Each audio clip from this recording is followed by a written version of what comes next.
lunch break at around 1 p.m. Then come back at 2 p.m. for the closing session. The Ministry of Energy and Mineral Development is undertaking an ambitious program in support or as part of the implementation of the National Integrated Clean Cooking Strategy to see where we can use different fuels to support clean cooking. That is transition houses and institutions from the use of firewood and charcoal into lower carbon intense fuels.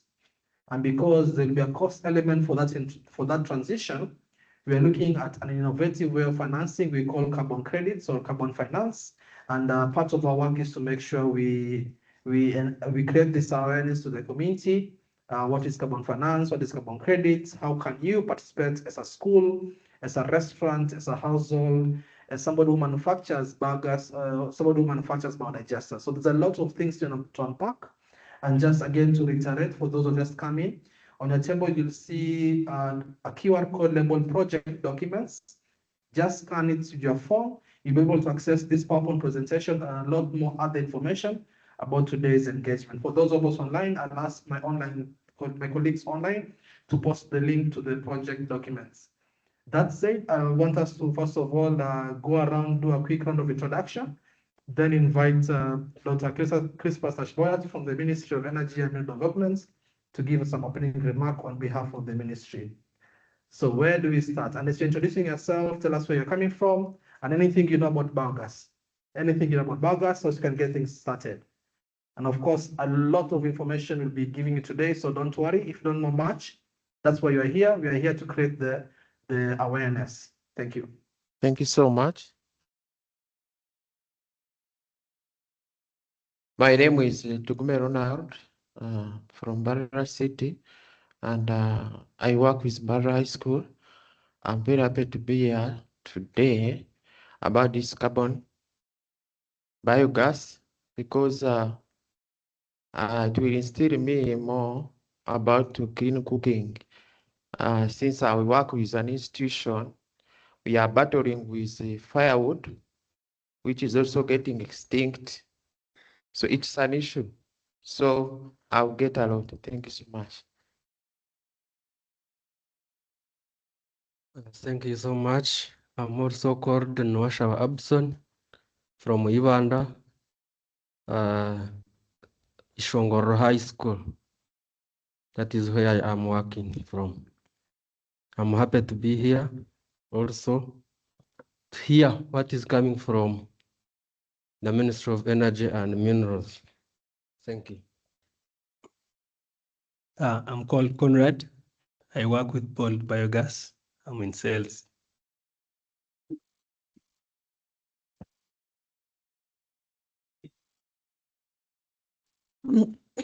I'm called Judith Chomgisha.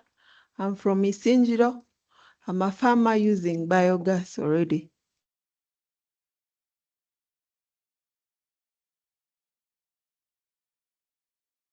I'm called Shonsho Adrina.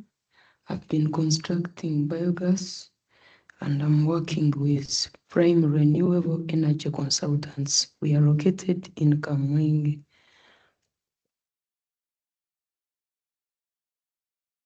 Morning, everyone. I'm called Comfort Amanya.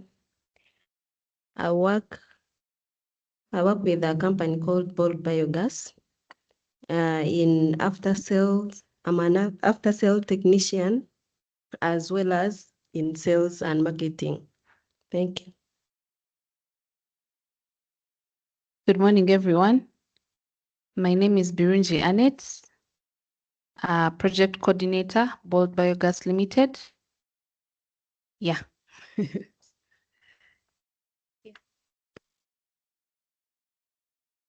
Thank you. My name is Kesigwa Gerard.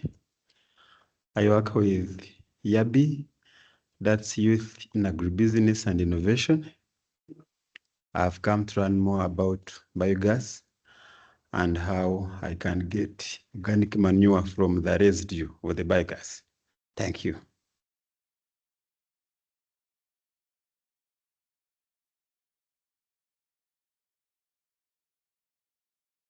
Yes, morning everyone. My name is Province Asimide, a student at Bishop Stuart University under the course of Agriculture and Community Development, by God's grace, in my final semester.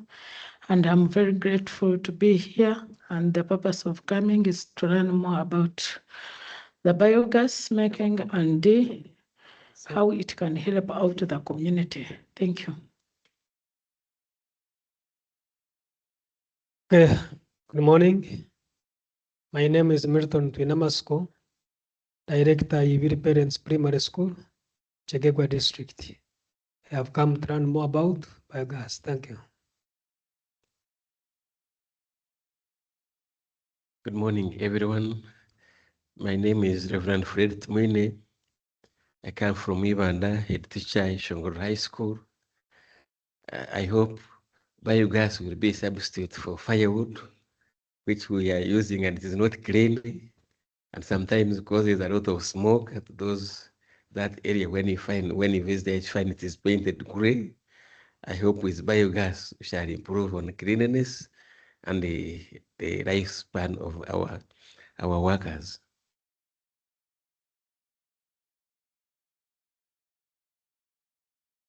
Good morning, everyone. My name is Victor Kwizera. I am based here in Barara.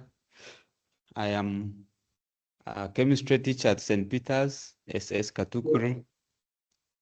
And I am here purposely to get a practical sense of biogas. In chemistry, we teach the theory part, but I personally have not interacted with the practical part to see how the gas is produced, how it is transformed into other forms of energy. So I am here to learn and maybe also take the information to the people out there. Thank you. Morning, everyone. My name is Asaba Christine. I work with Aroma Safaris as the marketing manager, as well as a student of Bishop Stuart University, doing tourism and hospitality. I'm also very happy to be here to learn more about biogas. Thank you. Morning, members. I'm called Insamba Michael. I'm a conservationist. I live by planting trees, but I also grow crops. I'm a farmer and I breed some pigs. So I learned about this from some forum, and I thought I can transform the dung from my pigs into some energy, thereby saving on some of the materials we use. I'm looking forward to learning a lot of things from all of you here. Thank you.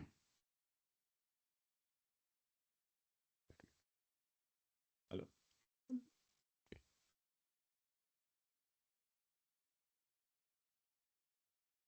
Good morning. My name is Herbert Murungi Apuli. I come from Chenjojo, and I work with Rural Environmental Sustainability Initiative, RES Limited, a company that is installing biogas biodigesters across the country. It's an honor to be here to meet everyone.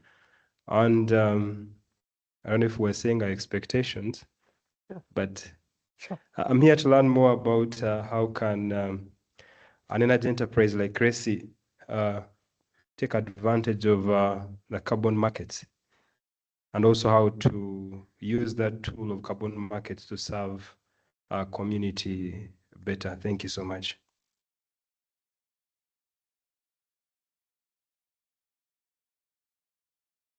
Good morning, everyone. I'm Derek Akampwira. I work with Ankole Demonstration Zoo. I'm an educator and zookeeper. I've come here to learn more about biogas and see how I can transform the knowledge to the neighboring communities and schools around our facility. Thank you.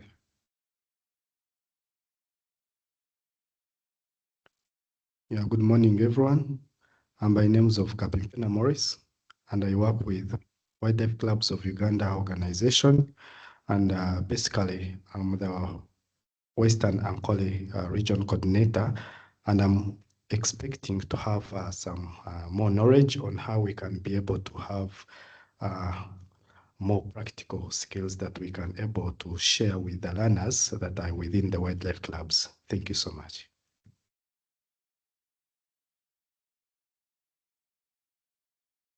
Good morning, ladies and gentlemen. My name is Abdu Karema, and I'm a biogas expert. I'm a founder of Uganda National Biogas Alliance, the national alliance that deals in biogas in the whole country. And we are still recruiting members for those that have not had a chance to be members. I'm a founder of Uganda National Renewable Energy and Energy Efficiency Alliance. I was a board chairperson. I'm currently a General Secretary, Uganda National Alliance on Clean Cooking. Biogas is part of clean cooking. I'm here representing East Central and Southern Africa group of consultants because we are working on a national strategy for biogas. So we are here to consult whoever is here, users, non-users, leaders, community leaders. We are here to consult you to see what can we put in the biogas strategy for the next 10 years. Thank you.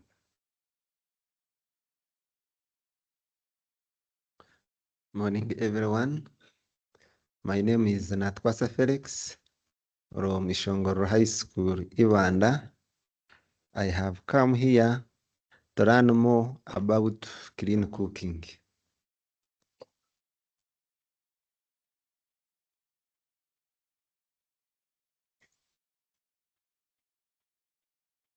Thank you very much. Good morning.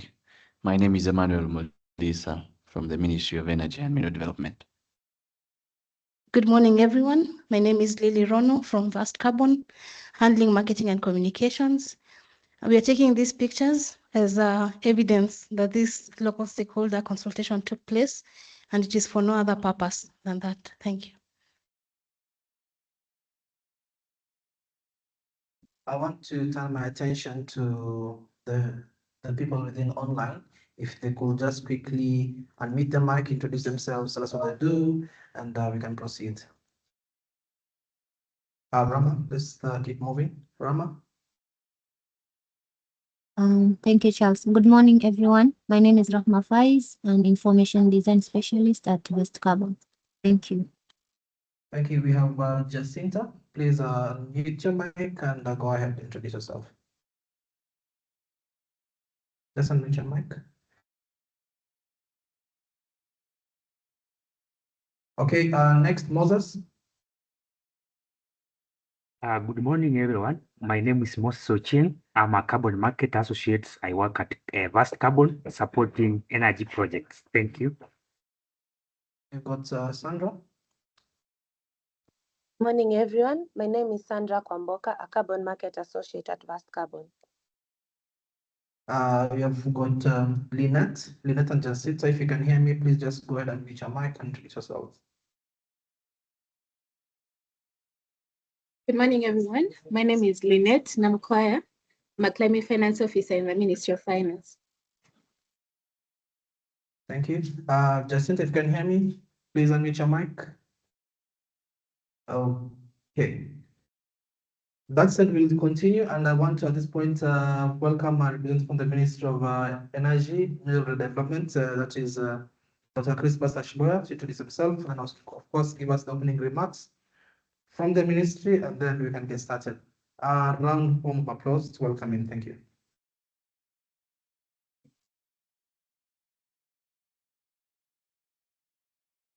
Good morning, everyone. My name is Wasa Brian, working with Bold Biogas, technician in Bushin. And I teach people on how to use biogas as a fertilizer and for safe cleaning, for safe cooking, and yeah. Thank you.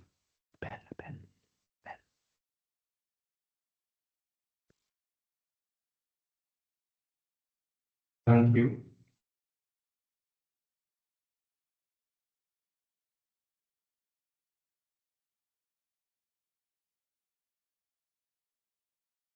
Thank you, Vast Carbon team.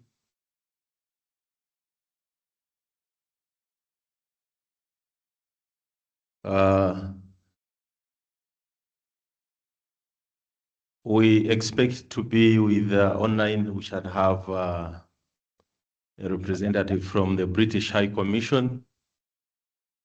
We hope to have other development partners.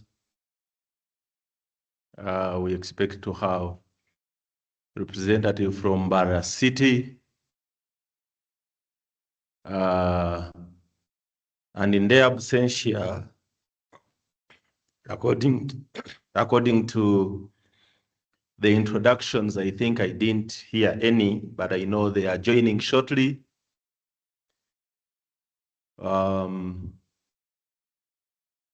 The researchers that are present here today with us, the stakeholders in carbon, in biogas sector, the scholars, academia, students, distinguished ladies and gentlemen. Good morning. Welcome to Mbarara City. I heard from introductions, we have people from different walks of life. I am privileged to be part of this engagement. My name, as they mentioned, I am Dr. Tashovia Crispus. I work with the Ministry of Energy and Mineral Development. I am the carbon and green finance expert at the ministry, and I am privileged to be here. So my purpose for standing here is to give remarks on behalf of the Commissioner of the Ministry of Energy and Mineral Development. But I want to thank you all who have endeavored to come to be part of these stakeholder engagements. And specifically, I want to recognize Haj for coming all through to be part of, I think you need to stand up for recognition before I start these remarks so that people get to know you. This gentleman has done great work in the biogas sector in Uganda, and as you have heard, even in Central and Southern Africa, and is still doing a lot of work. We want to thank you, and I know you're representing a big team, including the biogas group, the Mivures and all that, but I know as time moves on, we shall be able to see them. So, distinguished ladies and gentlemen, what we are seeing today is a total transformation, where we are presenting to you a game changer, and where we are seeing the ministry working as a managing entity in this carbon space for Uganda, specifically targeting the energy segment. And in this regard, looking at the clean cooking sector. As you may all agree, we are not cooking clean, not because we want. We are not cooking clean because there are challenges. One of the challenges is affordability. If the technologies were affordable, everyone would be cooking clean, right? But because the products have not been affordable, we have not been cooking clean. But even the available technologies that can enable us to cook clean cannot be scaled up because they are still expensive. As the government, we have devised mechanisms to ensure that we provide financing that is going to cause these cooking appliances and technologies affordable for every Ugandan. I am glad that we have schools, and I am glad that we have, I think, selected schools that are going to undergo the electric cooking pilot in schools. If you're here, you can raise your hand and we see you. If your school is participating in electric cooking, yes. These schools are in pilot, and we want to transition them into cooking using electricity. But we understand that even when we use electricity, maybe at one moment, power may not be there, and they still want to cook. There are now alternatives. We are now discussing about biogas. I think in Kenya, you use this word, sindio. Sindio. Ndio. Sindio. Ndio. So what we are doing today is to present to you a structure of program designed under a carbon program that we hope it is going to aggregate several companies that are in the clean cooking sector to start participating within the carbon market space. So your contribution, be it at household, be it at institutional level, will contribute to what we are designing today. So you have a role to play, right? That said and done, with the support from the UK government, we are designing a national clean cooking carbon financing framework and program for Uganda that is going to change the way we have been participating in the carbon market space. And we are here to now present that structure to you so that we pick your feedback. We also provide with you the information and show you how this program will also work so that we are able to design what works for you as a business person, as a user of this program that we have here today. We shall present a lot of information, including on the benefit sharing plans that are going to be displayed, and the consultants will lead us into that. But most importantly, is briefly highlight on the benefit of what carbon credits can do in our country, in the sector of clean cooking, in a layman's language. Excuse me. First and foremost, we have high hopes that we are going to generate as much as possible carbon credits, because we are going to aggregate each and every company into this program.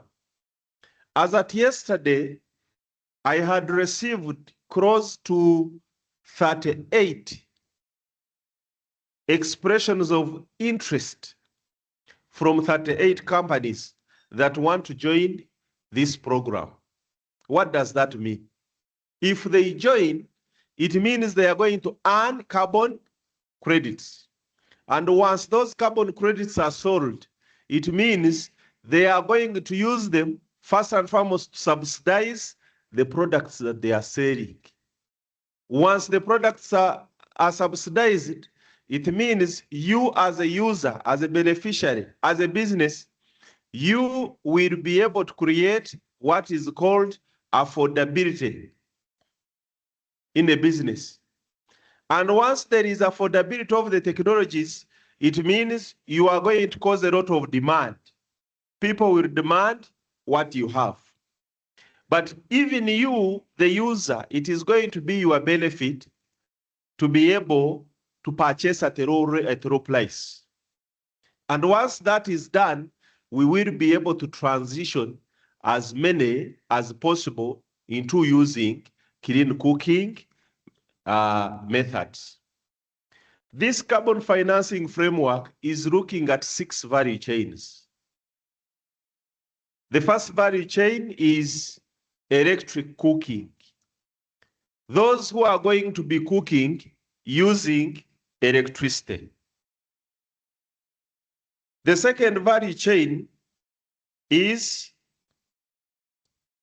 LPG. And maybe briefly, we have different targets for each category. Our target by 2040, we want to ensure that at least 18% of our households are using electric cooking. 18%, including institutions, just 18%.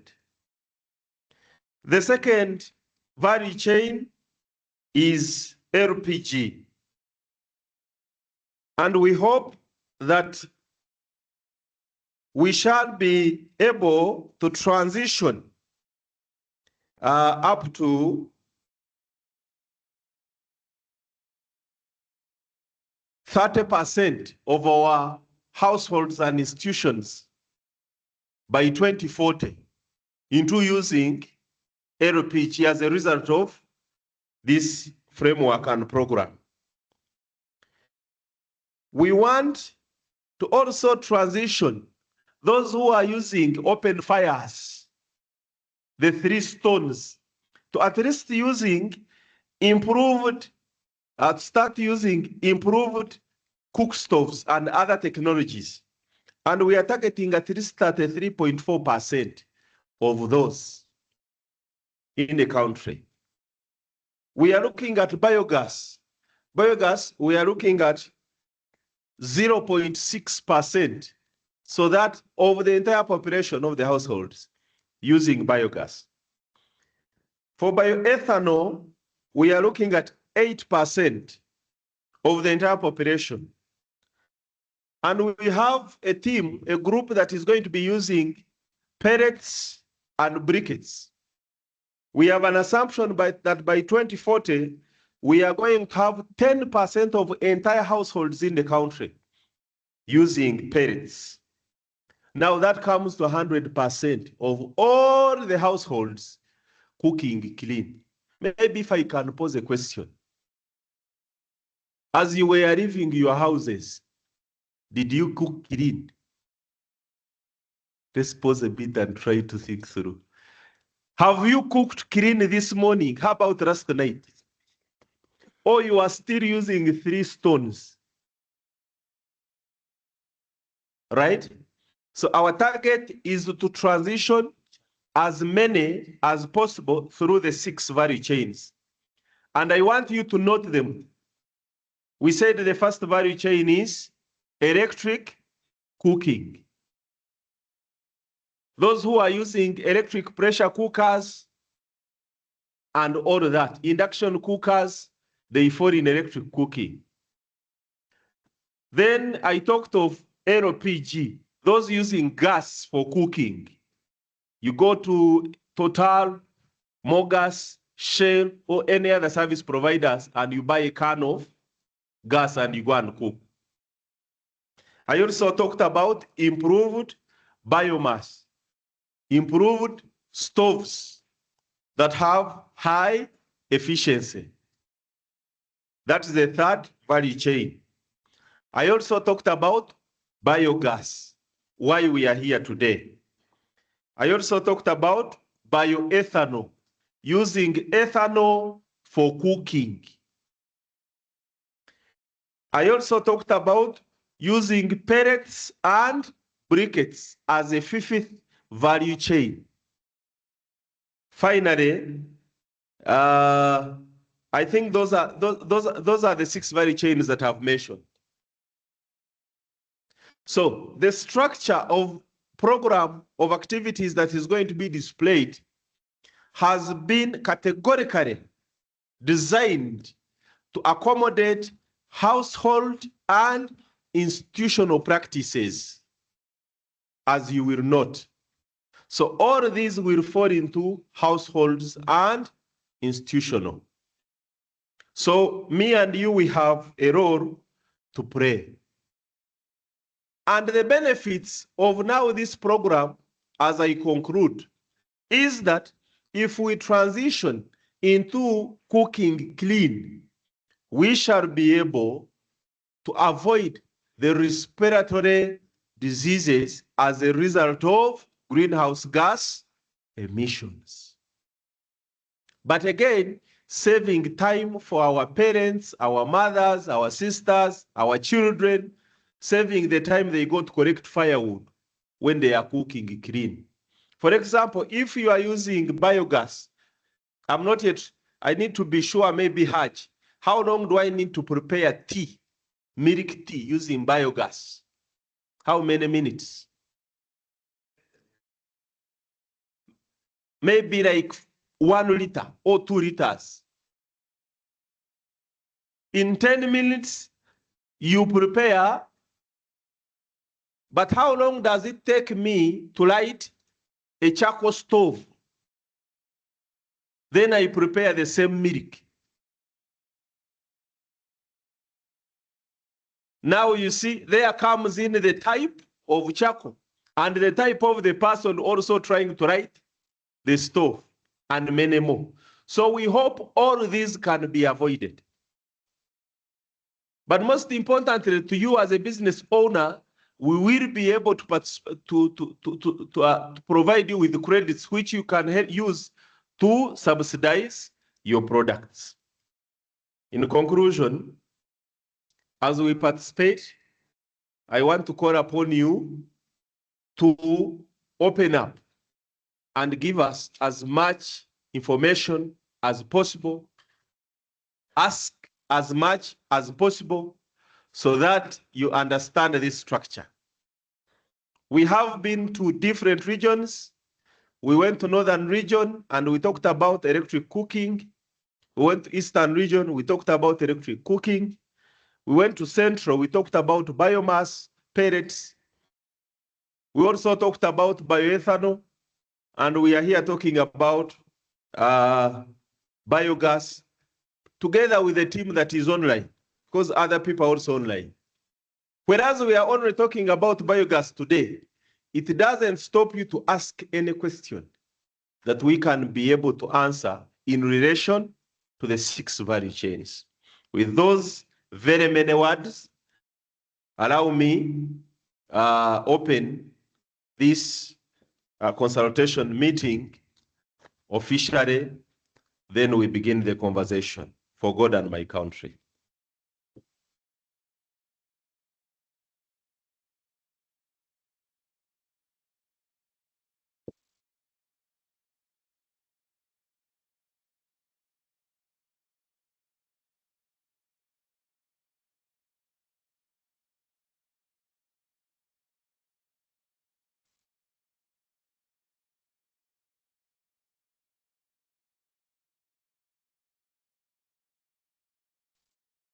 Thank you, Dr. Ashwaya. And I think we have a general idea of what we intend to do for the next couple of hours today.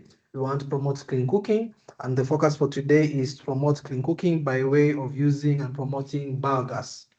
And from what I've already heard from members of the audience is that you take far less time in preparing, let's say, something as simple as tea, whereas if you're using something like fat or charcoal, you have to account for the time taken to light the jig or to light the cook stove itself. So we're already seeing some potential benefits, but the purpose of this conversation will not be for me to give a lecture. This is a consultation. We have some ideas, some theories, some conjectures about cooking with biogas. The purpose of this consultation is for us to consult with members of the public. I'm happy to hear that some the manufacturers here, some schools, we're here to consult and see. We're here to see what makes sense for the Republic of Uganda and how we can support the transition, be at the household level or the institutional level. You might be wondering, are we targeting private sector, public sector? All those will be answered shortly. At the beginning, I mentioned I am Charles Soyori from Vast Carbon. What we do is support governments, institutions, private businesses, public entities to look into this thing we call carbon markets. And hopefully by the end of the day today, we shall have been able to create more awareness. For this particular program, we are the technical advisor for the government, or if you like, the consultants. I'm sure some of you have already been hearing about carbon credits, carbon finance. You might be worried, what is all this? How can I do this? Now, the beauty of it is that for those manufacturers coming to be part of this program, is that you don't need to worry about that. That's why we're here, to see who is interested. You come express your interest with the ministry, and then the technical part of doing the carbon accounting, the carbon credit calculation, carbon finance, financial modeling, we shall be the ones doing it, but of course, with inputs from yourselves. So don't worry that this is too complex, no. That's why we're here, to make sure we walk the journey together from end to end. So don't worry about that. We shall be walking the journey together. All we need is, first of all, to hear your views. And if the views you're hearing are making sense, then we can go to the point of working together. That said, I want to again, and I'm sorry, I have to keep on reiterating this because it's very important that we all get the information presented. Again, on your table, you should be able to see the documents. One document is labeled project documents, and you can actually scan that QR code right now here in your screen, what you're seeing on your screen or the paper on the table. And this PowerPoint presentation and a lot of other information, you shall be able to access it. So please make sure you can scan that QR code labeled program documents. And then, as I said about your feedback, we are very keen to make sure that we are not designing a program based on our theories sitting in Kampala as a ministry. No, we want to make sure that whatever program that is being designed at the national level, in this case for biogas, it is something that makes sense. I think I've had like 4 or 5 different attendees say they are manufacturers of biodigesters. Definitely you have a lot of insights of what really makes sense for the houses, what makes sense for the schools. Those are the kinds of insights we really want to hear, understand them, so as we can bake that into the project. So we're not here as presenting things that are final. No, these are stakeholder consultation. Secondly, the consultation does not end today. Today is just the day 0 of the consultation. By the time we conclude this physical session or the hybrid session, there'll be another 30 days within which you can keep on submitting your questions, comments, suggestions, criticisms for this program for the next 30 days. That means the consultation will be ending sometime in that means June, early June. That's when, after 30 days are over, we'll be closing the consultation. So there's a lot more time for you to keep on thinking about how can we implement biogas. Something has been happening on the ground, and later I'll invite a representative from the ministry to tell us about a very interesting initiative. It's called Fumba Hub. Before then, you can also scan that QR code or go to fumbahub.pg. You will see that the ministry is not just a ministry that's simply putting policies and directives out there. No, it's a ministry that has said for all these different cook stoves using different fuels, there is need to ensure there are technicians who are trained and are available at the local level. So when you click that link there, Fumba Hub, F-U-N-B-A, hub.ug, you'll see that the ministry has trained different technicians on different cook stoves all over the country. So as if today you're giving somebody about a digester, the warranty period elapsed, and the household or the institution is wondering, where can I have my biodigester repaired after the warranty, or my electric stove, or my LPG stove? The ministry has trained different technicians all over the country on different classes of stoves to ensure that the general public has got technicians trained who can again be hired privately to provide those services above and beyond the warranty period for the different manufacturers. So that's what the ministry is trying to do. Training people to make sure the ground is ready to absorb all these different initiatives. So again, to reiterate, a lot has been done. I mentioned also there's no need for you to worry about matters of carbon. How are you going to do this? That's not a concern you should be having. That's why we're here. For you as a manufacturer, your focus should be making sure you're very efficient biodigesters, affordable ones, and we'll talk about how affordable they can be made by the ministry, and you get them to as many houses and as many schools as possible. That's your focus. For schools, see what is your energy requirements. Again, I know for the biodigesters, when they come into a school, for example, they have to do an energy assessment or audit. Am I correct? Yes? To see how much energy do you need for cooking or even for lighting. We shall be focused on the credits from the cooking. So they do an energy audit for you. So as a school, don't worry again how to do the energy audit. That's their work. Then from the energy audit, they'll know the size, the volumetrics, the number of liters that your biodigester should be able to be installed to support your institution. If you're a member of a household, unless you're in a village or in a commune and you want one single digester, I'm sure those solutions are also there. They come to an energy audit and then they provide. Okay, and we'll talk about all this financing. How can this financing be scaled by the ministry and also from this carbon finance? So what I'm simply saying is, don't worry about the challenge. That thing which I think is a challenge is actually a solution for somebody else, or it's an opportunity for somebody else. So there's nothing that stops us from moving into clean cooking using biogas. And I hope by 4 p.m. today, we shall all have that shared understanding or consensus. But I could be wrong, and that's why we're here to consult with you. A lot has been said about the state of clean cooking in the country. And I think there is enough data and evidence to suggest that there's a challenge. I personally don't like saying challenge. It's a word that irritates me because a challenge is an opportunity. You see, if you say that 95% of the houses in the Republic or the households in the Republic are using firewood and charcoal for cooking, yes, it's a challenge, but it's an opportunity for the biodigesters, the manufacturers of biodigesters, to go into those houses and do the transition. So on one hand, it's a problem, but on the other hand, if you think about it, you can imagine if you've got about 10 million households in the Republic, and I've seen like five companies dealing with biodigesters, assuming there are only 5 in the entire country, and you split that among the households, can you see the business opportunity for such companies? So for me, I see the challenge, but for me, I want to view it as the opportunity for scaling.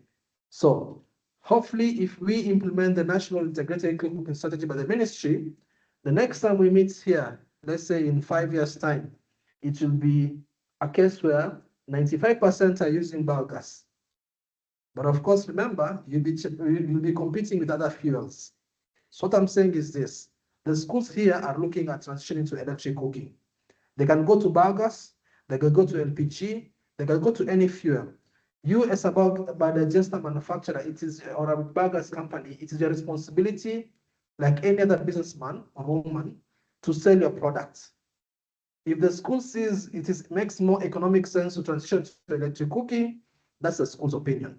If the school sees it makes more sense to go into biogas for cooking and lighting, etc., that is the opinion. Part of the program is no school, no house is going to be forced to transition. No. Willing buyer, willing seller. Sell your agenda, get the business opportunity. The work of the ministry is to create that enabling environment. You can see some interesting numbers out there about in terms of what we call emissions reduction. We will talk about this in details, but very briefly, it's simply that when you're cooking with firewood or charcoal, there's a lot of smoke. Let's just call it smoke. The technical term is the greenhouse gases. Usually it's so much. But when you find a house that has transitioned to cooking with biogas, that smoke has considerably reduced. Emissions reduction simply means reducing the amount of emissions from cooking with, let's say, firewood and charcoal. And I'm sure the houses that have transitioned to biogas, they have told you that before there's a lot of smoke from firewood or charcoal, and now it has reduced because of biogas. The school that transitioned to electric cooking, I'm sure the chefs, the kitchen staff have told you the transformational change in terms of reduced amount of smoke within the kitchen. I like to make this joke, but it's a very bad joke. When you see the kitchen walls are black, I call it black paint. But it's not a joke because if you can see the smoke on the wall, the black paint on the walls, do you not think it's also in the lungs? Yes? Yes. So we need to change how we do our cooking. And if you can imagine the amount of black carbon or the soot on a kitchen or a school, imagine if you were to look into the lungs of the chef, the cooking person, the kitchen staff. It's a bad story. So the basic principle here is even if you don't want to save the trees, let's save the health. There's quite a big case documented in terms of respiratory health issues because of cooking with firewood and charcoal inefficiently, and we need to change that. For today, we're going to be seeing how can we do that with the ministry supporting this transition. You're probably wondering, why is the ministry really keen on this? And for those of you who might be familiar with carbon finance, you might know that mostly it's the private sector that does what we call a program of activities, carbon credits, carbon finance. But remember, when I started speaking, I said that there are two kinds of ministries in Africa. A ministry that publishes policies, directives, and tells the citizens, follow these guidelines. Yeah. And there's another ministry that will publish those same policies and guidelines, but decide to work with members of the public and the private sector. The Ministry of Energy and Environmental Development is the second one. It's the latter.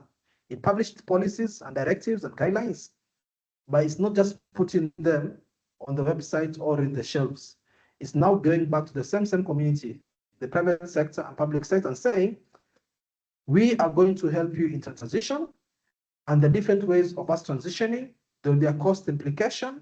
We have to look at how can we finance. I'm sure schools are wondering, I got a quotation from the Biogas company. Who's going to finance it? How is it going to be financed? They what you call innovative financing, the carbon finance. And for the ministry, it must make sure that the solutions going to the schools, the solutions going to the households are solutions that are safe and secure.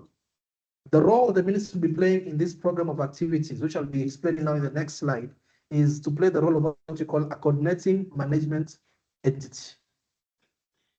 Think of it like the supervisor. Think of it that as a school, you got your biogas installation from a company. There are some problems. You have called them, you have WhatsApped them, you have emailed them, they're not responding. Who do you go to? Now, in this case, in this program, the ministry will be there to make sure that the different people who are coming to support these solutions play by the rules given. It's no longer be a case whereby private sector, they sell something to the houses or the schools. They don't do the warranty, they don't repair, they don't pick up the phones. No. For those to be part of this program, and I'll explain how, there'll be rules for you to follow. You follow the rules, you get the benefits. One of the benefits is carbon finance. If you don't know how to do it, that's why we are here. Your work is to make sure they are safe, efficient cooking appliances, in this case for biogas, within the houses and the institutions. I hope this thing is clear despite the heavy lighting. But again, I've mentioned if you scan the QR code, you'll be able to get this PowerPoint presentation. A program of activities is where you are trying to design a carbon project that has got different manners of intervention. Remember at the beginning I told you emissions reduction. There used to be this amount of emissions. The emissions because of a biogas cookstove or cooking digester, it has reduced. For every 1 ton that we reduce, we say we have reduced the emissions by 1 ton, and therefore you get 1 carbon credit. You're wondering, how do we measure all that air? Yeah. Yes, they say carbon markets, the business of selling air. Yes and no. Yes, we're selling air, but there's a way within which we account for it, we can measure it. And that's why we're here today. I'll explain that today. By the time you're walking out of here, you'll know how to sell air, but with the guidance and following certain protocols. Okay? Now, for every 1 ton of greenhouse gas, for every 1 ton of air that about digest has reduced, you get 1 carbon credit. 1:1. We shall see today how many carbon credits can be generated from a typical biodigester at the household level and at the school level. But remember, these are just numbers. You have removed 1 ton, it's 1 carbon credit. It's not just dollars. You have not said UGX, because in this market, we deal with dollars, USD. We shall see what is the typical price, who buys, who sells, and this kind of things. And if you think, or this thing of selling air, quote unquote, is starting today, I can tell you it has been happening for the last 3 decades, not years. Companies within the country here have been doing this clean cooking business and getting what you call the so-called carbon credits. But don't worry, better late than never. You are now here. You'll see how we can do it together. And don't worry about the accounting, we shall do it. As Dr. Tashboya said, there are different fuels that are possible for clean cooking. The ministry is not prescribing any fuel for any household or institution. The ministry is saying all these fuels are cleaner, especially where they're used on an efficient stove or digester, for example. Okay? And some of them can easily work in Mbarara. Some of them might be difficult. Some can work better in Mbale, Kampala, and so forth and so forth. So what the ministry is simply saying is this: to all the different clean cooking solutions providers, today here are those in the rest of Biogas. Identify your target markets. Identify the districts you want to sell your solutions. Yeah? And what we shall do as a ministry is aggregate you and so many others into a voluntary program activity under Biogas. Don't worry about the rest. You are 5 of you, you are 20 of you, you are 100 of you. We can put into one bucket. I know your head is now thinking, hey, how that happened? How do you know who's? Don't worry about that. I've told you, anything you think is a problem, somebody already has a solution from a business perspective. There are things we'll be able to put in some of these biodigesters, if you're part of this program, to assess how much biogas has been consumed, generated and consumed for cooking, and translate that into emissions reduction, carbon credits, and dollars. So as we can then say, your biodigesters, your 200 biodigesters sold in Mbarara gave us these credits. You are sold elsewhere, give us this credit, this credit. There's a way we can do the accounting very easily, in real time. Okay, so don't worry about that. What you should worry about is getting your biodigester solutions admitted into the program. There'll be standards given, and those who are interested, express your interest to the ministry, and we'll have those technical conversations later. Okay? For those who will be going into LPG, they'll be separate. Those are being e-cooking, like the 3 schools here, I can tell you that all the schools, the public schools doing electric cooking, through the vendors that have been cleared by the ministry, are going to be put into one bucket.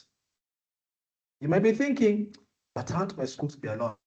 The reality is this: once you see the number of credits that one school can give you, by a school itself, it is little. Even if you have to sell the credits coming from one school, the cost of doing the program will not make sense. But if we put all of you together and go to one of the companies and tell them, give us 500 biodigesters, they'll give us a discount, number one, whether they like it or not, but we'll talk about it, but there'll be a discount. And even the installations, it will be easier, and the monitoring will be easier, because we are looking at all of you as one program, but each school having its own identity. Okay, so different fuels, each will be handled differently. More importantly, you can see Biogas, we are looking at institutional and household. Whether you are a household, so for the companies, you tell us you have sold to 1,000 households, very good. We start doing what we call the monitoring and the reporting, and that's why we talked about the technical conversations to understand how does your system work. We see where you can put the meter. I'll show you the meter here today. And you can see it's open to the public sector, meaning any any government agency, be it national government, be it here the city council. I think there's somebody from the Mara city. Yes? A representative? Okay. So if the city's government says they want to do this for some of the initiatives, they are classified as biogas, institutional, public. They're allowed. Don't have to worry about the technicals. That's why we are here. You as the city government, say what's your initiative. We see who can provide you the biodigesters, and the rest is simply transitioning and scaling. There are no problems or challenges in this program.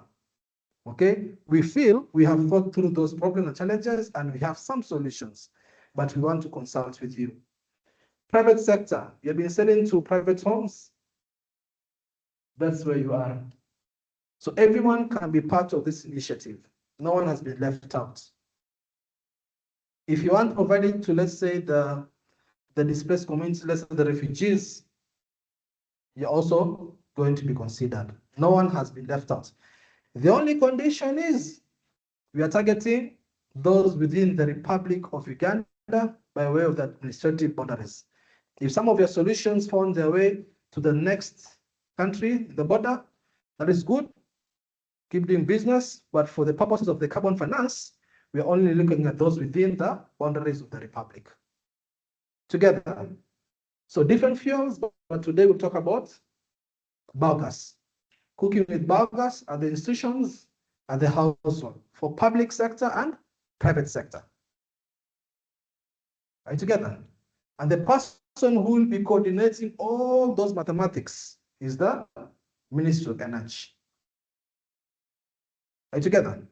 That's why I said, a ministry can decide to publish policies and documents and tell people to follow, or the ministry can decide to do that and walk the journey with the people. And I think you're seeing how we're walking the journey together.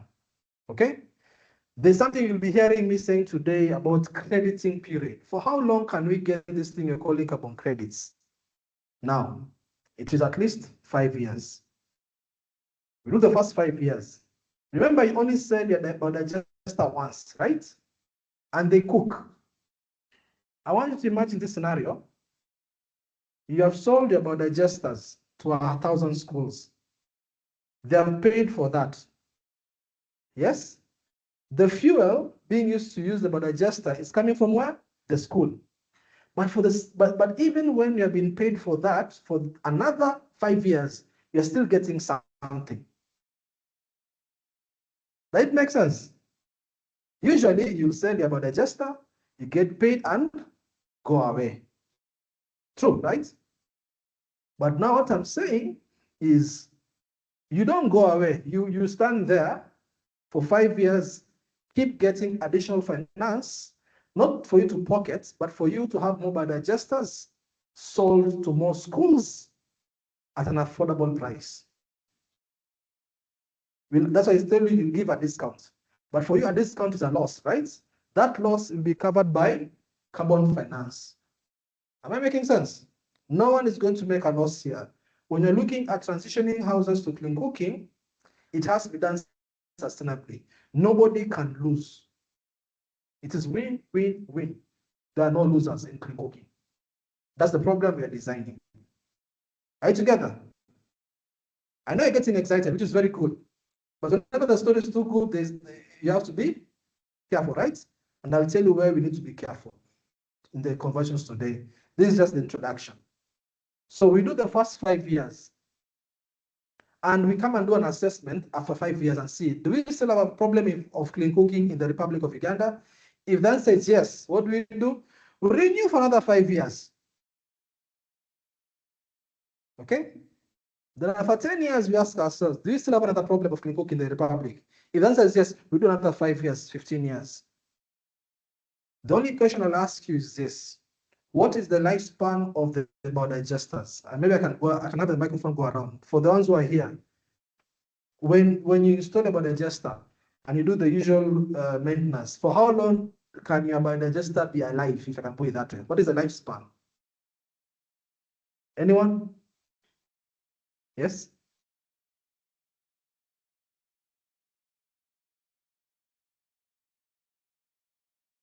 20. Nice. I'm very excited now. 20 years. For the prefabricated biodigesters, we give it 20 years lifespan. Ah. Yeah. Okay. Another one?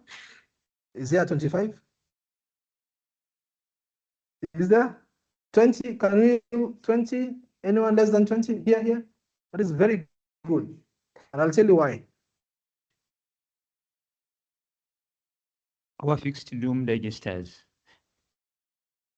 are not given any fixed lifespan because we know these are concrete structures. It can go for even 50 years, depending on the person who has constructed it. Okay. Those that are non-functional right now are because of many factors. Yeah, thank you. Thank you. So for the fabricated ones, it's just doing the usual maintenance, change this, change that, but you're doing 20. Now, why that question is very important is this. And I'll give the example of some of the cook stoves using pellets. Some of the people are telling us the stoves they can guarantee only 3 years. So understand this. If the crediting period, the duration within which you can get couple cases is 5 years, but your stove is going for 3 years, that means you lose 2 years. Not unless you can replace, which is making it more expensive. But if your stove is going for 20 years, and I only have 15 years, that means when you sell it once for the next 15 years, there's something still coming in. But not just for you, for everyone in that value chain. The schools, the households, the ministers, we talk about benefit sharing mechanism. How do we make sure we share that extra cake? Because you sold, you got your profits, yeah? So this one is side hustle, extra pocket money. We have to see how can we share it with other people to make sure more people come to cooking with biogas. And that's why we have this thing we call the crediting period. 5 years, renewable twice, that means up to 15. The condition is the lifespan has to be there. For the case of the fixed dome, we then have to make sure that for those entire 5 years, the fixed dome is operating and any of the challenges I've mentioned are taken care of. Where is the money potentially coming from? That's where they come on finance. Now, when I say finance, I think some of you have dealt with the people from the finance department, right? Yes, in your companies or schools. Is it not true? Right? Sindio? And you know the finance people, the account people, it's about numbers, receipts, proof, right? So part of our work is to work with the different entities to develop what you call now the financial models. All these things you're talking about, benefit sharing, repairs, maintenance, all of those things will be put into a financial model. For those of you willing to be part of this program, we'll be asking you what is the capital cost of your device and installation, and what is the typical operational cost. Then we do it in the model, we see how can that be taken up by carbon finance. But I hope you're now understanding what we are trying to do. We are trying to ask people to go into biogas, clean cooking with biogas as the fuel, but also trying to see how can we support the communities in that particular transition. So for those of us joined, there's a document on the table labeled project documents. If you scan with your phone, you'll be able to access the PowerPoint presentation in case you're not able to see from afar. Again, to reiterate that the ministry will play the role of the coordinating management entity. That is if you want to be part of this project. And to be clear, nothing stops anyone in this room or anyone out there in the world to do a carbon project with biodigesters without the ministry. No one stops. What I'm saying is this: the benefits we have planned here is for those who will be working with the ministry in this program. It's willing buyer, willing seller. If you don't want to follow the guidelines and the standards and the protocols, you're always free to do it by yourself. Yeah? And good luck. What you're saying is if you want us to literally do this carbon finance program for you without paying anything for technical advisory, this is where you're supposed to come. Are you together? And for those manufacturers, we are still here today. We can talk about the nitty-gritties. Any quick question, reaction, comments? It could be a question, an appreciation, a criticism, or the government wants to nationalize green cooking. Yeah. Anything, any question, quick reaction? Yes, yeah.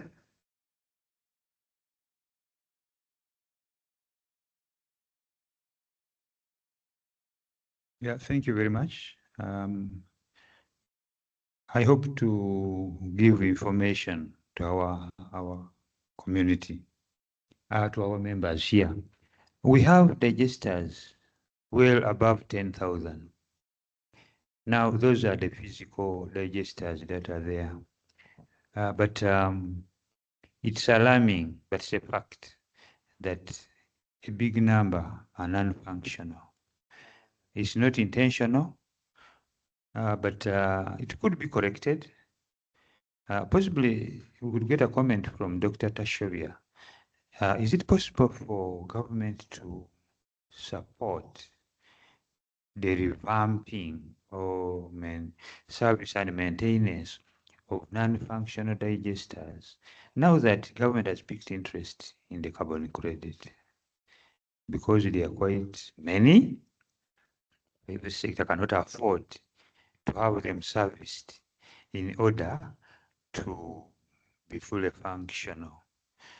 Definitely, one of the factors is people have gotten tired of mixing. There is a lot of work in mixing cow dung. People get tired and they say, no, we are no longer, but the digester is still there. So we need support from government and other private sector members to have them revamped. Thank you.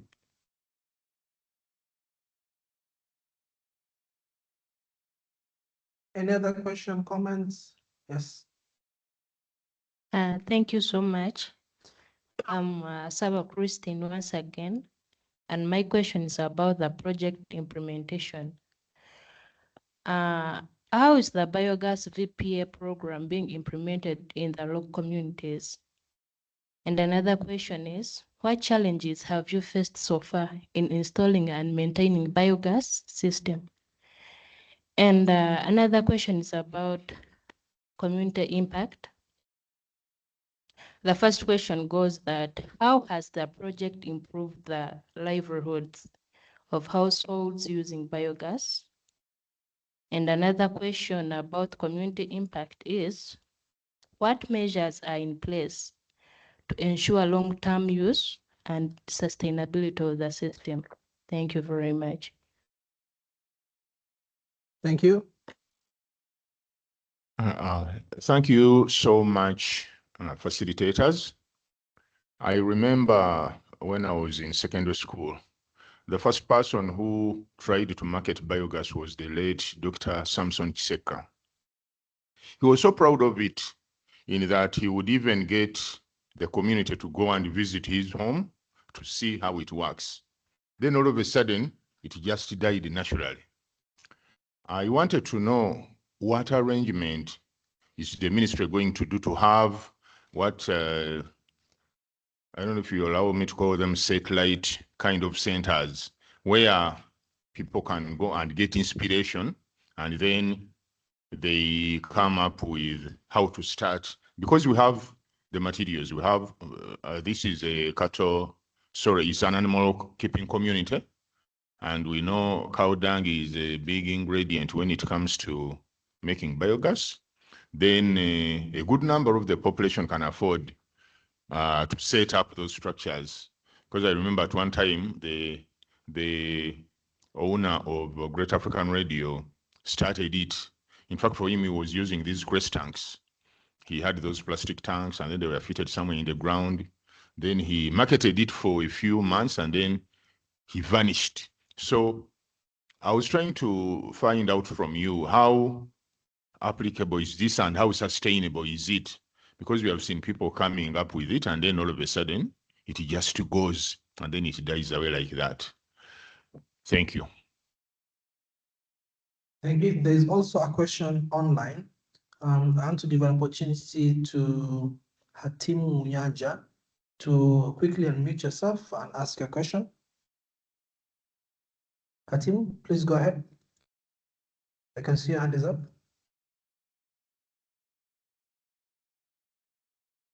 Okay, anybody else with a question here? Here, another question. Okay, so I'll make an attempt at responding to some of them. Then I'll ask Dr. Christmas to also respond some that target the government.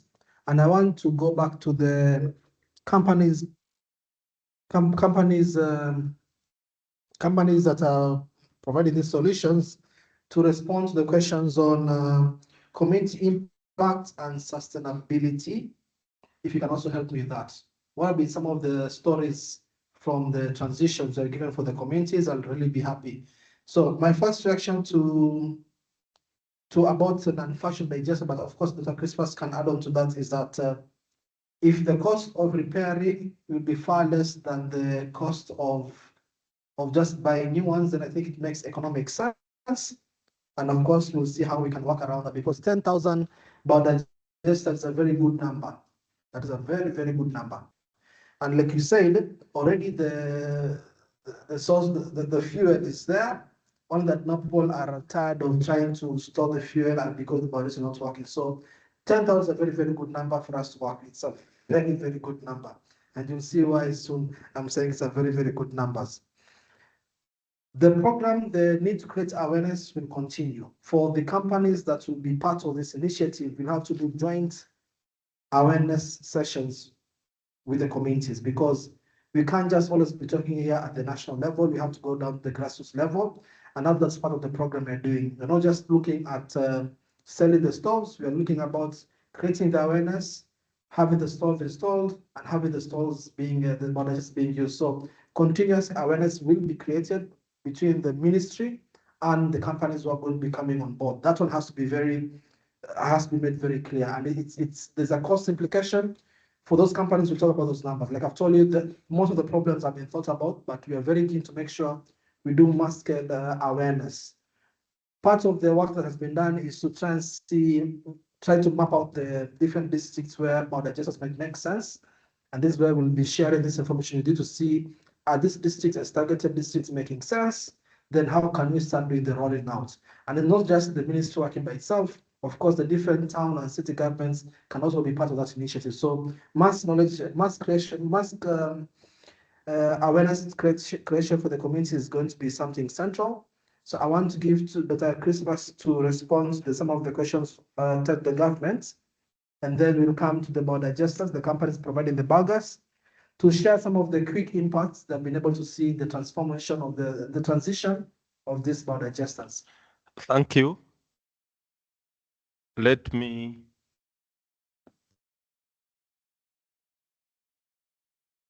ask Mulisa, is an expert is our expert for capacity building and awareness. Let him speak about Fumba Hub first.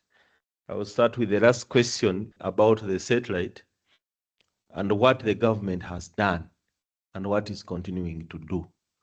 Not only for biogas, but ensuring that you are able to locate different service providers.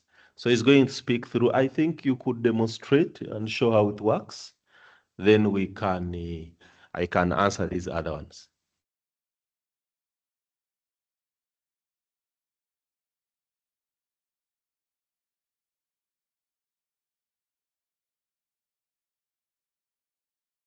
Yes, thank you, Crispus. Just to come closer up front, before I even delve deeper into the Fumba Hub, good morning, ladies and gentlemen. Yes, my name is Emmanuel Maurice, and I work as the Capacity Building and Awareness Officer in the Clean Cooking Unit, Ministry of Energy and Mineral Development. Now, I was happy that during the introduction phase, people mentioned about their expectations, and I saw so many people. There was quite a huge number of people who were interested in learning more about biogas. So I quickly learned that from the room, there are people who have never used biogas before, but would love to use it. But also equally in the room, there are people who are already either in the business of setting up biodigesters or in the business of teaching how to use biogas. So at least during that session, we saw that there could be a networking session where those that want to learn about biogas could approach those that already teach it or already provide that as a service or a business. But even if we were not to consider the people in the room, which I don't agree with, we have an online portal here. This is an online portal called Fumba Hub that was built by government to, number one, enable you to be able to access service providers in the different value chains that Dr. Chris Pasia mentioned. He mentioned biogas as a value chain. He also mentioned bioethanol as a value chain. He mentioned electric cooking. Electric cooking is also coupled with solar. He also mentioned the improved cook stoves.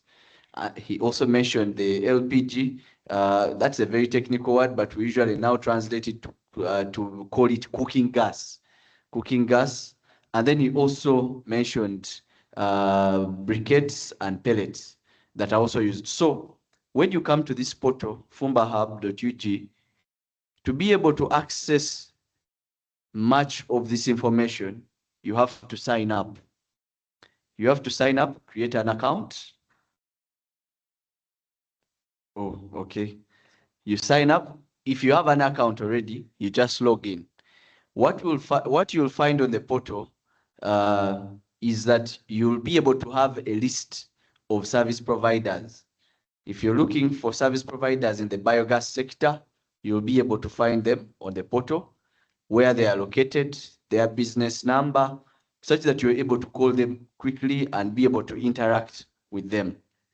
Secondly, though this is not part of the session today, but even if it is electric cooking, we also, as government, have trained technicians.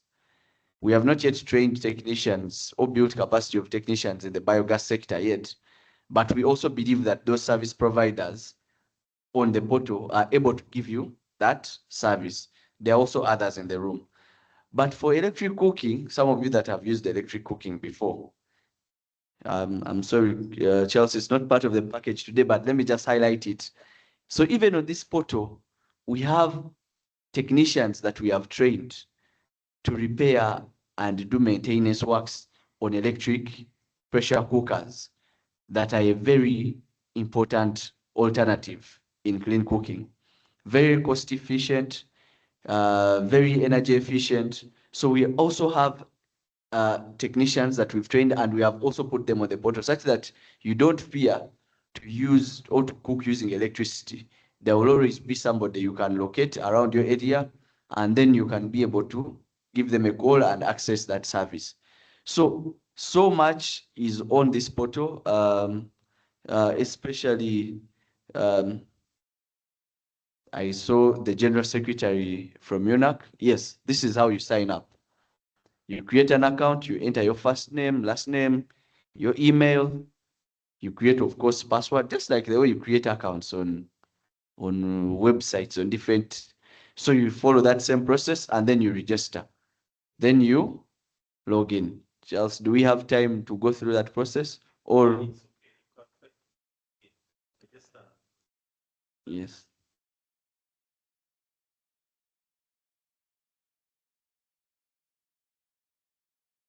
Yes, as Charles, that's the process. This is the process. Your names, all of you who have names, even while you're seated there, you could try to use your device. It is fumbahub.ug. Fumbahub.ug for many of you that have devices. I think we have Wi-Fi here. Yeah. For those of us that want to access internet, there's Wi-Fi. So the phone number that you put, usually it's a two-factor authentication. So when you're creating an account, the email address you'll put, they will send you a code on your email address that you'll be able to use to verify So if you put in your email address, after you've clicked register, they'll send you a code on your email address that you'll have to come back on this website and put in, and then you'll be able to be directed to the hub. So you can go to home. Oh, Charles was already there. Yes. Home, this is the home page. You can go to appliances. This doesn't only focus, I must highlight, it focuses on all the value chains. So when you're scrolling through, you find service providers of the different appliances. You go to the ecosystem. So we have enterprises. That's where you find the directory of the enterprises that we have profiled here. Many of these enterprises actually send us their information. They create their own information on this platform. Us on the back end, we verify. You get? So for some of you that are service providers, it is very possible for you to come on this portal and create. Yes. So you can even filter. You can even filter the information according to your region. So if you're in Western Uganda, you can locate service providers that are in the western part of Uganda. Yes. Yeah, there's Biogas Solutions. So many companies. I might not mention all the names of the companies, but there are quite a number of service providers on here whose information you can get and then reach out to them. So there's also a map, etc., etc.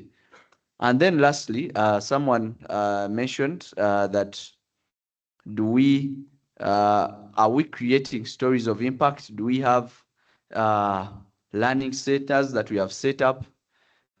Yes, we've been setting up pilot. We call them pilot centers.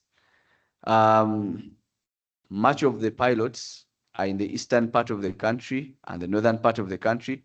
We are coming to the west now to also set up even more pilots. We select people who are in a community and people can learn from them. Then we set up these systems and then people can always come and see and also get stories of impact and learn from those people. Even much greatly with the a new project under the Clean Cooking Unit, Ministry of Energy, called the UBE project. We are even going to set up more biogas systems in the different districts. Also, for people to continue to go and learn and see that biogas works and know that also biogas is efficient and able to transform our cooking in our homes. Thank you very much.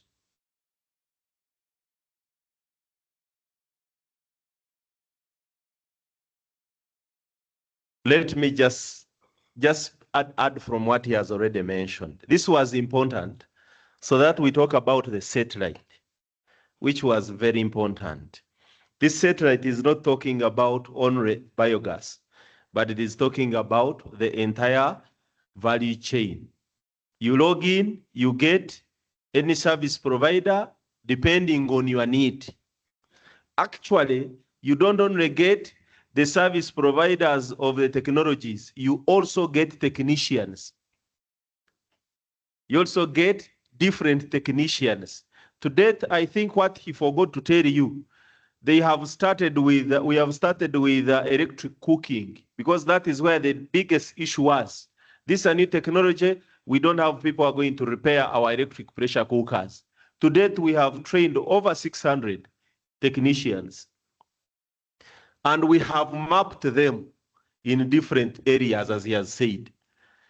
Secondly, how do we revamp? Because he mentioned about it. I think that's a good idea. What we are talking about here are numbers. Carbon financing is about numbers.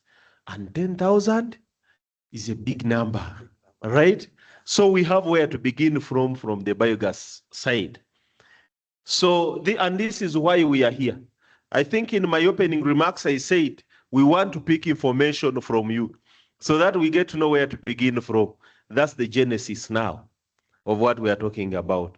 The other component is that I have good news for you, by the way, that I should be breaking because it is very important. The government of Uganda secured about 8.5 million US dollars from African Development Bank under the project he mentioned, UBEP, Uganda Biogas and Electric Cooking Program. You must have heard about it. It is already flagged off, pending just a few months of implementation, then we roll out. But key to note is that biogas has not been forgotten. Over 47 on the 10,000 institutional biogas will be set up in different areas for institutions. That's an addition. And the service providers are here of that program, right? So as it comes in, it's an addition of what we are talking about, right? So as you can see, the government is doing some interventions. And it is not only doing that. I talked about electric cooking. Yeah. We have put a facility for electric cooking in Equity Bank in terms of money. You can now go and borrow money for making sure that you grow your business and electric cooking program. So now you can see electric cooking program is catered for, biogas is now catered for. We are running RBF, result-based financing, under the UECC in the Ministry of Energy. You just go, you sell your product at half price. If you have been selling a product, maybe those who have biogas, no, who have electric pressure cookers, maybe it is about 350. You sell it in the market around 150. Then the balance is paid as a result-based activity. So as you can see, it's part of the interventions that the government is doing. So I was trying to answer the question from the lady, what we are doing for communities and how we are implementing this project. We are implementing it in partnership with these service providers. And on top of that, we are putting enablers. Enablers is we have result-based financing schemes. We have facilities in the bank, and we are bringing more, right? And we have now brought about carbon financing to make sure that we partner with the private sector. They distribute the technologies at an affordable price, and you are able to get it. The other one was how do we ensure long-term use of the technologies, I think. Is it what you asked, something of that nature? I am glad they mentioned about it. If you are looking at an appliance that is taking 20 years, 50 years, that's what he mentioned, biogas is the way to go. Don't go for the other small one, which is going for 2 years. Now start thinking of what? That's why we are here, to tell you that, hey, we have 6 value chains, but over these, someone mentions 50 years, someone mentions 25 years. If I am the one, I want to buy a cloth or a suit, it's going to go for slightly longer period than buying a coat and then tomorrow it is off the shelf. Lastly, I think there was I think I mentioned it, revamping. That one we mentioned it, and it's part of now the engagements. Or for those who will now pick interest, we cannot now start talking about them until we have some people picking interest. And they say, please say, I want to join the program. But I have this number of biogas. That said and done, allow me to recognize a few members on the platform, which is very important. We have a very important senior officer, Hatim Muyanja. I think you mentioned about it. If you can show them on the projector. Hatim, you are most welcome to be part of this stakeholder engagement.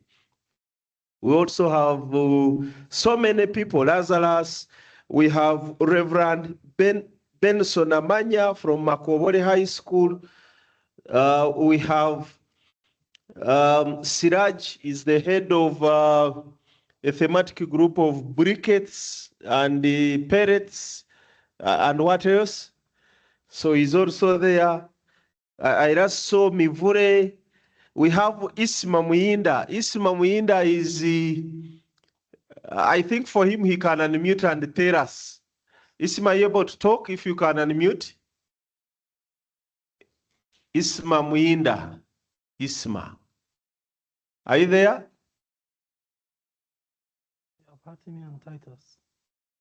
I think I'm able to see Isma. Isma is sits on the platform of International Renewable Energy something.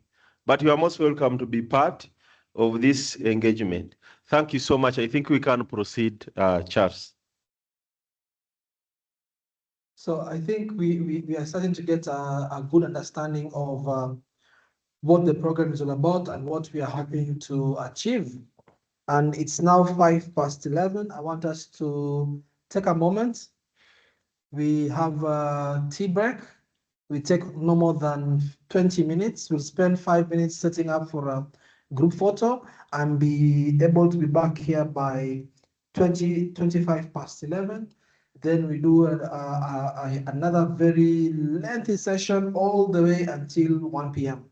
When we come back, generation of biogas feedstock. Yeah, I think we are very clear on our intention as the ministry in terms of what we are hoping to achieve. And we hope that now moving forward into the conversation, our conversation will be more of consultative. Yes, consultative moving forward. We will move at a steady pace. And I think by 1 p.m. when we are now having lunch break, we shall have covered the vast majority of our intention. Now, for some, this is not anything new for some of us, but for some it might be new. But the intention here is to see how does a typical biodigester work. I will not go into the nitty-gritty. I will not go into the nitty-gritty because, as I said, I'm not a professional of biogas. I am more of carbon accounting for biogas. But thankfully, there are several of us. I hope the illustration gives justice. Is it true? By show of hands, those who are familiar with biogas and biodigesters, is the illustration giving justice? Yes, it does. Yes? I want to see a hand. I want someone to commit. Thank you. So come here, please. Give us a quick explanation of how biodigester works using the diagram. Thank you. Thank you for volunteering. That's why we are consulting together. Very briefly, a minute. Thank you so much. I'm going to be really, really quick. My name is Habat, and I work for and with Redress Limited. So what you see at one, or at illustration one, you have the feedstock. Feedstock simply means what your biodigester needs. If you're a farmer, cow dung or pig manure. If you're a restaurant, the food waste that remains. So you feed in, that's the feeding point. Then the feedstock is able to go inside that tank. Inside the tank, I normally tell our farmers that it's more like your gut, you've eaten food. So at the moment, there is digestion going on. Like the stomach. Because you see, right from your mouth, food is being broken down and all that. So the same way a biogas biodigester works, that when you put in the waste, it is being digested anaerobically in the absence of oxygen. Because this is a closed system, the inlet and the outlet are airtight, or they cannot let in what? Oxygen. So the bacteria inside there are able to work in an environment void or without oxygen. So the feedstock, the animal dung and whatever is broken down to release methane gas. Not only methane, but there are other gases. But normally, the science tell us it's around 60% is methane gas, and then which is harvested from a top where you see the gas pipe to the kitchen. So you have biogas, and then at 8 you have what we call the slurry outlet, where the digested I don't prefer to call it a per se byproduct, no, because that's the most important actually product of a biodigester system. You see, we say biogas, but we call it a biogas biodigester, giving you two important things or values. We have biogas, which is gas for cooking. It can even do beyond just cooking. At advanced phase, you can have electricity generated. And then at 8, we have a liquid organic fertilizer, which is actually a game changer. Our colleagues, I think Adrian here, is more focused on how do we improve our productivity at the farm level using biocellary. So we always say that biogas is a superior technology. The Ministry of Energy can attest to this because it's the only technology that is able to give you beyond just energy. You have a whole lot of organic fertilizer, and people are making a business case. For a case as RESI, we are now packaging it and selling it. We're buying it from the very farmers that we install biodigesters for. We're buying this liquid bioslurry, add value to it, and sell it to the farmers who don't have biodigesters. So I think that's how it works. But in summary, in a nutshell, a biodigester works like your gut or your stomach. Even when you eat food, food is digested, and then we see the skin growing. If you're a man, you have a mass. If you're a woman, we see the figure come out. So the same way your body functions, the same way a biodigester functions. Thank you. Thank you for that. Yes, please appreciate. And I'll come and get the question or comment at the back there. And allow me to take a small detour or question. Yes. It's not a question. It's just a supplement. He has explained, but there is what he has forgotten.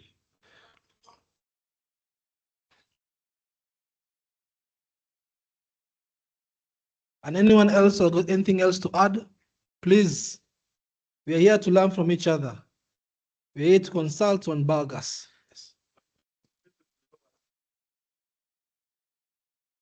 There is what he has. I'm Kasivante Julius. I work with SNV from Rukunjiri district. So what he has forgotten here, he has not explained very well that these wastes, most with hotels, they should not be containing soap. Reason being, we call the microorganisms which are here. That's what he has forgotten, and it's very important. Soap, sabuni. Biogas doesn't work with soap. When you put soap inside, it will get the microorganisms which react inside the digester. That's what he has forgotten. Thank you. I work with SNV.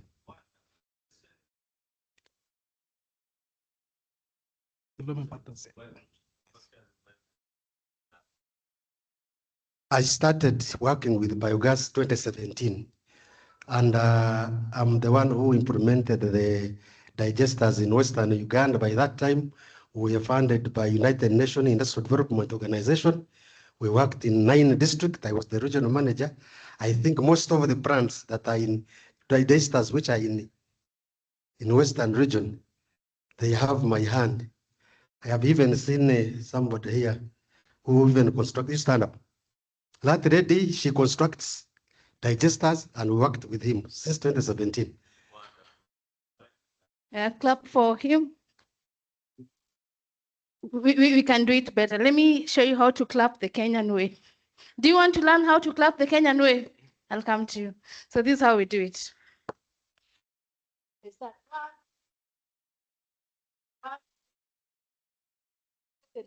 Let's start.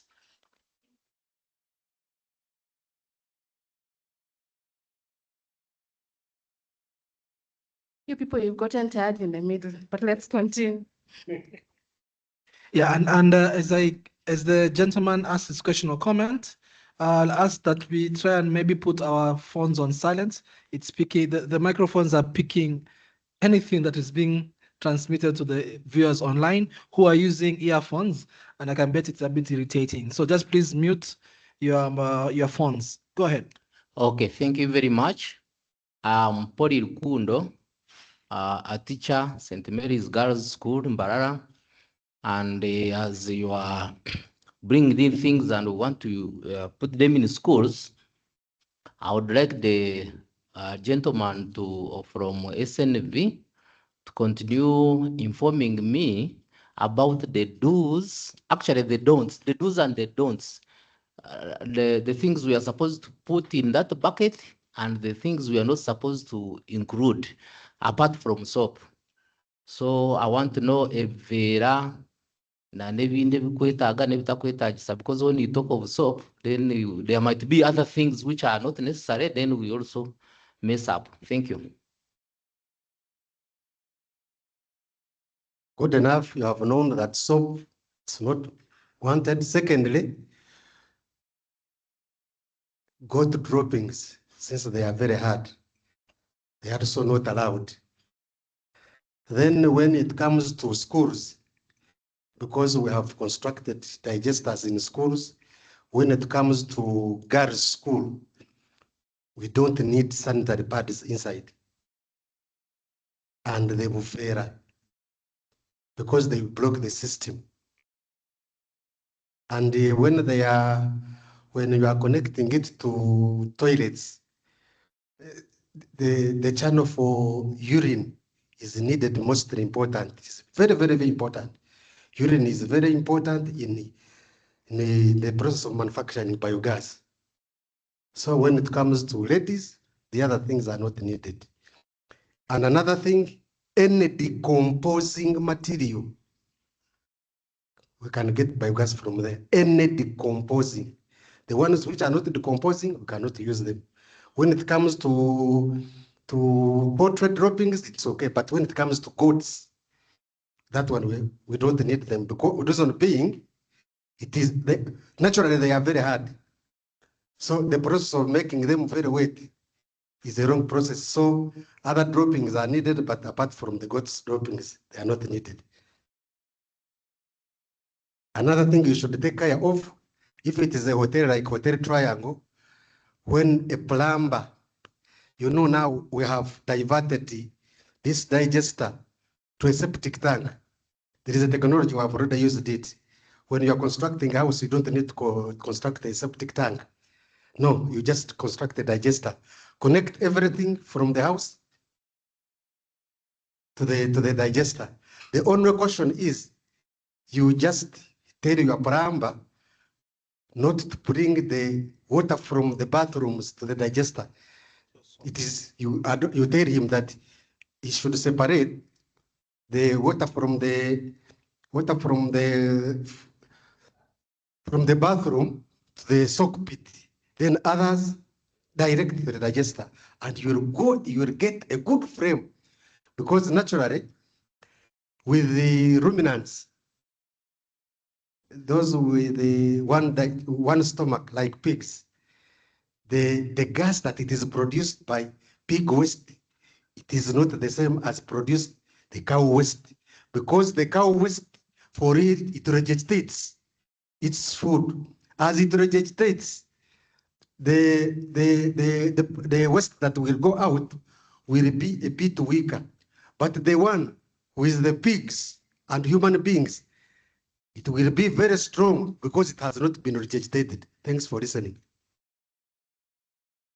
Thank you, Kasvante, for that one. Then I'm supplementing on what he was talking, the do's and don'ts. Like these big institution ones, especially these ones which they are using on schools, say, institutions, we don't need these leaves. When you are putting their leaves, sometimes they cause flies. They put there some insects which are not needed. And even when you're mixing, you need not to put their stones. Once stones enter there, they may block the pipe. That pipe from one, where they are mixing the dung, when you keep putting their stones, it means you will block the pipe. And once the pipe is blocked, it means you will not get what you want. Thank you.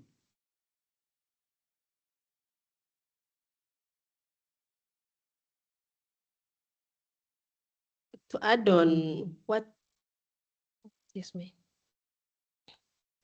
To add on that, when it comes to vaccinating, those strong antibiotics, they tend to do what? To bring in the acids in the digester. So when the time comes that the farmer has vaccinated, you have to spend at least like 3 to 4 days without feeding so that you don't kill the antibiotics that produce the gas. Yeah, thank you. Okay, thank you, sir, and my fellow runners, I may say. Okay, my name is Milton Twinamasko from Chagekwa district as a directive with parents. Mr. Moderator, I've talked about selling other products. I don't know, even my friend here has talked about it. You know, when I'm here about something like selling, there I mean that there must be something coming in. So I would like to show me what we sell there, because I'm green about the biogas only. I started them when I was in the books. Biogas, but the demonstration, I have just seen them today. So I thank you so much. Thank you. Thank you. Thank you and good morning. My name is Brian Tumsime. I work for Adrian. On that illustration, we missed a biogas filter on the gas line. And now where we are moving, because we're in carbon tracking, the emission tracking, we are introducing the meter gauge to really inform the carbon traders. I know that is something you'll be passionate about. So in the next phase, especially the project we are going to implement with the MAIF, the meter gauge is something that we are talking to our partners in India to include on the components they do supply us. So those are the two things.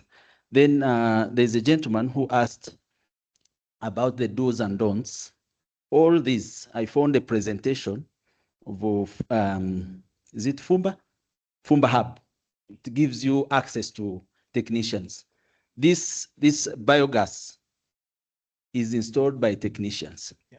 And one of the things we must look out for, the technician has a responsibility to take care of you. You'll find, for example, the technology that we deal with, we give you one year warranty with a number of service visits. That means we work with you till you're comfortable on the do's and don'ts. Again, this year we have introduced technical services that do repair and maintain. Those are payable services for the farmer. So what we do is that we provide you access to people who know this system, and your work is to call when there is an issue. So to call and pay in some small money, because we are doing biodigester business case. Biodigester is no longer free, like how we did implement. We no longer donate. A farmer has to buy a biodigester. We have an obligation to take through the farmer on how he can recoup the additional cost and how they can make business out of bioslurry and saving energy costs on biogas. So we want this biodigester to be a business for a smallholder farmer. That is the objective. That's the agenda. And again, I do research with the Bishop Stewart University, as my colleague introduced. We are looking at bioslurry. How can we improve it to a level that really substitutes the inorganic fertilizers? Everyone is running for NPK. And we know the problem with bioslurry. So how can we improve it to make sure that the farmer is confident in making sure that when they apply it, they can get the same results? So that is an ongoing research. Lastly, somebody who asked about goat droppings. We want to take the feedstock to another level. We are experiencing farmers who are saying, I have a number of animals on the farm, including goats, chicken. So our work as the sector is how can we innovate a way to make sure that a farmer who is a smallholder farmer. That's our focus. They have 1 cow, 2 cows, and goats. So how can we turn goat droppings into a viable feedstock? That is our responsibility as researchers. That is our responsibility as the sector. Farmers cannot throw away goat droppings just because they're hard. How can we turn them into a viable feedstock? Thank you. Thank you. I think we have someone before I can respond to a few things. I think there are two. Thank you very much. I just have a simple question. I'm called Derek from Ankole Demonstration Zoo. The things that how much can it take for someone, like if it's like a home, to have such a setup? Thank you.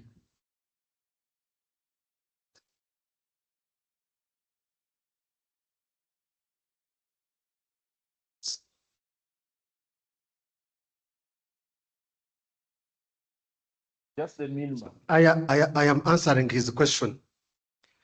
If it is at the household, there are different sizes, but in summary, the smallest 10 days. The cost differs because different areas have different costs of different materials. So it costs around, I think, can you answer the question? Can you also break down by different materials as we are here? But the list for the household, if I have my 5 people in the home. I think if it is 4, the smallest is 4 cubic meter. You just answer this question. Now, if it is, we have 2 types of biogas. We have domestic and institutional ones, but I'm going to talk about domestic, these ones which we are using in our homes. When we are a few people, like 5, there you can use like a 6 cubic meter or a 9 cubic meter, depending upon the number of animals you are having in your home. So if it is a 6, it can cost like from 1.8 up to 3, depending upon the cost of materials, because you may find that getting bricks is very difficult. You have to first get them from Rwampara and you are bringing them here. There it becomes costly. Then if it is a 9, it starts from 2.5 up to 5 around there, depending upon the costs of materials. Then, any other question? Institution, for them, they start at around, I think we start from 20 cubic, there is 100, like that. So those ones are used by schools, over hotels like these ones. They are very expensive. What is expensive? That's what we need. Bare minimum. Thank you. Yeah. Bare minimum. You start from 15 million and above. And before you do anything, we first go around with you and see what you have. We don't wake up in the morning and say that we are giving you an institutional biogas. No. We first say how many children do you have? How many toilets do you have? If there are 6, we know how to divert. But if you have like 20 children, making a basin of waste, it will become a problem. We shall not give you an institutional biogas. We first verify. Let me give an example. If you have a school with over 1,000 children, that one is okay. And if you have 3 cows, there we balance. We get cow dung and still use the waste. Understood? Because as you mix, you are giving more morale to the what? To the biogas. And another thing I wanted to talk about is don'ts. Here with the biogas, if they say that every day you have to put 2 basins, and maybe you have a party for 3 days, you cannot wake up in the morning and put 6 basins. That's because you are going for a party. That one is not allowed. Understood? So if it is 2 basins per day, it is 2 basins per day.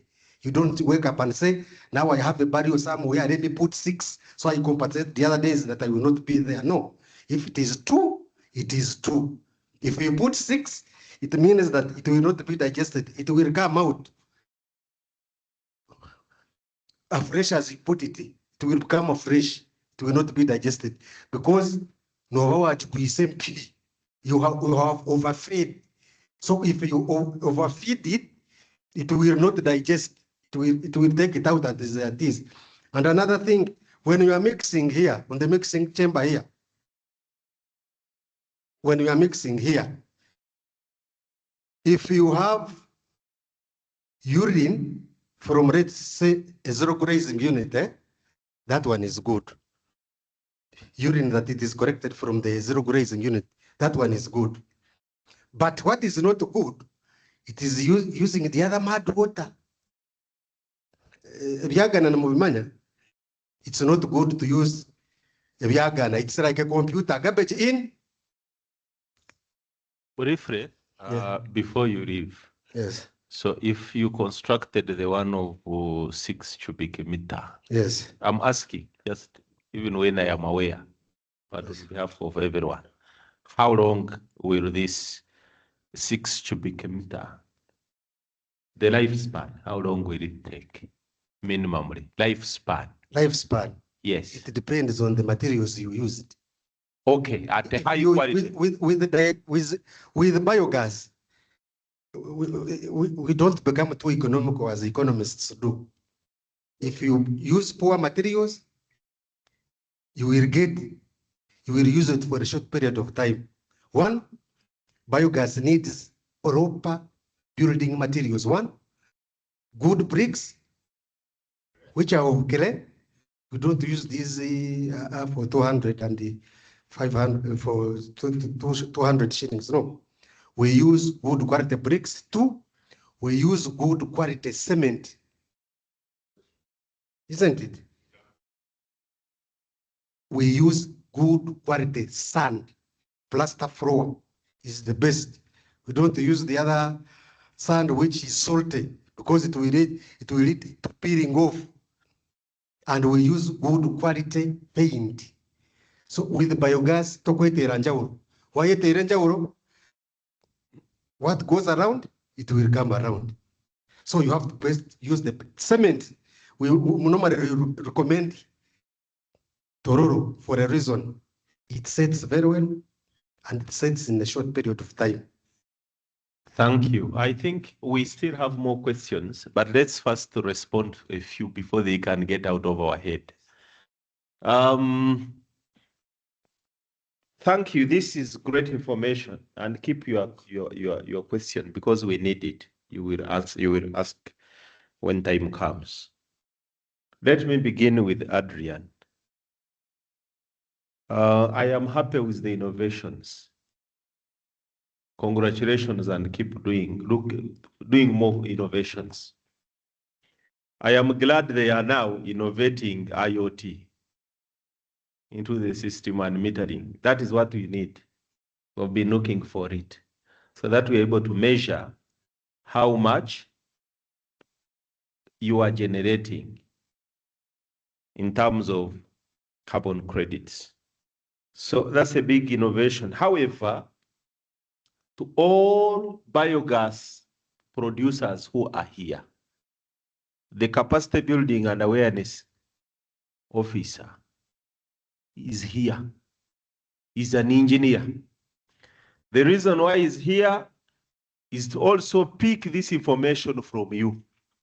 But I also want to implore you to make use of him so that you have your information where? On Fumba Hub, right?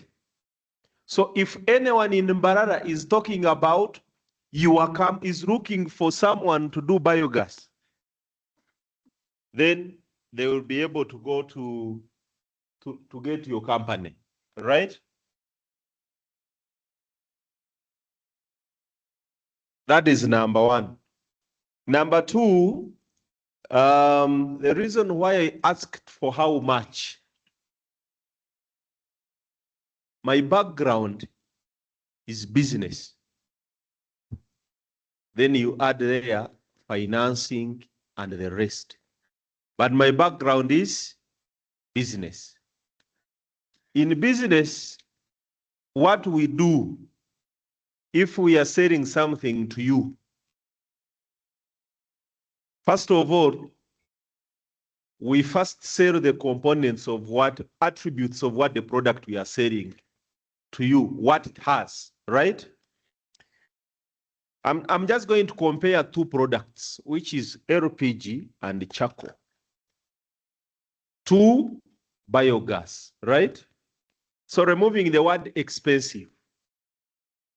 A family of about 5 people, I think they use 1 can of LPG of about 6 kgs, right? How much is refilling a can of LPG? 50,000, right? The reason why I was asking how much, so 50,000 times 12 months, how much is it? 600. How much is it in 2 years?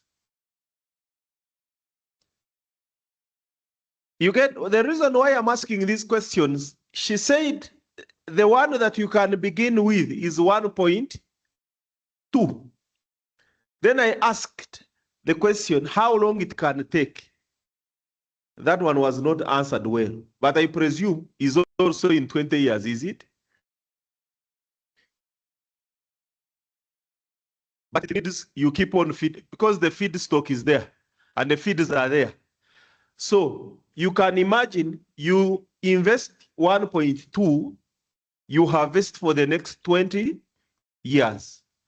If you use it, gas, okay, the same. So it is almost the same, right? I'm just giving you an example, right? The reason why I am saying so is that you only need to see the attributes. The same applies to charcoal. The same applies to any other thing. The same applies to firewood. You only need to do the trade-off. I am happy Adrian is bringing the pay-go, which has been missing in the market. The pay-go is now the way to go. Then we are now having carbon financing come to play. We are having RBFs, right? I just thought I needed us to approach it in that way so that you see that nothing is very expensive. It depends on how you sell the attributes. The rest, I think my colleague will be able also to answer them if there's any, and maybe we pick more questions. Yes. So I could have the mic go to the gentleman that side. So we can have you and him. There's also one there. Thank you. I'm giving some answers to our partner who has a problem with goats droppings. Where is he? Goats droppings. Where is around? We collect goats droppings, put them in a sack. Okay? Tie that sack very well and keep it under damp or water what? Environment. Keep it for a week. The goats droppings will automatically soften and ready to mix. Actually, goats and rabbits. We are using them very well. Get them, put them in a sack, tie it, pour water on top, and they will become good feedstock. So they are working. Now, somebody talked about filter. The person who drew the drawing needs to put a filter. Filter is key for so many reasons. That filter removes dust, water, hydrogen sulfide, ammonia, carbon monoxide, carbon dioxide. Now, when we are using human waste, those who have schools here, when we are using human waste and we put a pipe from the digester to the kitchen, we have actually opened the toilet to the kitchen. And our users are opening gas every now and then, whether burning or not burning, right? So do you see how you are putting germs in the kitchen? when the digester has no filter. So it's good to have this drawing, have a filter as a must, because it is a health, with no filter, it is a health hazard. They open the gas, then they start looking for a matchbox. So in the meantime, the gas is entering the kitchen, going to our plates and cups and saucepans. So we must have a filter. Then sediment tank. Somebody complained about pads, stones coming into the digester. Today, our digesters have a sediment tank. For those who want to know more about the sediment tank, we can even get a drawing. The stuff comes in as is, because these people who mix don't care. For you want your digester not to have stones inside, but the person mixing doesn't care. So what we do, we put a tank, everything comes in, the stones automatically go at the base. The polythene papers automatically come on top, and we tap the feedstock from the middle. So every digester should have a sediment tank, because 1 year from now, you won't be there to clean the stones and remove the bovera. So please have sediment tanks in every digester as an addition to the design. Those are my contributions. Thank you. So there and then there. Good morning once again. My name is Captain Pina Morris, and I work with Wildlife Clubs of Uganda organization. And basically for us, we champion environmental conservation within the young generations. And we have programs with schools on all levels of education. Now, my question are just three. Basing on the competence-based curriculum, or a CBS that was recently introduced, if this biogas program or digester is being installed into the schools, how should Wildlife Club members be able to sustain its flow? That is one. And then second, I'm looking at financing. Wildlife clubs in schools, since Wildlife Clubs of Uganda, it is a non-government organization, and basically we always get aid from different conservation organizations. So if maybe a school needs to integrate in this biogas, but with the Wildlife Club members, is the ministry maybe ready, or is there any point of financing to these schools that need to have this, since maybe they cannot be able to afford?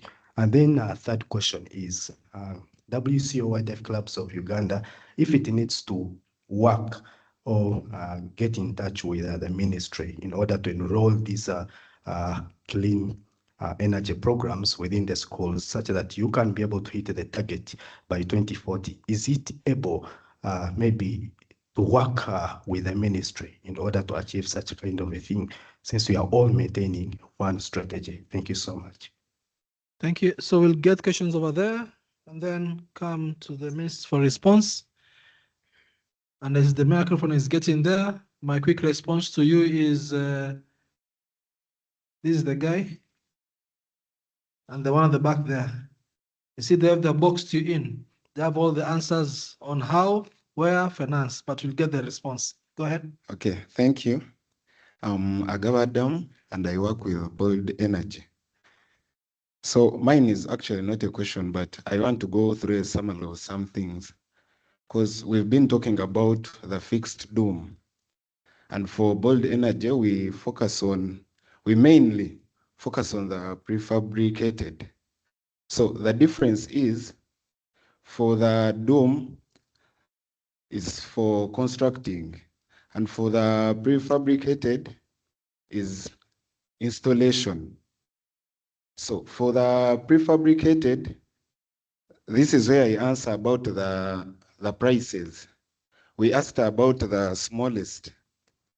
Our smallest is the 12 cubic, and it goes for 1.85 Ugandan shillings. So that's the smallest. That one is for a person with 3 to 5 cows. So, and the second one is 16 cubic, which is 2.3 Ugandan shillings. Then there is the biggest one, the 20 cubic. It goes for 2.8 M Ugandan shillings. So when I talk about this money, I'm talking about the biodigester and its components, including the installation and what. So when you pay your 1.85 M, it's the complete pack.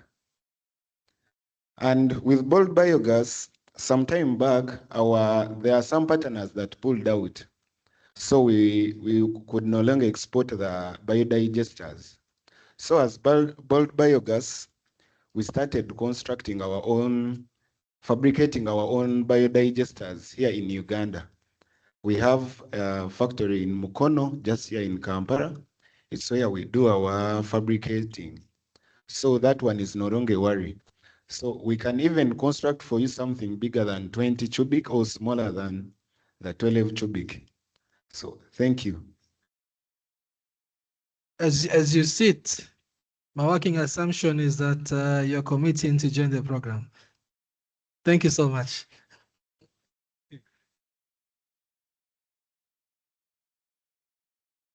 Quickly, I think there's for curriculum, but as I answer it, I think Adrian and colleagues in the house, I think as you can see, there's now need for having as much. Let's now leave alone the biodigester. Now go to the cooking component, which is the gas, right? Can we now start thinking, because we have seen LPGs being displayed everywhere. Have you moved around and you see kiosks? Everywhere. Even the stoves, improved cook stoves. Even some other stoves, right? So can we now think of opening up stores, kiosks, and you start parking? I think I have seen it somewhere. You get? So I don't have to own a cow to come and have biogas. Are we together? So that I know if I go to Bold Energy in Imbarara, they have a kiosk, I can pick or refill. Are we together? I see the hand is already up. Let him say something. The hand is up. If I answer this, I think he can answer as we move on. Thank you. About our address, first of all, our address, we have our offices at Kamukuzi, just after BAM petrol station and Bema Hotel. So we have a kiosk there, it's an office. We deal in clean cooking, not only about biogas. We have pressure cookers. And about this gentleman asked about what he can sell from the biogas. Actually, we can pack that biogas. Wonderful. So you get what I'm saying? So you start packing, you don't have to be in Kamukuzi. You can refill and bring something to refill at my home. You get me? I just buy a can where you can keep on refilling. That's one. Number two, I think our capacity building expert, there's something is designing in line with the curriculum, not necessarily for world life, but there's something that they are designing. I think he participated in that. Maybe you can speak through the curriculum with the Minister of Education.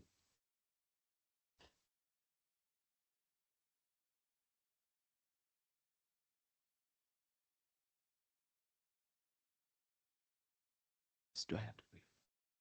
Okay. Oh, because most people are facing in front, let me stand in front. Yes, thank you very much. I'll only speak about two things. Number one, the curriculum that he has mentioned. The transition to clean energy is taken as a priority by government. And that is why we have even gone ahead to develop what we call a clean energy curriculum. Those days you could hear people say, I make briquettes, but right now as I speak, it is now regarded as an occupation. We recently finished developing curriculum to have a briquette maker as an occupation.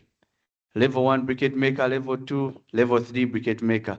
All of those can make briquettes up to certain, with certain qualities and with certain skills. hand tools to industrial scale, to commercial scale, etc. So that curriculum is also there right now. We also now have a stove maker. And in that curriculum, the focus is on making improved cook stoves, more efficient cook stoves. So that curriculum is also there. There are 6 months curriculums that people can undertake, young people, old people, anybody can undertake if they want to get skilled in that. Because when you look at our targets as a country, how many stoves should we have by 2040 for us to say that we have now improved the quality of cooking?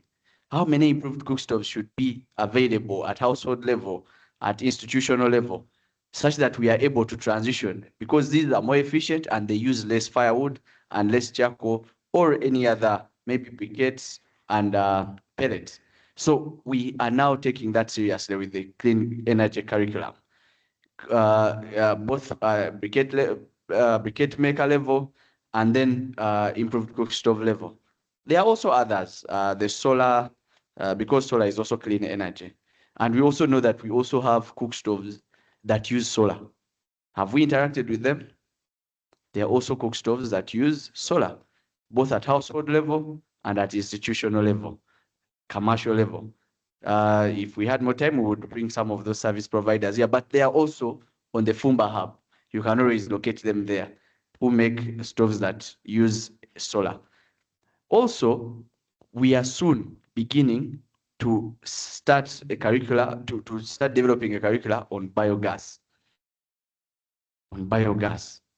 We already have a lot of capacity here on biogas, very good capacity. Even me, I was sitting at the back and listening into many experts give opinions, and I was also happy. But we shall also now also standardize it and have a person trained to be able, a technician trained to be able to provide that service. And they are assessed. Because it is one thing to be qualified, it is also another to be what? Certified. Because anybody can be qualified. But how we also know what level of qualification you are at is when you undergo an assessment by UVTAB, Uganda Vocational Training Board. You undergo that assessment, and then we can know what level you're at, and you can be certified in that regard. So that is one level. I want to also speak to the gentleman who mentioned schools as a key area of intervention. Yes, as we speak, we are in the final stages of completing the capacity building toolkit for schools. That toolkit is targeting 3 different categories of people. Number 1, it is targeting the students. 2, it is targeting the school proprietors, school head teachers, school directors. And number 3, it is targeting the teachers. Why all those 3 categories are they targeted? It has 3 different manuals. 1, a manual for students. How can students better understand clean cooking at their level as students? What we've broken it down. We've broken down clean cooking for students to easily understand it. Very well explained. To teachers, in this other manual on teachers, for teachers, we've also shown teachers that in the different subjects that you teach, whether it is geography, whether it is biology, whether it is chemistry, you can always, in your teaching, in your lessons, you can always incorporate in. We've shown avenues where clean cooking comes in these different subjects and how it contributes to even the betterment of the learning outcomes in that particular subject. Then for school proprietors, we've put cost-benefit analysis. What's the plural of analysis? Yeah, so that's plural. So we've put also that. We've done for you costs. We've shown you that because we've carried out pilots, we've also carried out, we've done the math. So we've put for you that if a school of this number of students, say 500 students, is to cook with firewood, and it say cooks 3 meals per day, in a term, this is how much you would spend if you are buying a trip of firewood at this rate, if you were etc. And then we've also showed you, if you were to use, say, electric cooking, This is how much you would spend. And this is the cost. So even for school proprietors to guide them in their decision making, we have done that. So that capacity building toolkit for schools will come out very soon. I think we'll also be launching it in this new month. And then we'll be able to, in fact, be able to engage with schools, institutions much more better. There are also other toolkits we've developed alongside the Ministry of Health and the Uganda Lung Institute, because many of you are already experts in this sector. Clean cooking has benefits. There are quite a number: the environmental benefits, the economic benefits, empowerment benefits, yeah, and the health benefits. So we also have different avenues of reaching and preaching the message to households, to people, to be able to transition, to be able to accept the change, to be able to change their behavior, to show them that it is possible and actually has better benefits. So one of those key interventions in the other toolkit that we have worked with, some of us have heard about the community health extension workers, right? If you've not, you have this have seen VHTs. These are health workers that move door to door. If there's an immunization campaign in an area, they are the ones to move door to door. They know the households in the area, in a parish. But they are also monitored by who we call the community health extension workers in the different districts where we come from. So there is also that structure. That structure has been empowered and equipped to only speak about when they approach your houses, your households. They are equipped to speak about the health benefits of transitioning to clean cooking. Because in the toolkit we have also developed with them, in partnership with the Ministry of Health and the Uganda Lung Institute, we've shown them, especially expectant mothers, that this is the picture. Because the toolkits are visual, they have diagrams, they explain, they do the explanations with visuals. We show you that if you're an expectant mother and you expose your unborn child to indoor air pollution, these are the outcomes. etc. We show you a picture internally what is happening to the baby every time you are inhaling this dangerous smoke. And then we also show you if you're using clean cooking, clean energy, biogas, for example, this is the picture. So we are also using that structure to also, because I've seen many business entities here, many experts who provide the service. So we are also doing as much as possible to enable the population to accept your service by the time you get to them. By doing that community awareness, I already talked about that one. We have already begun work with the community health extension workers. We are completing the toolkit for schools, and then we shall also approach the schools now in a much bigger way. But also we are working on other avenues of subsidizing the cost. For example, biogas here, you've listened to some of the prices from service providers. And even if you have a household, you'd say, surely I need some extra money to be able to afford what? Biogas. Even if it has better return, better savings in the long run, but I need to, that upfront cost is not easy to attain in some time. So we are also working on reducing those upfront costs. I know I've overspoken. I'm sorry. Thank you very much. It's very much in order. It's part of the stakeholder consultation. And for those who are still coming in or have not registered, please just put your hand and Lily will come to you. It's very important we make sure that we have your contacts. Again, to reiterate, this is part of the process of doing a carbon project, having a local stakeholder consultation. There will be a report being made on this, a verbatim report. So the questions and the answers, how they came out, will be there. And this will be put somewhere within the carbon registry. You come back 10 years from now, 20 years from now, this session will have been immortalized in the registry. So your participation here is very, very important, and we appreciate it. So taking that there are no more further questions, we'll be moving swiftly. I want to take a small detour to something very important. This is a clean cooking session, but of course, there are always other opportunities. So the gentleman asked about some of the products or byproducts, let's say products. Well, there's the gas for cooking, And at the very end there, you can see there's a bioslurry which can be used as an organic fertilizer. Now, depending on how large your farm is, and you're able to improve the soil organic carbon health of the soil, you can also do a carbon project in that. I'll not go into the details. Anyone who's interested, we can speak over that during lunch. Now, I assume that everyone has at least 90% understanding of biogas and how we get biogas. Is that a fair assumption? 90% hands, 90% understanding? Oh, so it's 95% understanding. But I think we all understand what you're trying to do, right? So the clean cooking component comes here at the very end. After the biogas has been generated, we must have the stove. So whether or not currently as a biogas manufacturing, a biogas installer, or rather biodigester installer, you don't have the cook stove, don't worry about that.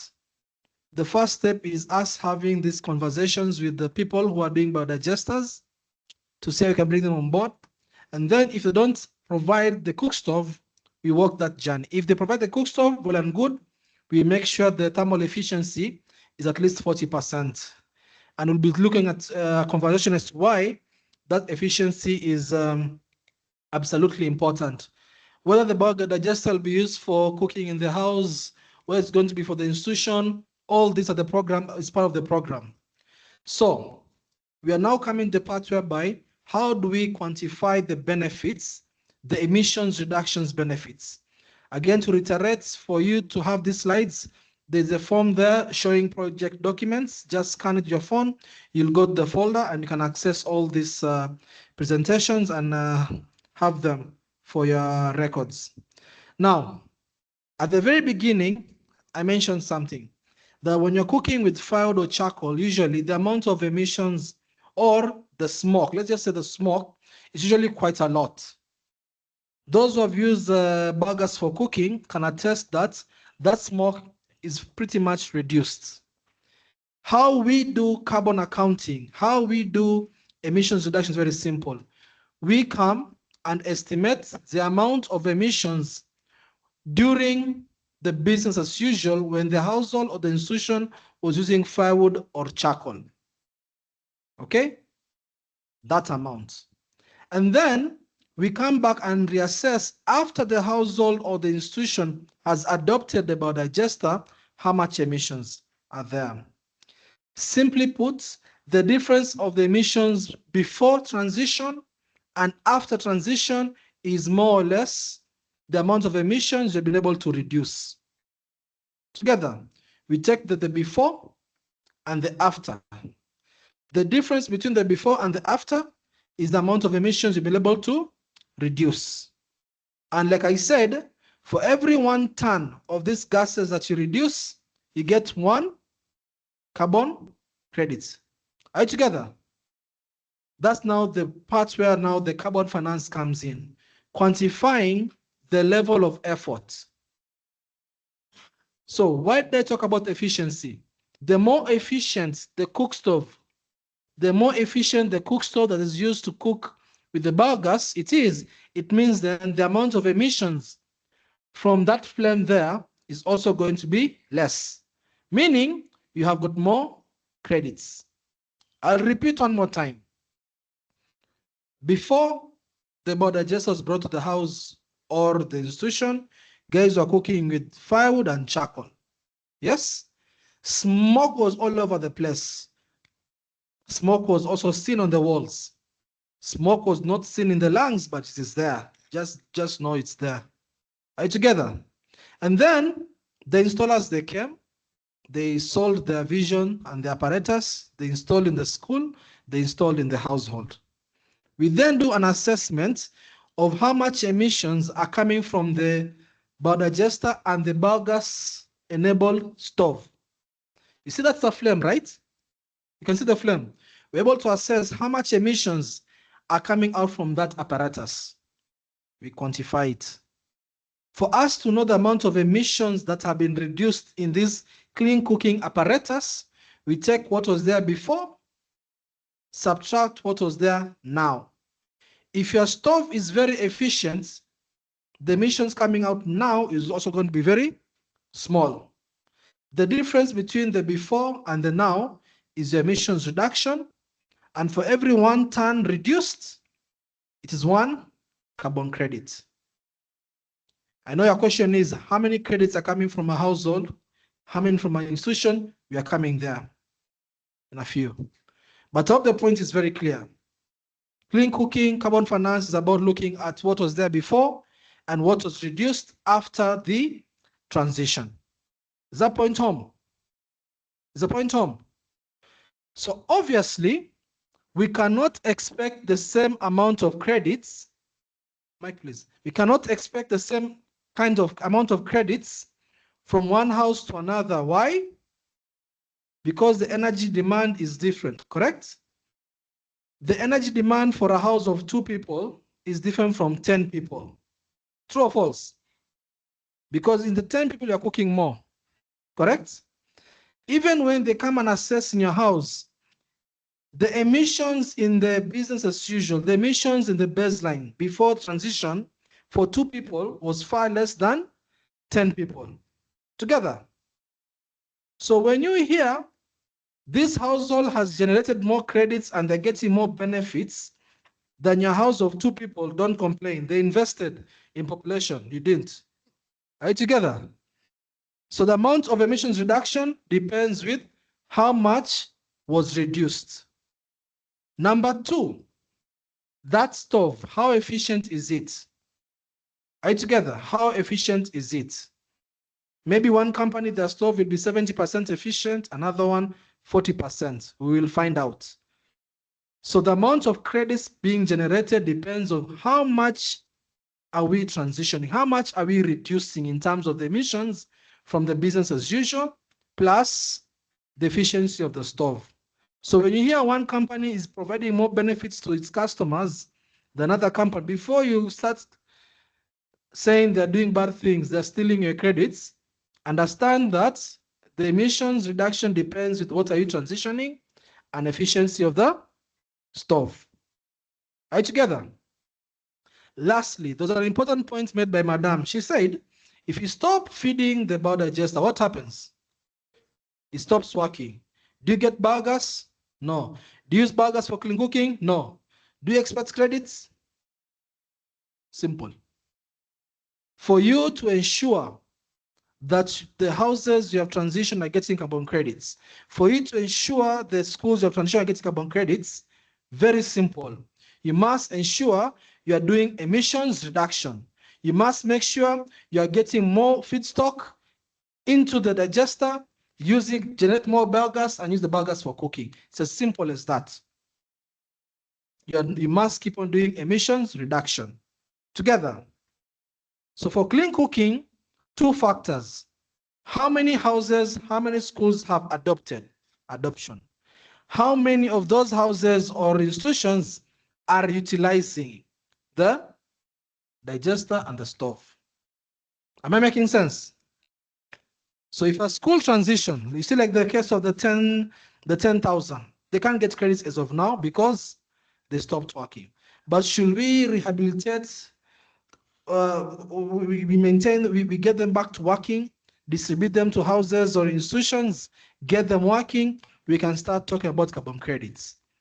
And literally, you must have a case of an efficient stove and you must have a case of an efficient fuel. And in this case of biogas, you're talking about biogas. So you must keep on feeding it. How you feed it, where you feed it, what you feed or don't feed, that's now part of the work of the installers to support us in that transition. Like I said, what you're thinking is a challenge is a solution to somebody else. People have done it before. They have all the do's, don'ts, and will be providing the capacity building. What you're simply asking is, if you believe in the vision of clean cooking and you want to try out biogas, let's walk the journey. Ask your questions. We see if we can have a solution for it. And if you don't have a solution for it, believe you me, we'll find it. Are you together? Adoption, utilization, emissions reduction, 1 ton reduce, 1 carbon credits. Are you together there? Together?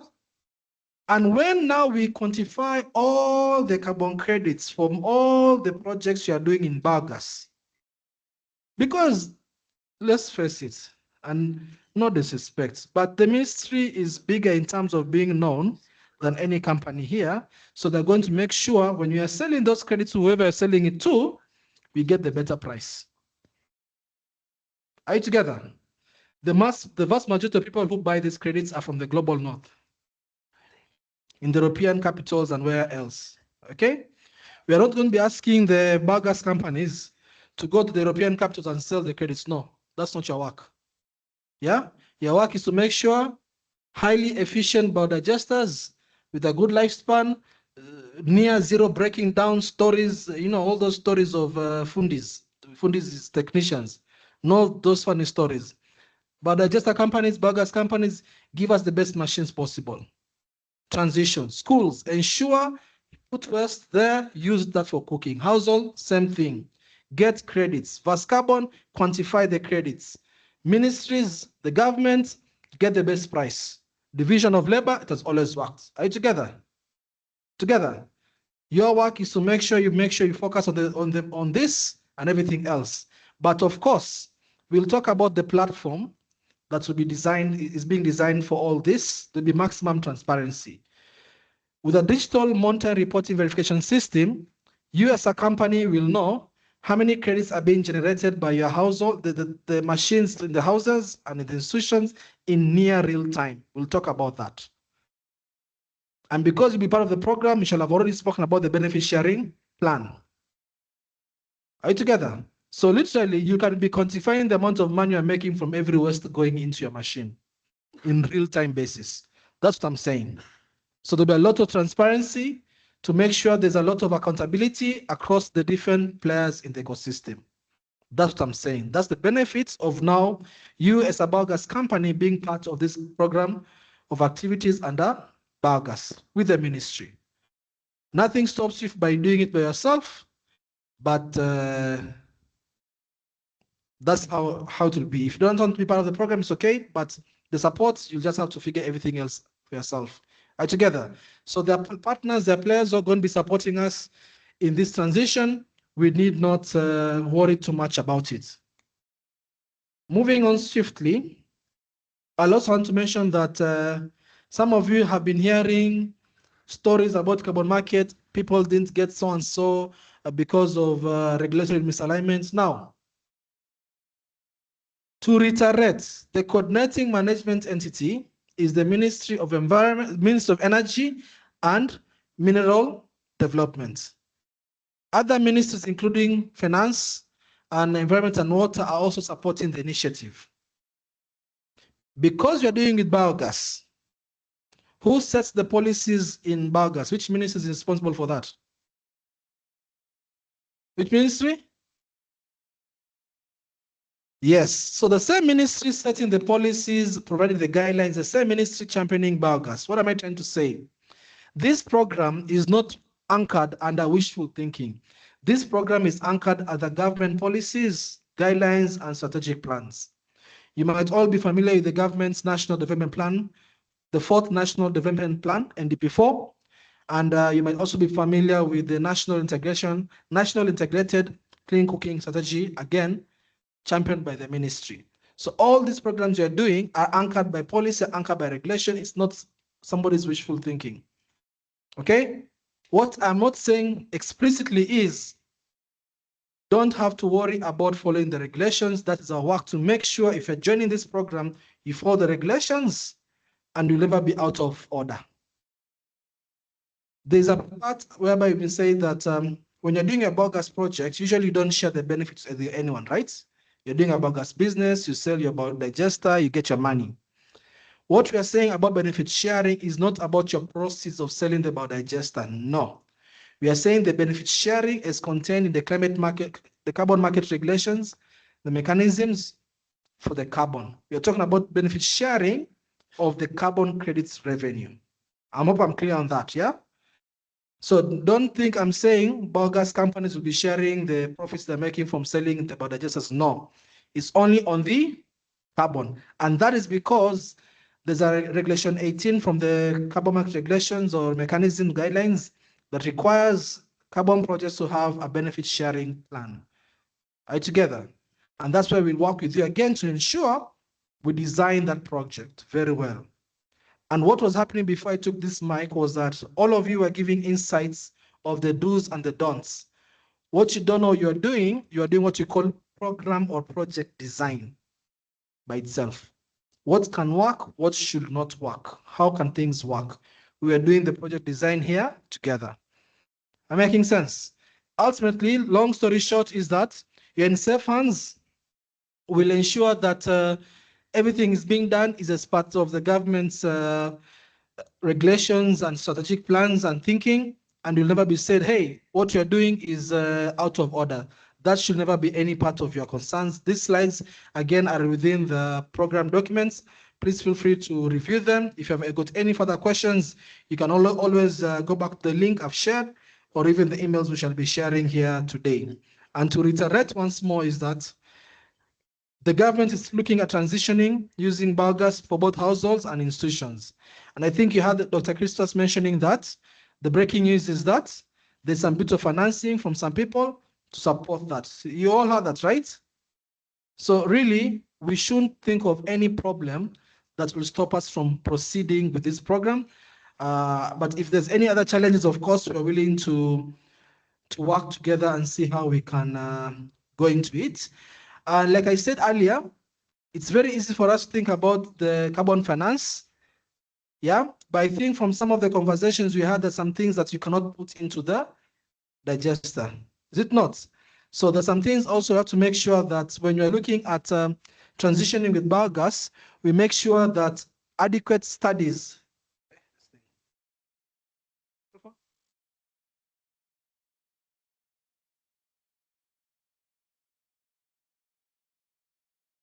As we are looking at transitioning households and schools, it will be very important to make sure, for example, schools, you have adequate feedstock for the machines.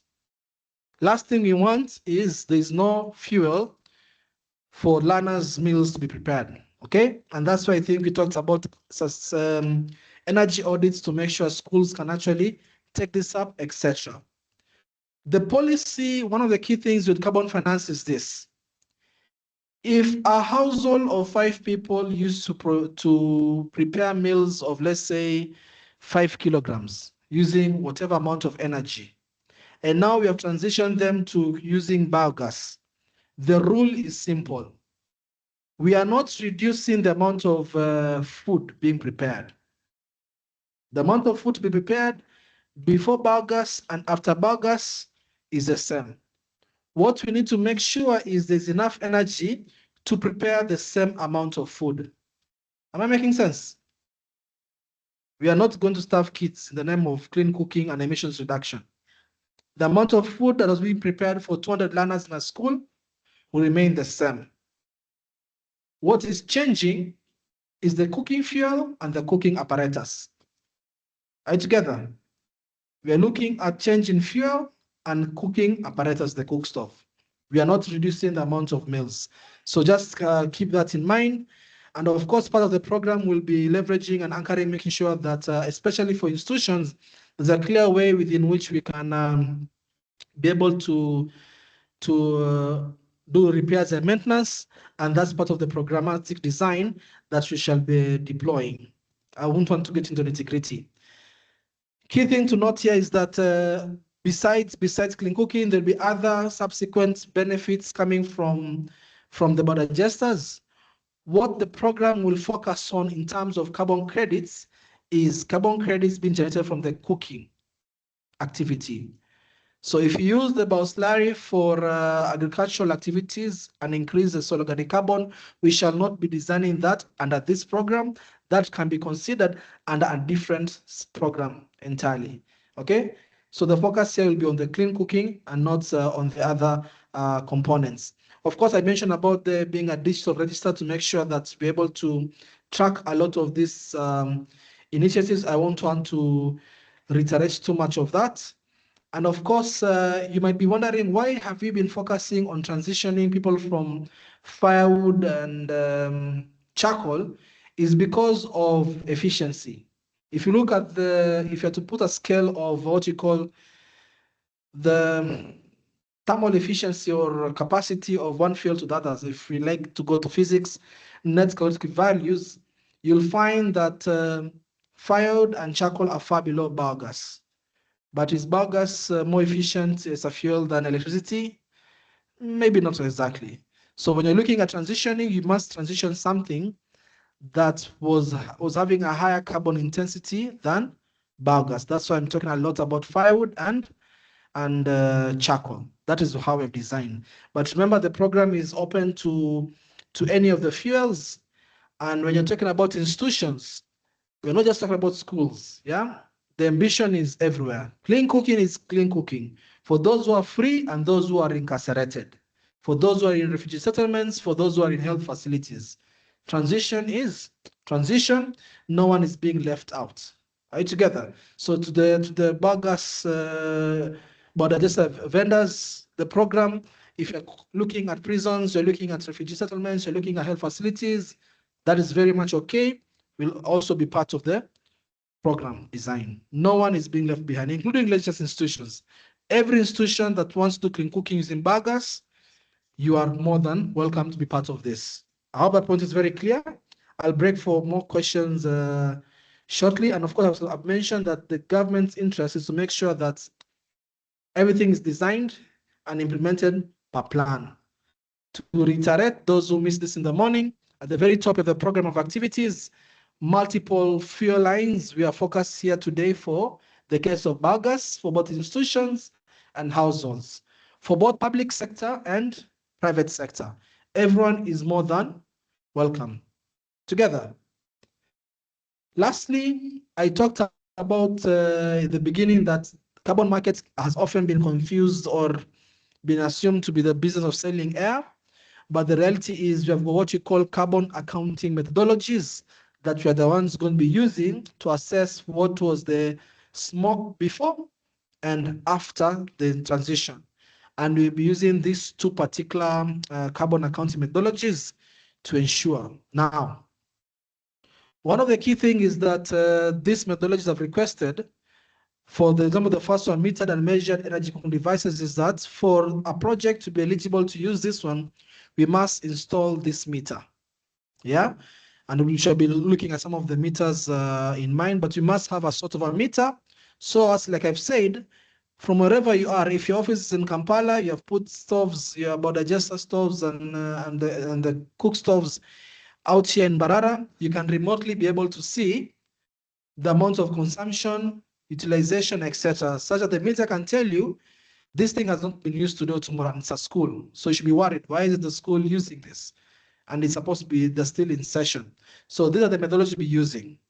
Similarly, for this other one, the comprehensive lowered emissions assessment and reporting methodology, it can allow cook stoves that are metered and not metered. However, for the case of biogas, the requirement is it must also be metered. Yeah, and that's why we said once you as a supplier comes on board, we shall look at your cooking apparatus and see how can we meter. We just need to know how much biogas is being generated, and from the amount being generated, it's the biogas, how much that is being used for the cooking. We just need to meter that. That is the only slight adjustments we'll be doing to apparatus, and the work of us and the ministry is support in the development of those metering systems. I hope you're together. Any questions or comments? Questions and comments? We all together? Yes? Okay. Okay, good. We are all together. Now, I'm sorry, I might sound like I'm repeating myself, but I just wanted the point to go home. Households are being targeted. You know, the millions of households out there. There's enough for everyone, okay? So when you see the ministry saying, or rather it's asking 5, 10 different companies in biogas to come together, there's nothing to compete. There's so much that there's no competition, right? There's so many households to transition. Let's not even talk about competition. The other end of the day is that, is your stove efficient? Is your stove affordable? Yes, then that's the opportunity out there. 95% of households are using firewood and charcoal. So that's the opportunity size. That's the addressable market that everyone is being asked to be part of. Together? Any questions? Yes.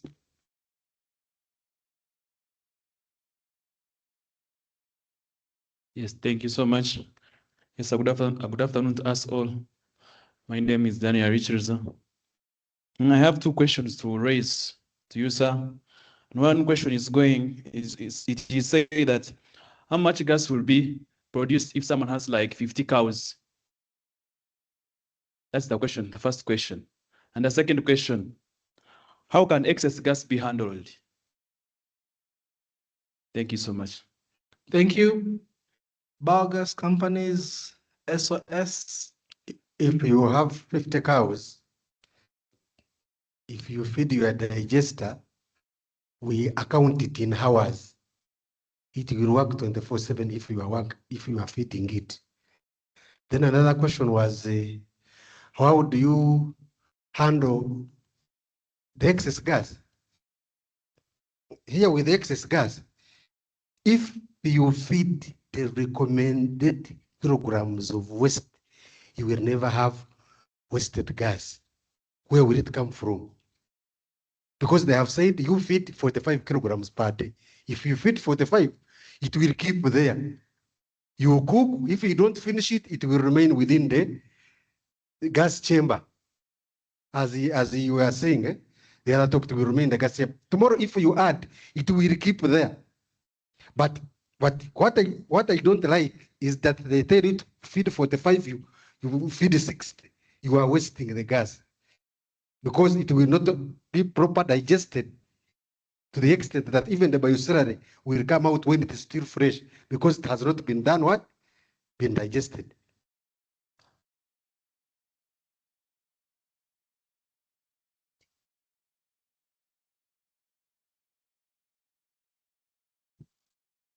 Good afternoon, all of you. Like I introduced myself before, I'm Birungi Annette, Project Coordinator, Bold Biogas Limited. So my question is, if I fed the recommended, I'm supposed to be answering, but I'm going to first pose that question. If I fed the recommended kilograms, like you've said, and I don't use it, that means there'll be excess, right? So the question is, how do you deal with the excess? To me, I would say the biogas bags, they're available on the market. You can fill these biogas bags and you either sell to your neighbor to use. If they have, maybe if they're using charcoal, you can sell to your neighbor to use. Then there is also another technology that has come up of late, which is purifying and putting in cylinders. Yes. Yes, you have to first purify that biogas.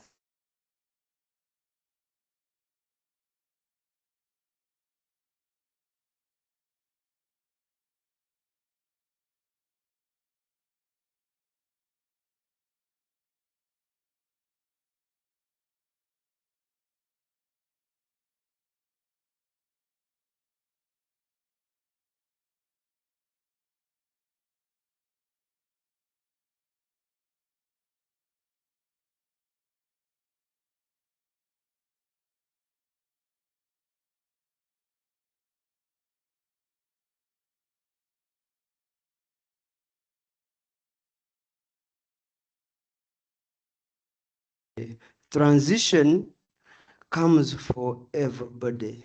That's very fine.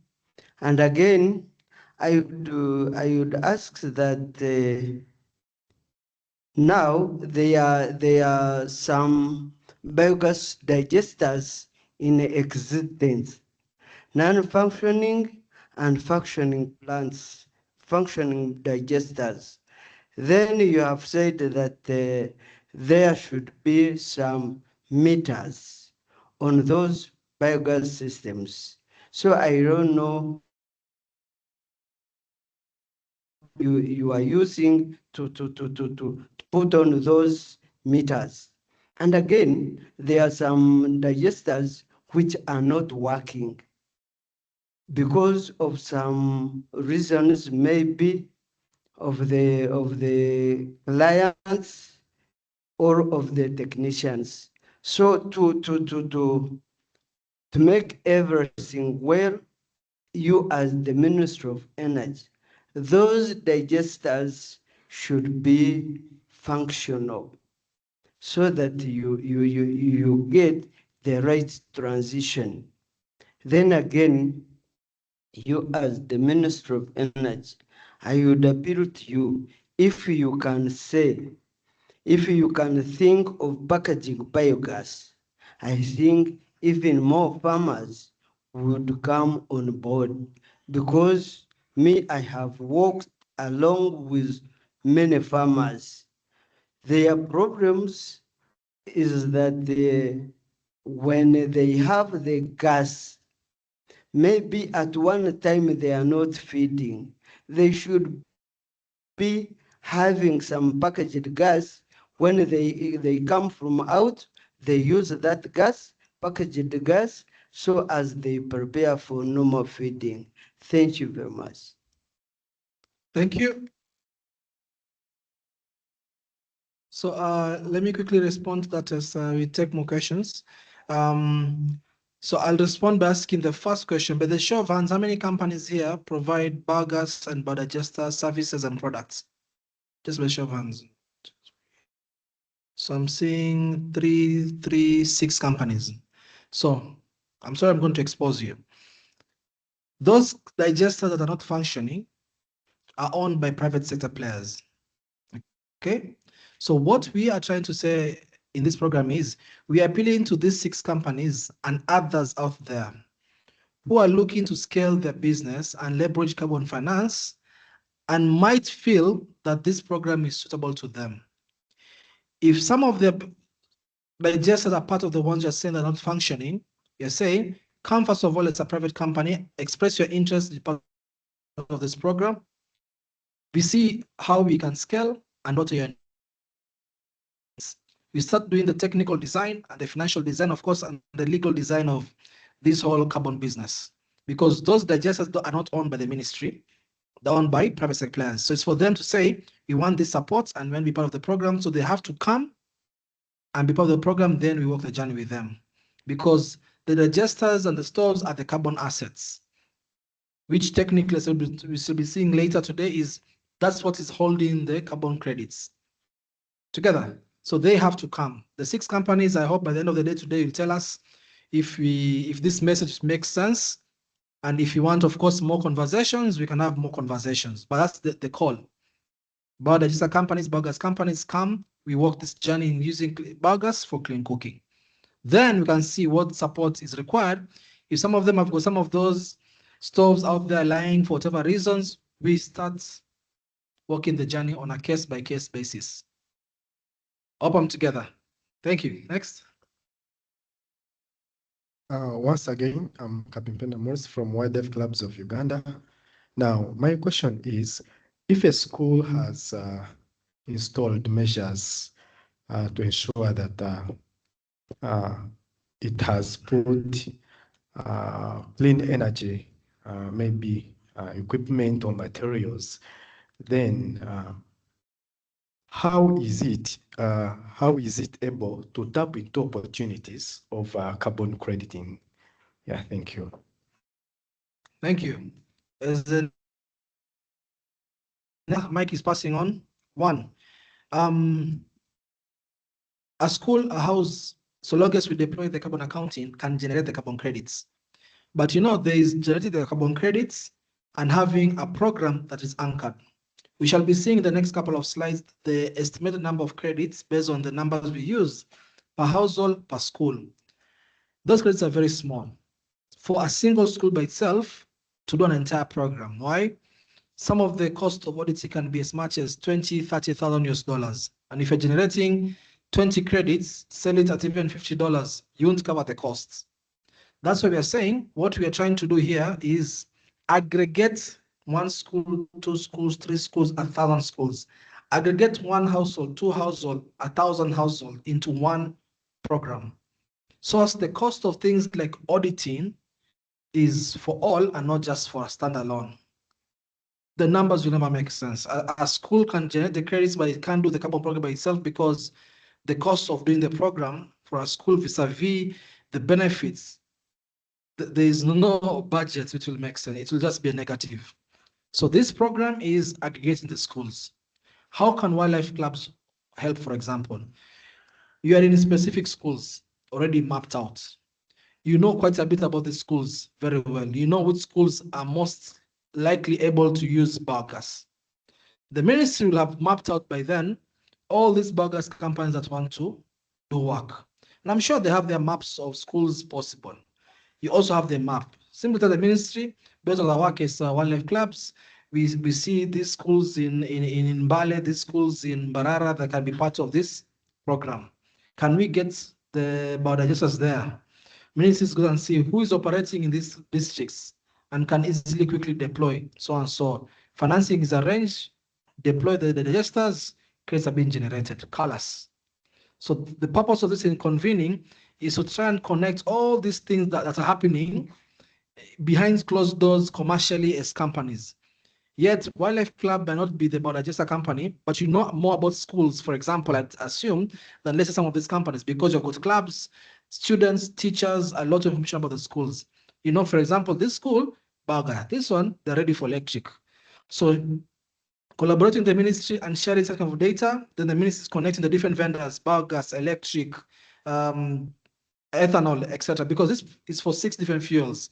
We then do the mapping.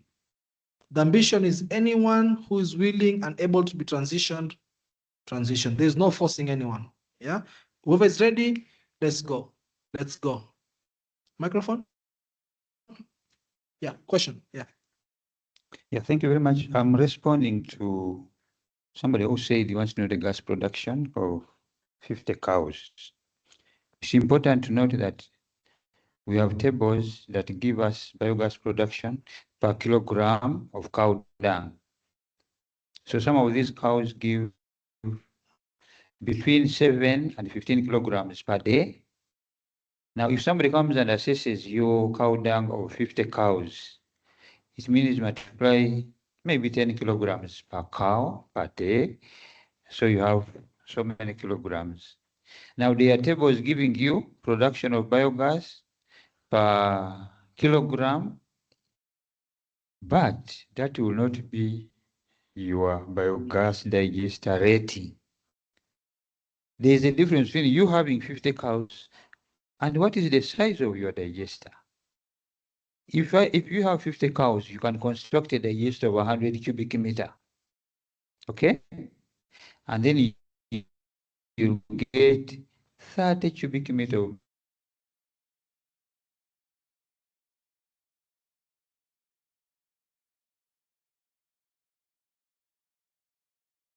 you'll have a lot of gas, but you have it in your compound. You may not need it. That's the first part. The second part is, if you have a lot of gas, we can bottle it. Right now we have Gilbert Vyamgisha. I don't know whether some of you know him. Gilbert Vyamgisha has imported a machine. Actually, it's on a vehicle. It moves from place to place. If you have your 30 cubic meter of biogas per day, Gilbert can come to your place and bottle the gas. Because it moves with a vehicle, with the cylinders, with the people who are bottling. So he comes to your site and he maybe finishes all your gas. So I will give you the telephone number of Gilbert Vyamgisha. I'm sure it's in my phone. And so that you can be able to talk to him direct. When you're building a digester, you know that I'm going to bottle the gas. So we have reached that level. We are now bottling it. He's bottling it from Namuongo in Kampala. Then thirdly, non-performing digesters. These digesters, my boss, the digesters don't belong to us. We go to site, we build, after building, we hand over. So those digesters, I have a digester of 80 cubic, it belongs to that person, but that person does not operate it properly. So I do not have direct access. I have to sit down and negotiate with him if he's interested in me doing service and maintenance so that it works properly. Now, if we are to get carbon, it is that person getting the carbon, not us. But it's okay. Yes. Thank you very much. I think this is, let me respond urgently before we get Reverend has a burning one. Keep it. It's coming. Keep that burning one as well, so that you ask after I have responded to a few things. One, I want to change the mindset here, right? With carbon financing, with what? It's money. What we are designing is what? Let me stand up because I'm talking about money. Right? I want us to change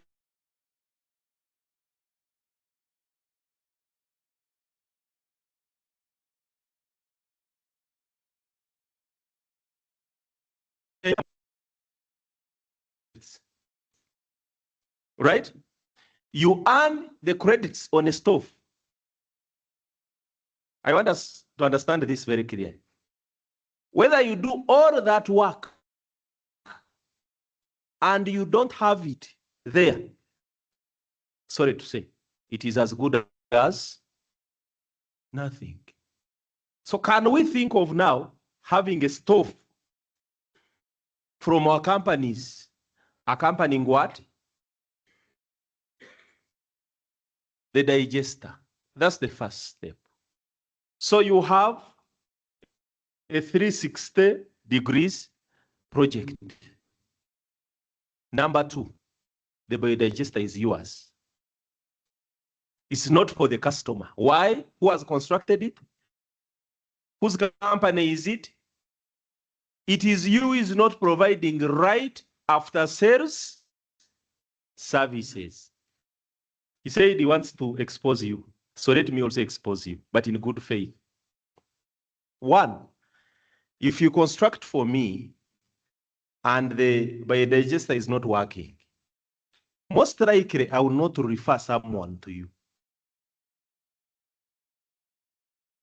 Right? Do you see how this biodigester is yours? You must ensure my biodigester is working so that you refer. So you are missing on referrals. So the 10,000, if each one referred one in a year, just one, where would we be? So we have to do an extra mile. So I'm just copying exams for you. Beyond that, right? Beyond that, maybe I answered the wrong way. Do you provide a stove to that biodigester, you as you? Or it is for the client? So you are selling gold. Two, then the other thing was, again, as a reminder, if the stove is not working, ideally, if the biodigester is not working, the stove is also not, you cannot earn credits. You only earn when it is working. So it is still your role to make sure that it works. So now that is why we're going to have now the carbon rights and benefit sharing. I know you will discuss it in the next session, but they will take you through. I want you now to take ownership and you know, this is my property.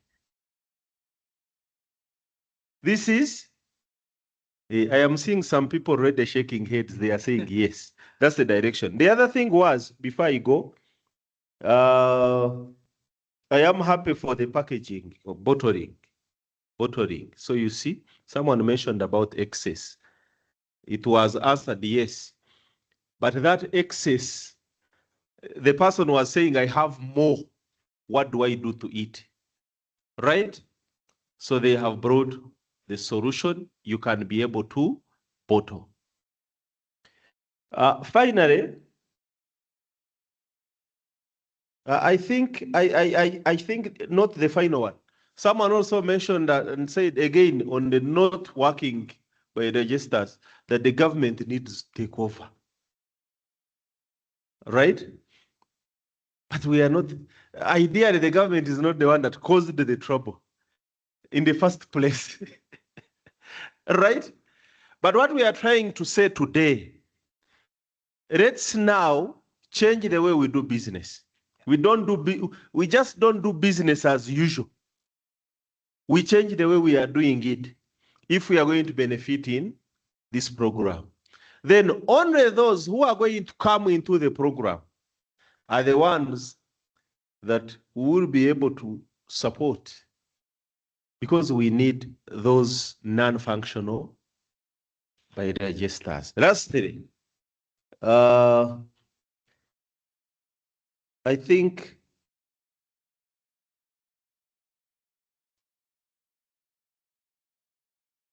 the other one was saying, how can we start selling? I think the question did not come up well, but I think it was on stoves. Something on stoves.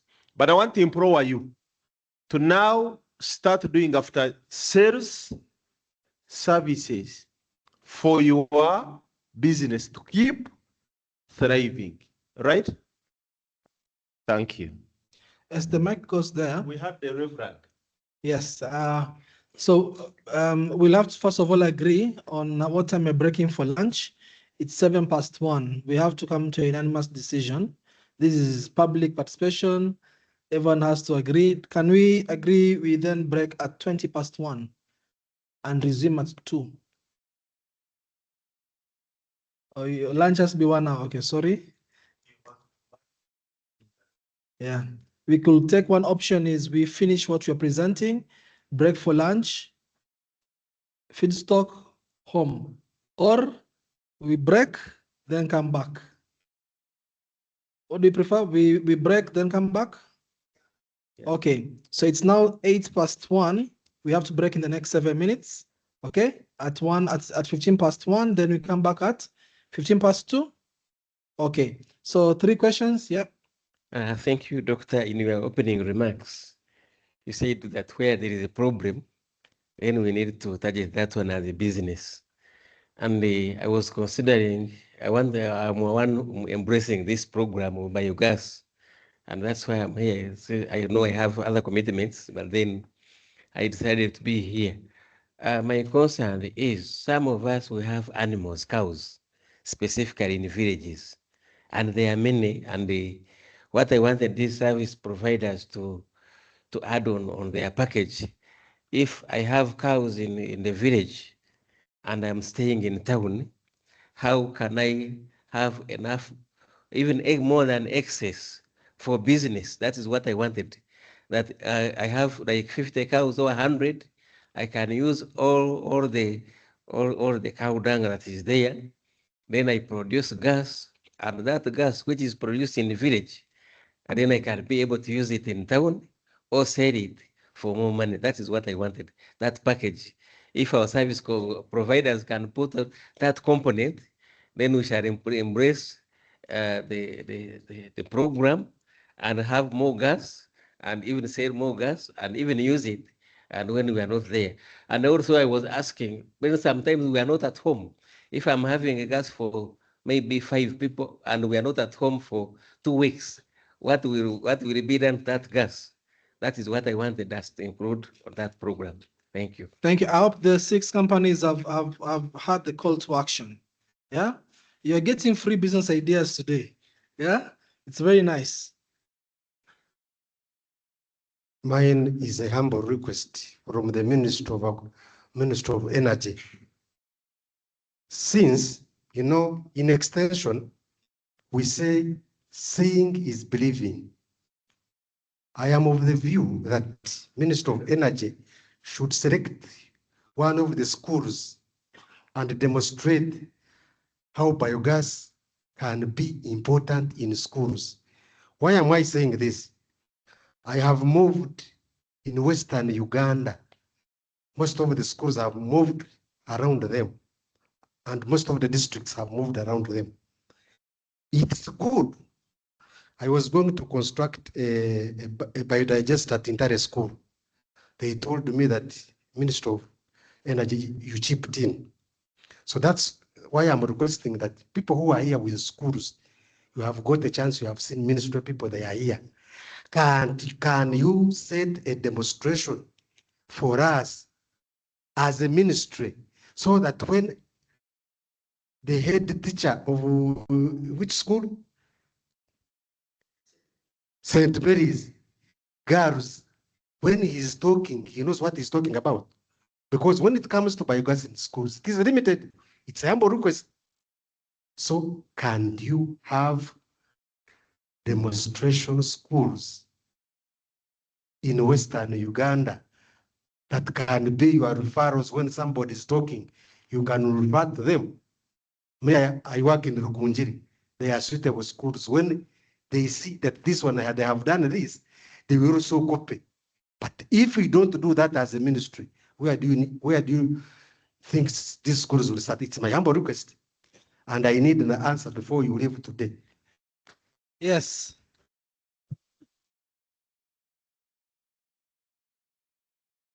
Again, in the opening remarks, I mentioned that the ministry has secured some small financing.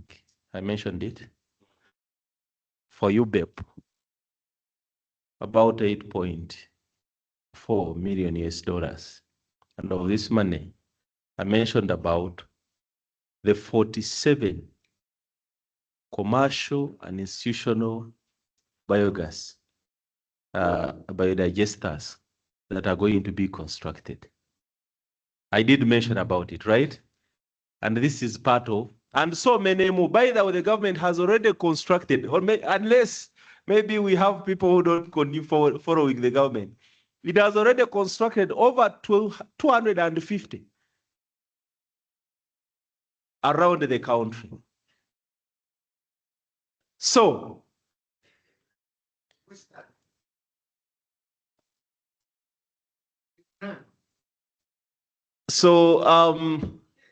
I think we have, we have some in Isingiro. Anyway, we are going to get the right places where they are so that maybe you can be able to access, right? But the good thing that we have now, we are conducting this stakeholder engagement and we are picking this information, black and white, right? These questions are being taken care of. The discussion is being recorded. So we'll go ahead and listen in and ensure that each and every information that came up is taken care of, right? What we want is to ensure, just like you have said, we want to ensure that we have high integrity carbon credits that are going to attract so much in the market, but also attract so many buyers. People should be fighting to buy our carbon credits, right? So I hope we shall reach at that stage. Thank you. Thank you. So unfortunately, it's 15 past, it's 14 past 1. 1 minute, 1 minute. You have to break at exactly 15 past. Thank you, presenter. A question to Dr. You see, we are having very many people who are lifting the carbon credits. So the discussion now shifts into sustainability, the sustainability of the sector. And it comes out well to the gentleman who raised the non-functionality biodigesters. So what happens when you lift the carbon? What happens when you lift the credits?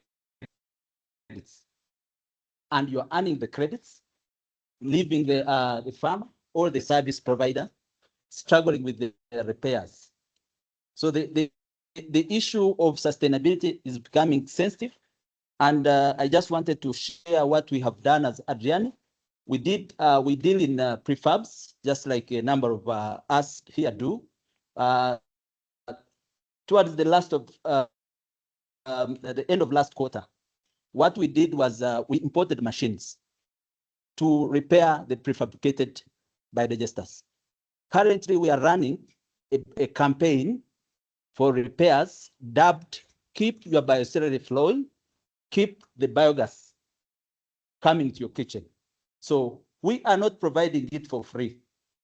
The farmers have to meet the cost of repairs. The question again comes, those who have lifted carbon, that is Systema Bio, we have ABC, SNV. What is the role of those carbon lifters? into the sustainability of the plants they have lifted carbon from. They still earn up to 5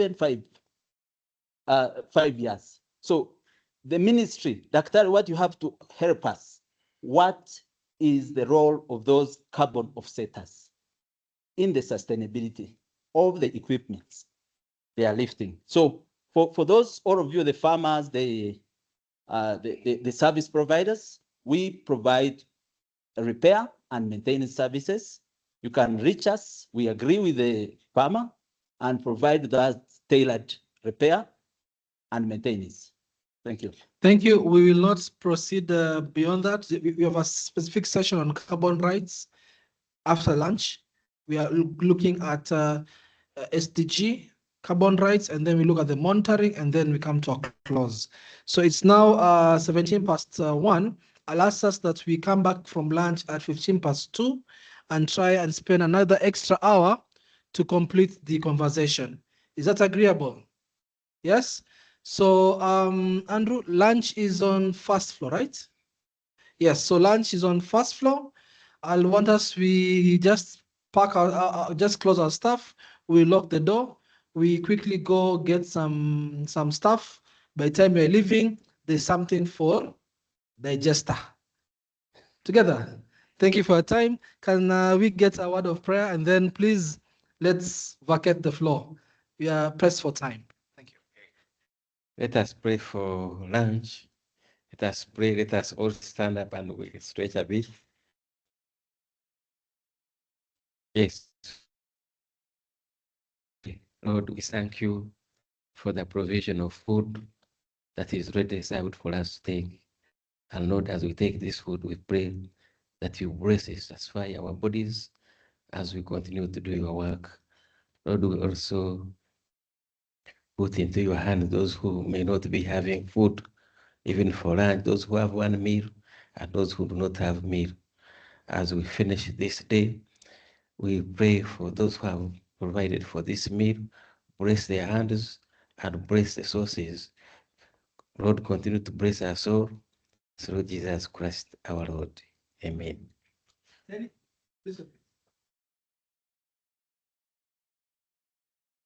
First floor, restaurant. Hello.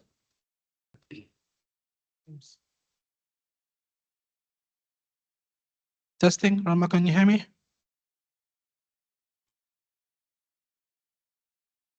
Charles, we can hear you. Okay, thanks. So, ladies and gentlemen, we want to proceed and complete today's engagement on matters of biogas as a fuel for clean cooking within Uganda's households and institutional clean cooking. We have about 3 critical sections we need to review. One being the section on sustainable development goals. How does this project speak to SDGs? In addition, we need to explore or rather have a discussion on carbon rights, and then conclude the discussion on how we shall be doing the monitoring, the digital MRV systems, etc. Lastly, will be how the program is looking to address grievances in the course of the program. I think we might take about an hour, and hopefully that within the next hour we shall be able to explore all these issues to a definitive conclusion.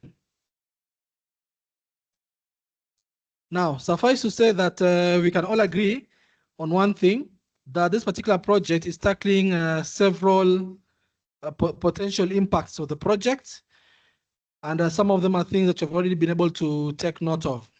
You will appreciate that when you're looking at the case of SDG 13 on climate action, this one simply comes down to what is the ambition of the ministry, and like I'd mentioned earlier, the ministry's ambition here is to undertake a comprehensive clean cooking program of activities across a number of fuels.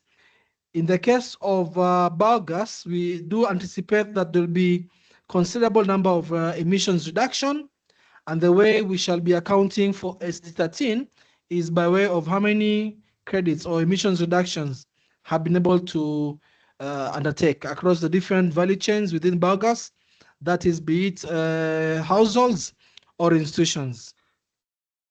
When you're looking at the other SDGs, in this case, SDG 7 on affordable and clean energy, what we shall need to monitor is how many houses and how many institutions have been transitioned to an affordable clean energy, in this case being biogas.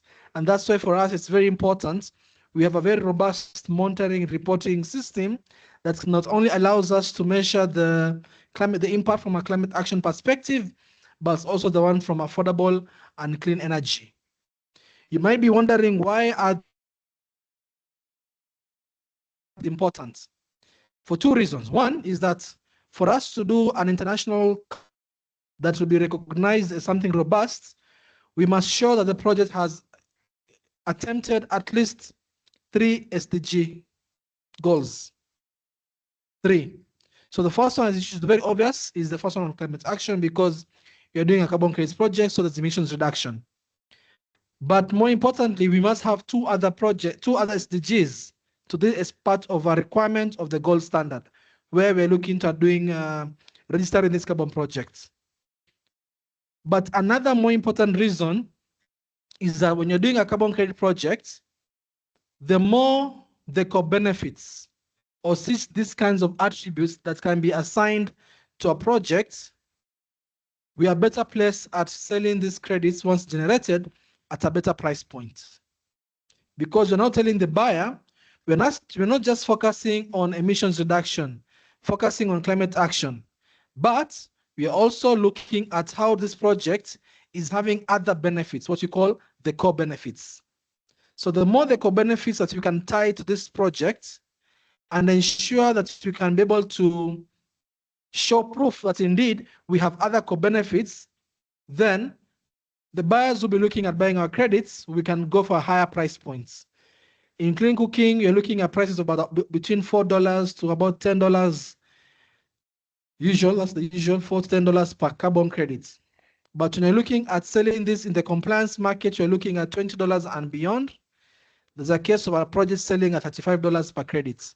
So it all comes down to how effective are we able to pitch the value of the credits generated from this program. So that's why it's very important. We see how else are we looking at touching on the various benefits of this project. So climate action, direct, the ones we'll be doing, the emissions reduction. We shall need to quantify how many schools have transitioned, how many houses have been transitioning to affordable clean cooking, clean energy for cooking. SDG number 3 is very, very interesting. Usually when you're doing a typical baseline study, we look at when you're looking at a clean cooking project in terms of health, we're often very keen to see has there been any visible change in health for the community. Now remember, I said in the morning, when you can see the black paint, the carbon black, the soot on the walls in kitchens, something similarly happening within the lungs. There is a particular particulate matter within this air. It's called particulate matter 2.5 that has been documented to be in a lot of people's lungs, especially the ones exposed to the carbon black.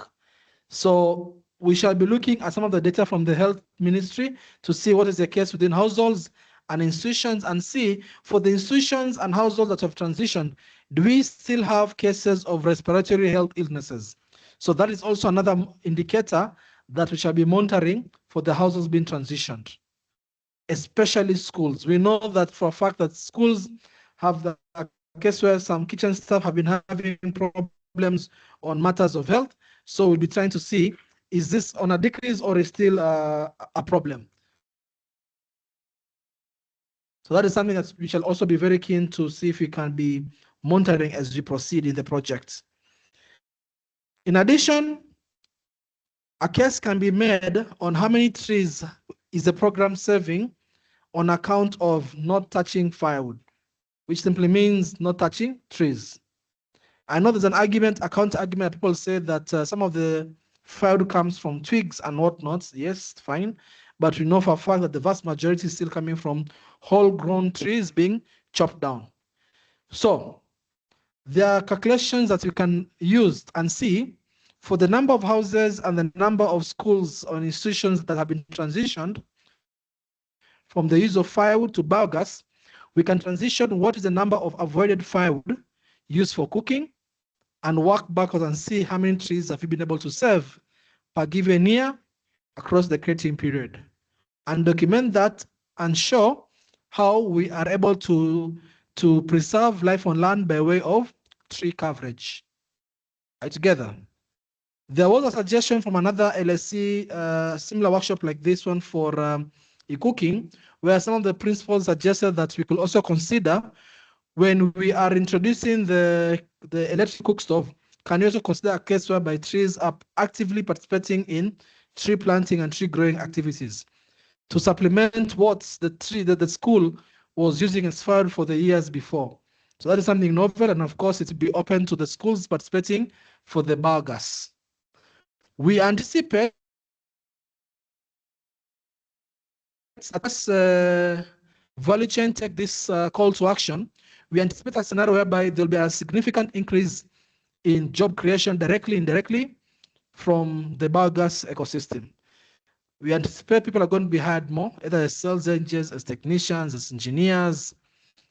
Yeah, and even the case of this biogas, if it can be put into a cylinder and sold, that's another job creation, rather that's another value chain you're looking at. The case of the bioslurry, replacing the inorganic fertilizer, using more of that, have more agricultural productivity, more sales. So we're anticipating a case whereby there'll be a significant increase of jobs, both directly and indirectly.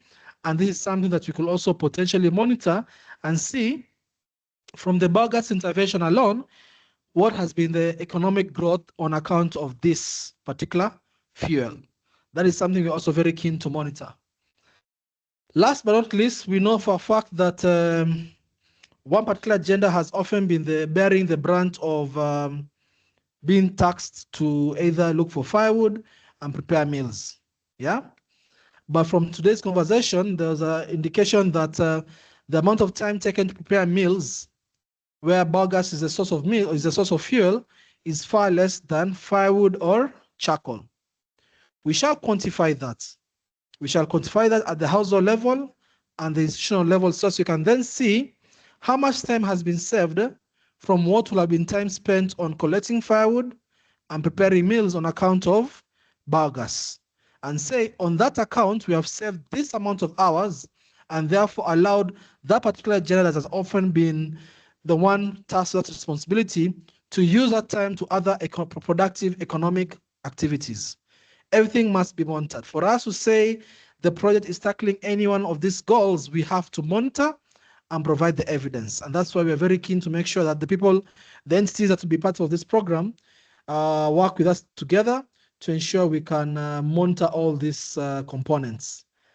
Before I proceed to the safeguard principles, any question on SDG contributions or clarifications? Yes? Co-benefits, any question on co-benefits or comments? There.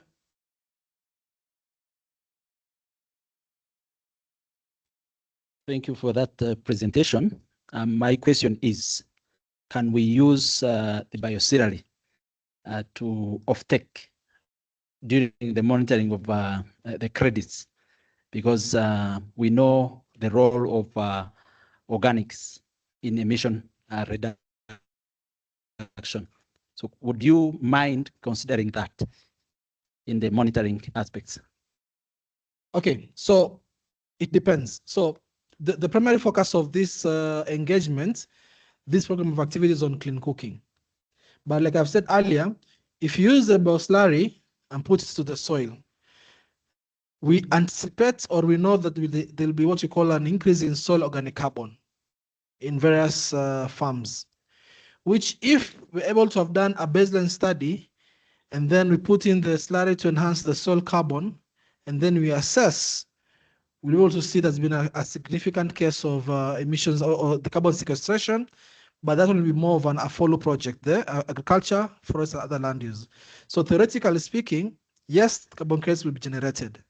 And the more of that goes to the land and more land is taking it up into the thousands of hectares, that's a significant carbon project. There are such projects being done in East Africa by different companies. So yes, theoretically that is possible. Is that a mandate within the current program of activities? No, because then a soil organic carbon project is a good project. It needs scale, and the MRV system is a bit extra costly. So we'll then need to think through, if a case is to be made, then how many hectares of land are we talking about using the slurry for? Is it a big enough case? The projects I know, they're often in the regions of millions of hectares because you need significant amount of land so as the economies of mountain reporting makes sense. So theoretically, yes, it's possible. Yes, there are projects being done across the region on soil carbon, but it's not a part of the mandate.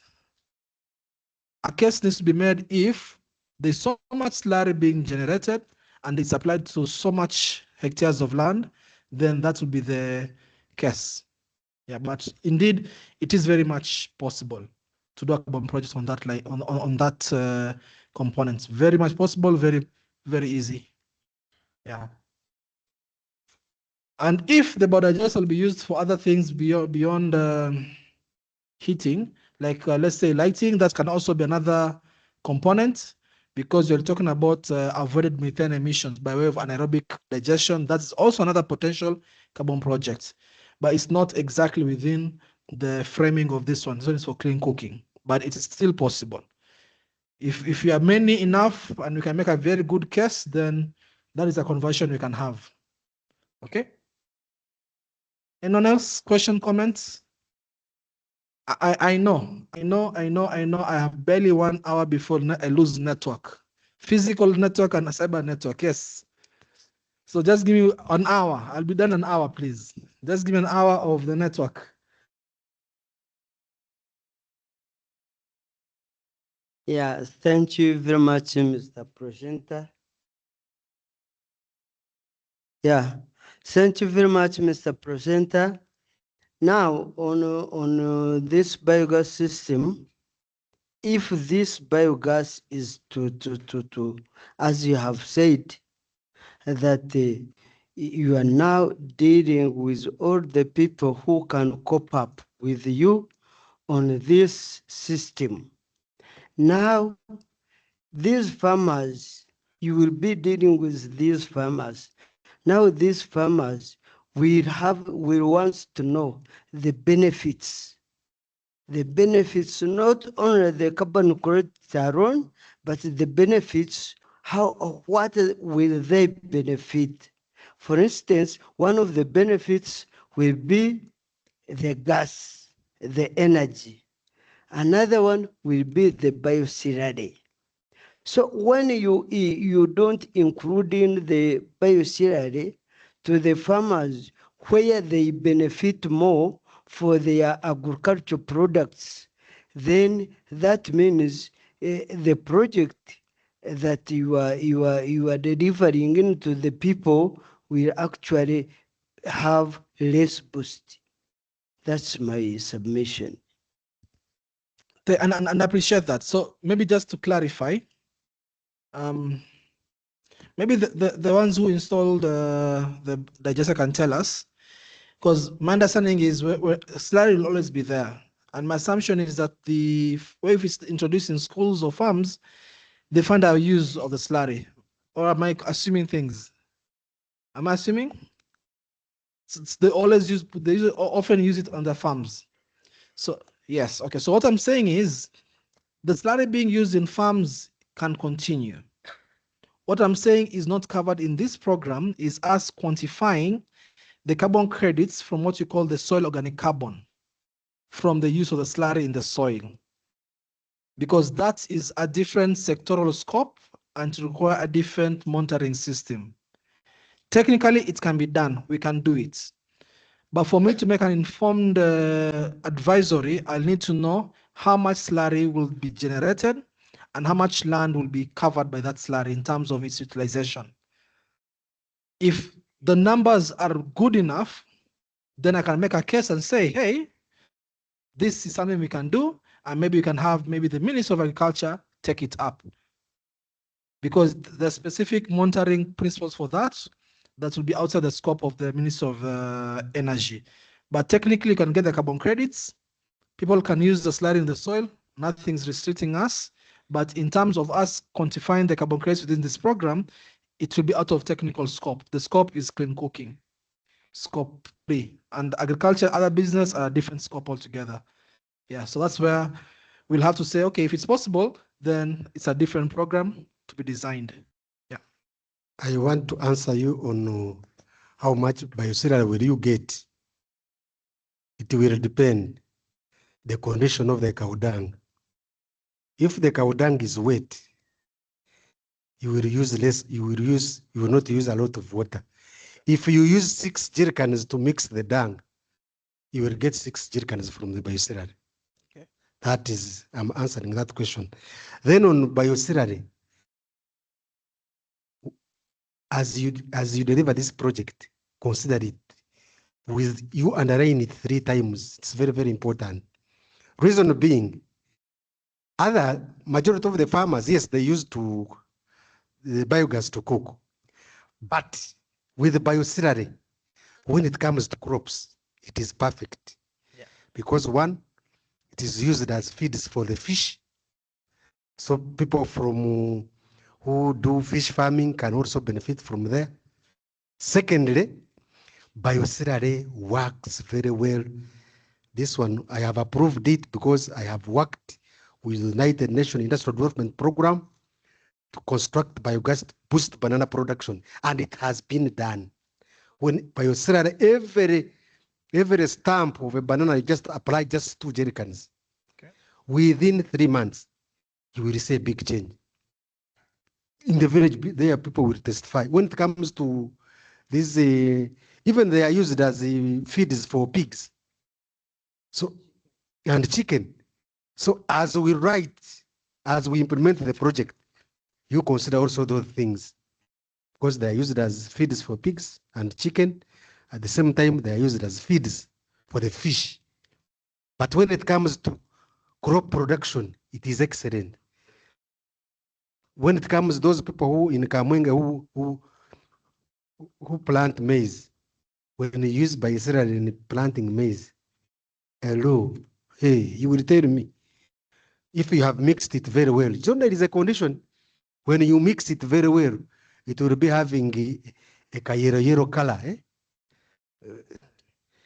Biocereal works best in crops. So when you're implementing the project, you also quote that and put it somewhere. Because when you also market gas only without marketing biocereal, you are in for it. You will go in the village there, you start talking about your biogas. The man will say, me, I constructed the biogas because of the biocereal. Then when it comes to coffee, very excellent. Okay. Maybe for the schools here, for the schools here, do you do some sort of small scale farming within school land? Okay, then that will actually work very perfectly. Any other question, comment? Okay, so moving on swiftly, when you're doing a carbon project, one of the requirements from the crediting program is that we must make sure that things are done in a safeguarded manner whereby there'll be no net harm. Remember, I've always been stressing this from the very beginning that when you're doing a carbon project, and in this case here, there are multiple fuels, we are not pushing anyone to pick any fuel. It's a case of we sell the vision and we see if the person accepts the vision of using biogas for cooking and etc. So, number one is that the principles of human rights must always be adhered to. We cannot force any community or any institution to go into biogas. It's a question of willing buyer, willing seller. In the programmatic approach, we must also make sure that at every point in time, marginalized communities or genders are always empowered at any point in time. If there is that opportunity, let's harness it. Because remember, if you think back on the issue of the SDGs and co-benefits, SDG number 5, it will help us in building a better story that allows us to sell the credits better. I like using the example of any attire you're wearing right now. We can go to 4 or 3 different markets in Barara and get the same attire at different prices, right? Because of how you're selling the story. So SDG goals and these principles, how we safeguard the project from all these challenges, or how we ensure the project has all these co-benefits, helps us in building the right story. Community health and safety, the last thing you ever want to hear is that there's an explosion, there's a case of people choking from methane because of a biogas project. So at every point in time, you have to make sure that community's health and safety is top priority whenever you're doing the installations. In the morning, we heard of some of the things that we should never do when you're setting up a biodigester, or things you should never put into a biodigester when you're using it. These are the kind of things we have to make sure that we inform the community so as they can be informed users of the products. We know there are different cultures and indigenous peoples within the Republic, correct? And they have their own way of doing things, correct? Just because you're from the urban area that you feel things can be done differently, now you want to forcefully force those who are still doing things the way they know, forcefully into taking up biogas. That's not the right approach.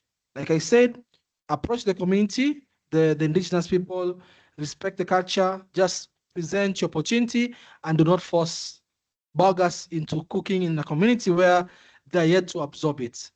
There was one conversation I had in a different project whereby guys were saying the idea of using waste to cook food that will go into their mouth, just something they said culturally they have to process because it is waste. That is them, and it's okay. In the fullness of time, everyone will transition, but we have to just respect those things. Nothing within this program says that just because you're supporting the government in meeting its ambition, so it means you are exempted from anything. If you know you need to pay your taxes to URA, you pay your taxes to URA. There are no shortcuts, nothing in this program, just because you're partnering with the government, should be interpreted to be that there are certain exemptions. No. All regulations, all laws will follow as per the plan.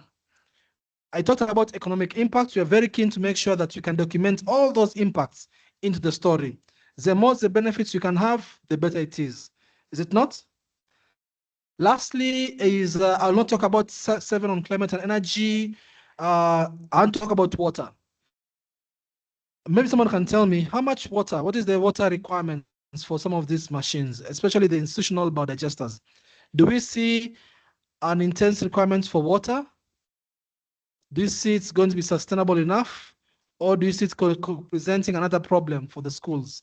Honest opinion, do we see any potential challenges in ensuring there's enough water for the operations of the biodigesters at any point in time, especially for institutions? Any concern there? You can rephrase it, then respond. Yeah, I think the question is there a concern with the water requirement for institutional biodigesters?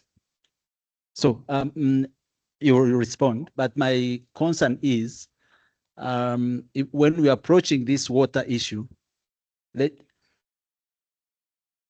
when we are approaching the water issue, also let's look at water for production. So we look at, can we consider this water as the water requirement as water for production? Can we create that circular economy where the water utilized for the biogas operation, biodigester operation, is recycled into perhaps irrigation and so on? So when we look at it like that, it becomes a sustainable water management. Thank you. I hope you're getting the point here, right? Some aspect of water might be required for the proper operation of a biodigester, especially at the institutional level. Some of the water might be coming out as waste. Can we consider how do we do proper water as a waste being managed, like in this case, in being used for irrigation or etc.? Because the last thing we want, as I mentioned earlier, is you're having a brilliant project, a circular economy project, clean cooking, biogas, bioslurry, clean energy, and then you're creating another problem elsewhere in another value chain. That's why I say this, the principles of water management is always very important for carbon projects, whereby don't create any scarcity for water because it's a critical resource. That means when you're looking at the different solutions providers, we have to make sure and ask ourselves, how sustainable is your biodigester, a solution to clean cooking for the schools? How about making sense? How many minutes do I have? Network lost. Lily, who can give us what do you call, not an icebreaker, something to excite us? Lily, yeah, please, an energizer. I've lost network. I've lost network. Who? Yes, please. I've lost network. Thank you. Let's stand up for the energizer. We are going to write the word biogas using our whole body. Are we ready? Starting with B. Uh-huh. Are you ready? Uh-huh. Uh-huh. B, ready? Uh-huh. I. Huh? Uh-huh. Then O. Uh-huh. Uh-huh. Then G. Are you ready? Uh-huh. Oh. Uh-huh. Then A. Are you ready? Uh-huh. Oh. Uh-huh. Then S. Are you ready? Uh-huh. Thank you. Let's give our facilitators a clap. Asante sana. Tena.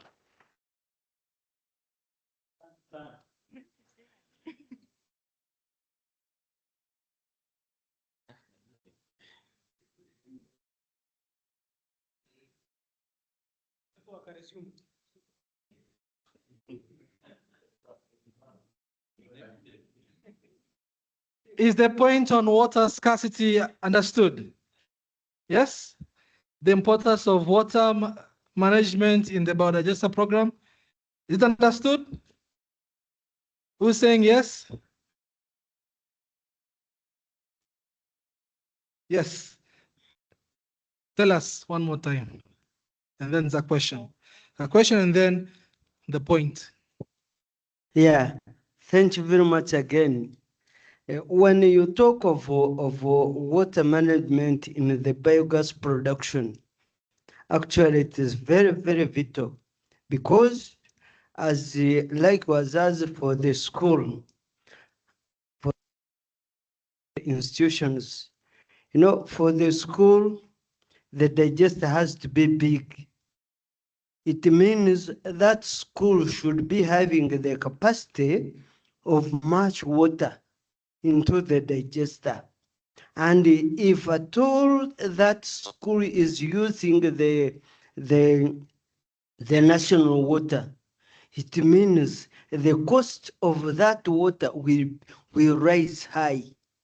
And therefore, that's why you should also consider the issue of water in the biogas production as a very important issue, and actually in your consideration, because there is no way how the biogas system can work without water. So water is the key issue in the production of biogas. Thank you. Is that point home? Is the point home? I'm looking at the installers of digesters are very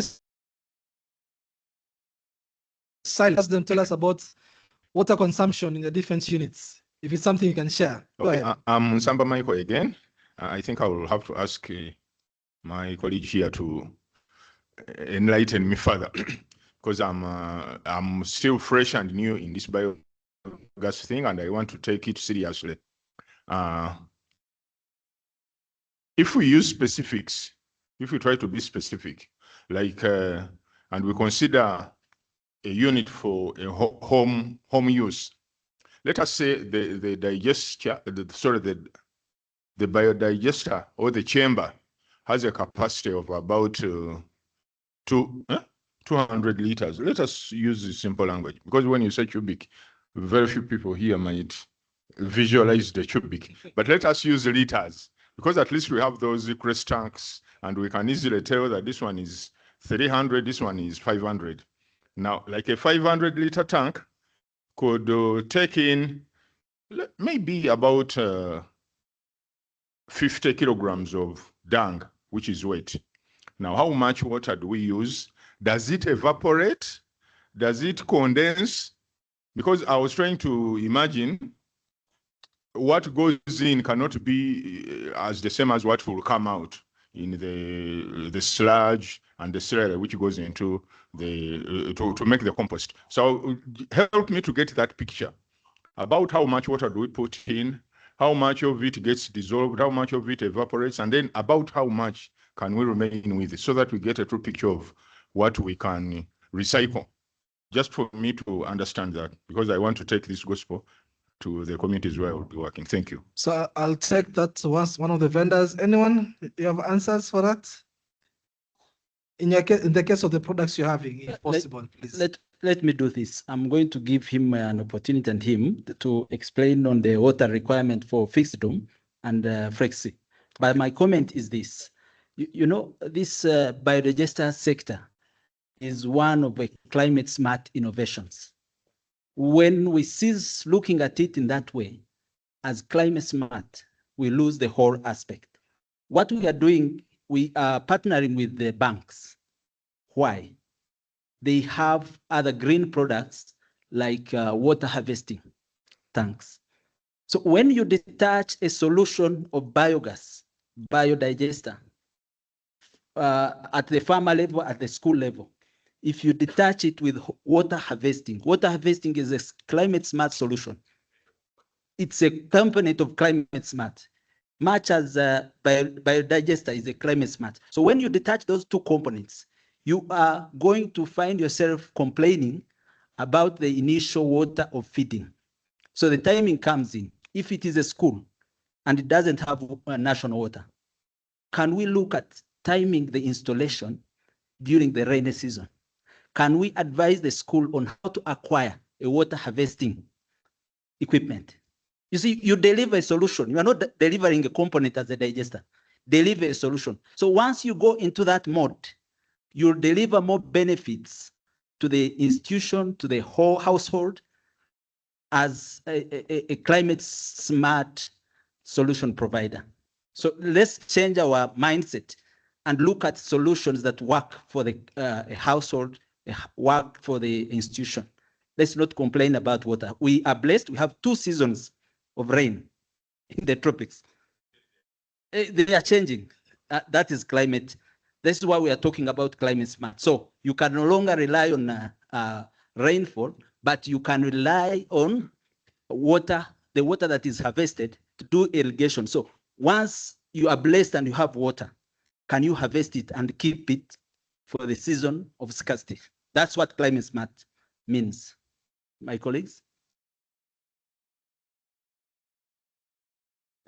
On how much water you need, if you, for a prefabricated digester, I know the mixing ratios are quite different from a fixed dome, because the prefabs are surface, so there's a lot of heating. So we maintain the ratio is 1 to 2. Is it true? B is in the house. For every 1 basin, and we're looking at a bucket, 20 kilograms. So if I'm putting in 20 kilograms of cow dung, I need to put in 40 liters of water. Yes, is that clear? Maybe the fixed dome guys can give you clarity. And then of course that will translate into slurry production.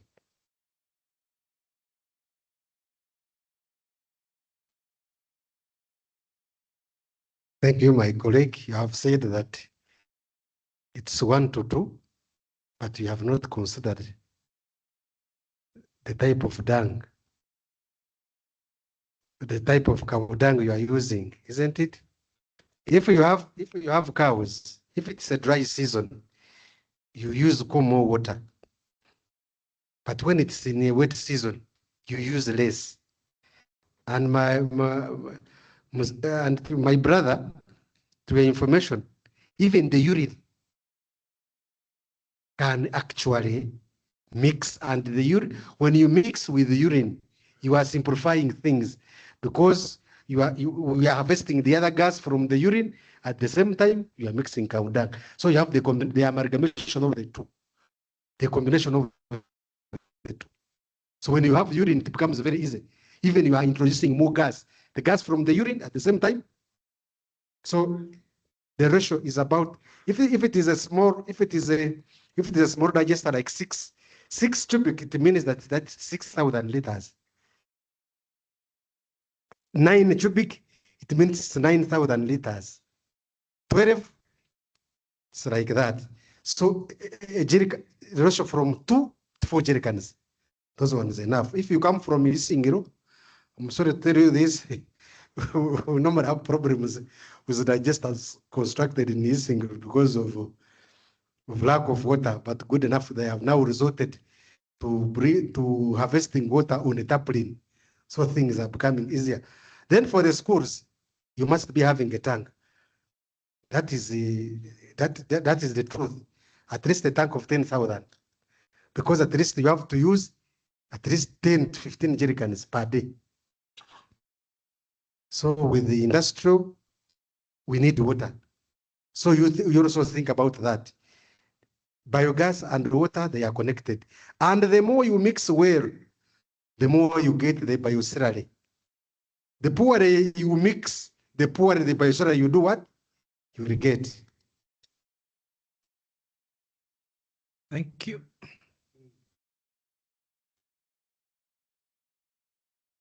About that mixed kind of dung, is it supposed to be watery or you make it thick? Should it be light or thick? Oratirehe isyanga ryobuhunga. The way you make this posho for drinking porridge, the way you mix it, it is the way we mix. Not thick and not light. There in the middle. There in the middle, no, you balance.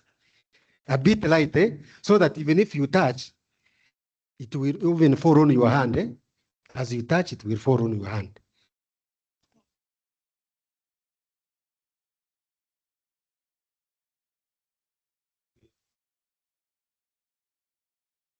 Thank you. Victor Kwizera is my name again. Also, my concern about the inclusion of water in that system. Does the chemical composition of the water matter? Because, for instance, if I installed a digester in Kasese, and the water has so much mineral content there, and the one of Mbarara, is there any effect? And secondly, we started talking about waste.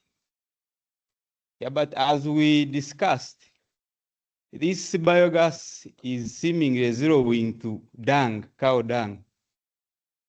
For instance, in a school, if they are using human waste, I hear they are saying if they say you measure 45 kilograms every day, how do they measure that waste?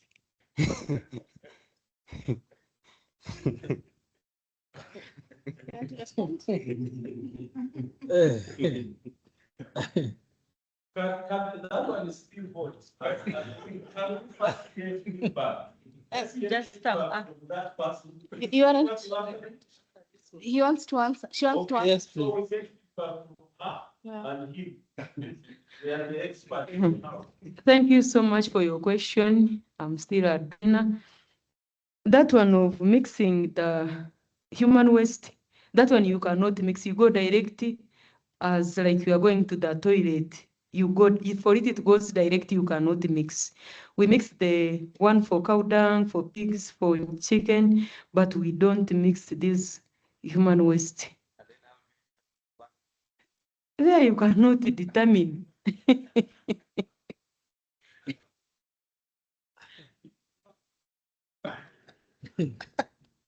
Thank you very much. I'm still Matthias. Now, with biogas, this system of biogas is very interesting, so much interesting. So as you say, this the human waste, the what.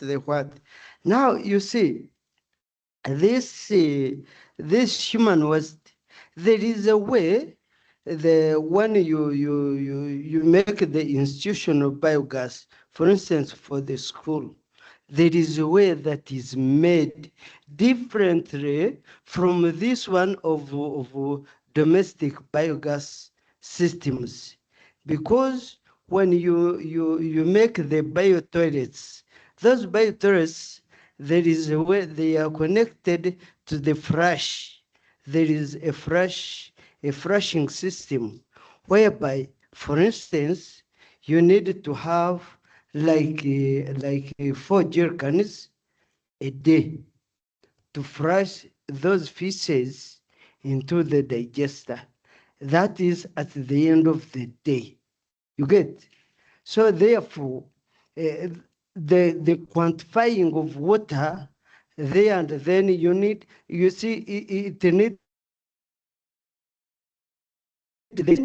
the urine mixed within the human waste. Then after the day, you need to have a flushing system to flush all the waste that might have been within the pipeline. So that's how the biotoilets, the institutional biogas is maintained. Then again, this Mzee who were saying how the mixture. Now, for instance, when you are mixing the cow dung, the pig dung, the chicken dung, that means if you get like one basin, for instance, of the cow dung, there is the cow dung of zero grazing. That one is a bit light. You can put it at a ratio of 1 to 3. You get one basin, 3 jerrycans. So the solution will be a bit light into the digester, because when it gets into the digester, in the digester there is no any oxygen at all, and therefore things will be solved there. You get? And therefore, when you are using the cow dung, it means you can get also the cow dung of not on zero grazing will be a bit sick. You get? And therefore, there will need a ratio at least of 1 to 3.5. So when you put 2 basins, you will need at least 7 jerrycans of water. Thank you very much.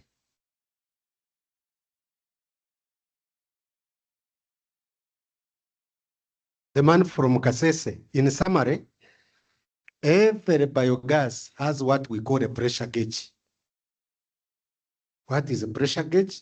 It tells you that now you have produced less gas for cooking. It will be in red, showing you that the feeding materials you have given me, they are not enough. Then when you feed enough, it will come from 0 up to like 12 or 14, showing you that the gas which is there is enough. As you cook, it will be showing you that I have reduced. So the question you are saying that how do you measure? It has a pressure gauge. I think that one is answered. Then for the water mixing and the acidic of water, or having hard water, you cannot have the same the same gas as the other one, the water in Imbarara. Let me give you an example. When you get water from a river and water from national water, even if you mix, they will be different. Because water from national water, it has chlorine. So it has some bit effect. Even when it comes to grazing, when you give national water to pigs, they will not produce well because of the other chlorine. So water from Kasese, you will get a gas, but it will not be the same as the man who has mixed in Imbarara, using his well oil from Kirura. They will not be the same. There will be a small difference because of the other microorganisms which are around. They may be affected with your water in Kasese. Thank you. I hope you're all together. So moving on swiftly to towards the end of the session is on carbon rights and benefit sharing.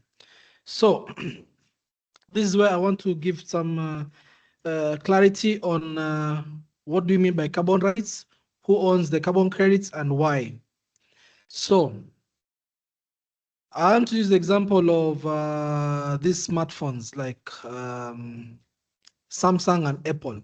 Yeah, you bought the phone, right? It's yours, correct? Hey, it's yours, correct? But do you own the intellectual property behind Apple, iOS, or Android phone, Samsung? Yeah? Techno, huh? Uh-huh. Okay. That language, okay. So you have bought your Techno, you have bought your Infinix or your ITEL, yeah? You have paid the full price, it's your phone, correct? But do you own the intellectual property of the features of that phone? Okay. Some of you are making but just as fixed dome, some are usually doing the fabricated ones, correct? When you're selling me that product, do you sell me the designs or you just sell me the product itself? Who owns the designs? The company, correct? Now you're seeing who owns the carbon rights, because in the context of carbon markets, the question, what does the emissions reduction? In the case of clean cooking, it's the stove. We talk of the biodigester as being that which will give us the fuel, but the story does not end there. The story must continue up to the cook stove. That's why a question which was asked was, when you're selling these products, do you sell the entire unit or it's just the digester? Question. What's the answer? Do you sell the entire unit? Like a solar home system, you're buying the solar panels, you're buying everything that will be relying on it, or you just buy the biodigester or the dome? That's it. The whole system, the cook stove, up the stove. Can I assume that the cook stove has been designed such that the amount of flame being produced is in tandem with the amount of biogas coming from the digester that you're providing? Can I assume that? So when you're selling the stove and the digester, are you selling the product or plus the design, the thinking of that reticulation of gas? The product. So who owns the carbon rights? Are you not seeing where you still own the carbon credits? The credit still belongs to you because that's the design that does the emissions reduction. The other thing is just a product. You have sold it, you are paying it, you are leasing it, whatever.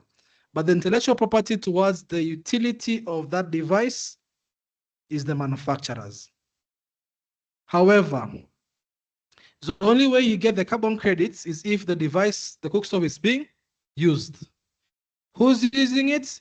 The household or the institution. So you have to incentivize the household and the institution to use your product if and only if you want the carbon credits.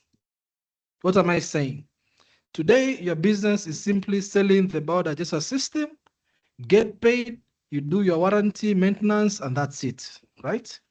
But what we are saying is, if you want now the carbon credits business, you have to do that and make sure also we have a system that ensures that that household or the institution are using the biogas coming from a digester so as to get the carbon credits. And we have a benefit share, how much can be going to the household, how much will be going to use the manufacturer to go back and make another better system or sell a lot more stoves at a better price.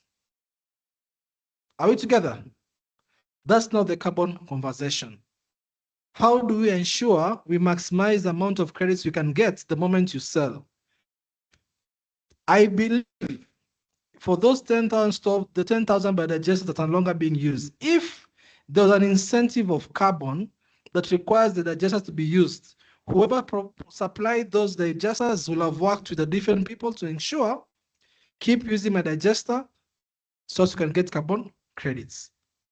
So a condition for those who will be part of this program is we're not just giving you a platform to sell your devices, but a platform within which you can ensure there's adoption of your devices and utilization of your devices.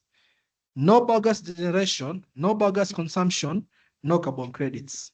Simple as that, and there's no argument.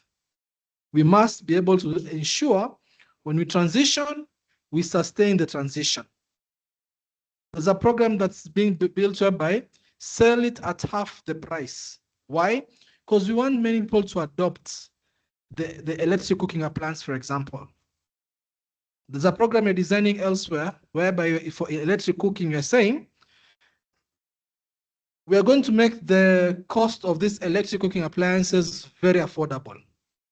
One good tick. But because of the way we are doing it, electricity is a bit expensive. You're saying, household, keep on cooking with electricity. Every month, we're looking at how many credits you have generated, and we're giving you back a portion as electricity tokens, the MECD tokens. So you can keep on cooking. Because them buying the stove is one part. Them using electricity for cooking is what the credits are. So for those joining us, we'll have to make sure we provide the entire system, and we make sure guys are cooking with the stove. Are you together? That is how we'll all be able to benefit. So who's going to bear the cost of monitoring? Follow-ups, maintenance beyond warranty. That's where now carbon finance comes in. Am I making sense? And how many, you might want to ask me, how much will you give the community, etc. I don't have the numbers because we have to build a financial model, literally, for every institution. So as to see the numbers. So you come on board, you have to be very open with us. What is your capital expenditure? What is the operating cost of your machine, etc., etc. We put that into a financial model and start playing around with the figures. How much can we give back the community or the household? How much will be used for the monitoring, etc., etc. Remember, the ministry is saying it's going to be overseeing the technical advisory, the DMRV systems, etc. But all those things, there's a cost implication, right? And something has to pay for the cost. That's why now we're thinking, how can carbon finance cover some of these overall costs to ensure that the transition is scaling without affecting the bottom line of the companies? Because if today I told the other thing that is ball, if I told ball you're going to carry the cost of MRV and whatever else, yeah, I'm already making my profit, so I don't need it. That's why we have to think through what are these additional costs of monitoring, the consumption of the biogas, the SDG benefits you've talked about, and who's going to pay their cost and how are you going to pay that cost. And that's where the carbon finance comes in, but that's a financial model. Okay? And don't worry again, it's not for you to make it. That's our work to work with you and we build it. Are you together? Now, to wind up, we tried to do what we call war games, just coming up with numbers, scenarios to see how many credits can be generated. Okay? Remember, I told you something at the beginning. We must find out how much emissions were being emitted by the households before the biogas life came in, right? And then after biogas, how many emissions are coming out, correct? And we said, make sure the stove is very efficient so as there are far less emissions because of the biodigester system. In our calculations, there are a number of things we look at. Don't worry about this. Is just for illustrative purposes for you to see how many credits. Calculations will help you technically once you're on board. We must know, for example, what is the baseline emission for a typical household that you're looking at transitioning. In our case here, our model here, we are saying one house is emitting 1.5 tons of emissions per year when they're using firewood or whatever it is, based on this case study. And then we estimate the amount of emissions coming out from the stove, the biogas stove. It was about 0.01 tons. Remember I said this, the difference between what was being emitted before and after biogas, we subtract the two, whatever is left is taken to be the emissions reduction. So in the case of a household, in this case study, we are seeing one household giving us 1.4 credits. To mean it reduced 1.4 tons of the greenhouse gases. Are you together? Now you see, even if you had to sell this thing at $10 or even let's say $20, it's what? $28 only. The cost of doing a project is about $50,000. So one household itself, you will do emissions reduction, but you can't have a carbon project. But if we are to target 500,000 households for biogas, how many credits are those? Are you see the numbers making sense? Are we together? We are looking at aggregating. There are 6 companies here. Let me throw a number. Let's say in 1 year, each of these companies does 100,000 households. That's enough for too little. And do 100,000 houses the next 1 year, assuming finance is not a problem. If you had, let me. Can you install? Yes. The assumption is if everything was available, which is financing, right? How many? Let me see the companies that are here by show of hands. So keep the hands up. If you had money, how many can you sell in a year? If you had everything, what you don't have are customers, but you have resources. Go look for customers and install by the digesters. How many can you make in a year? Okay, in a month.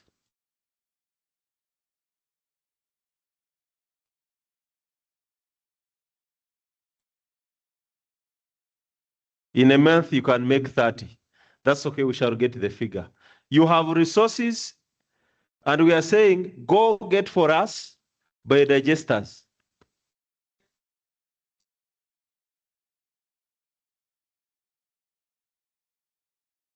Maximum 40. So we have 40, we shall take the average. Who else? Okay, how many can you make? Can make 20, we are getting the average. One last one? Well, okay, they are still there. How many? About 40. Last one, how many?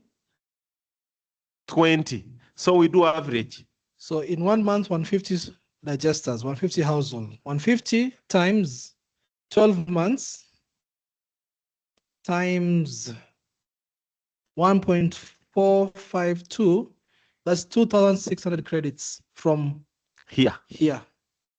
Multiply that by, let's say, $20 if it's Article 6. Let's do 10 at the conservative. 10. That means $26,000 additional income. Just keep doing your normal business. So someone can get us, you calculate at your own, $26 times 3,700. 1,000. Yes.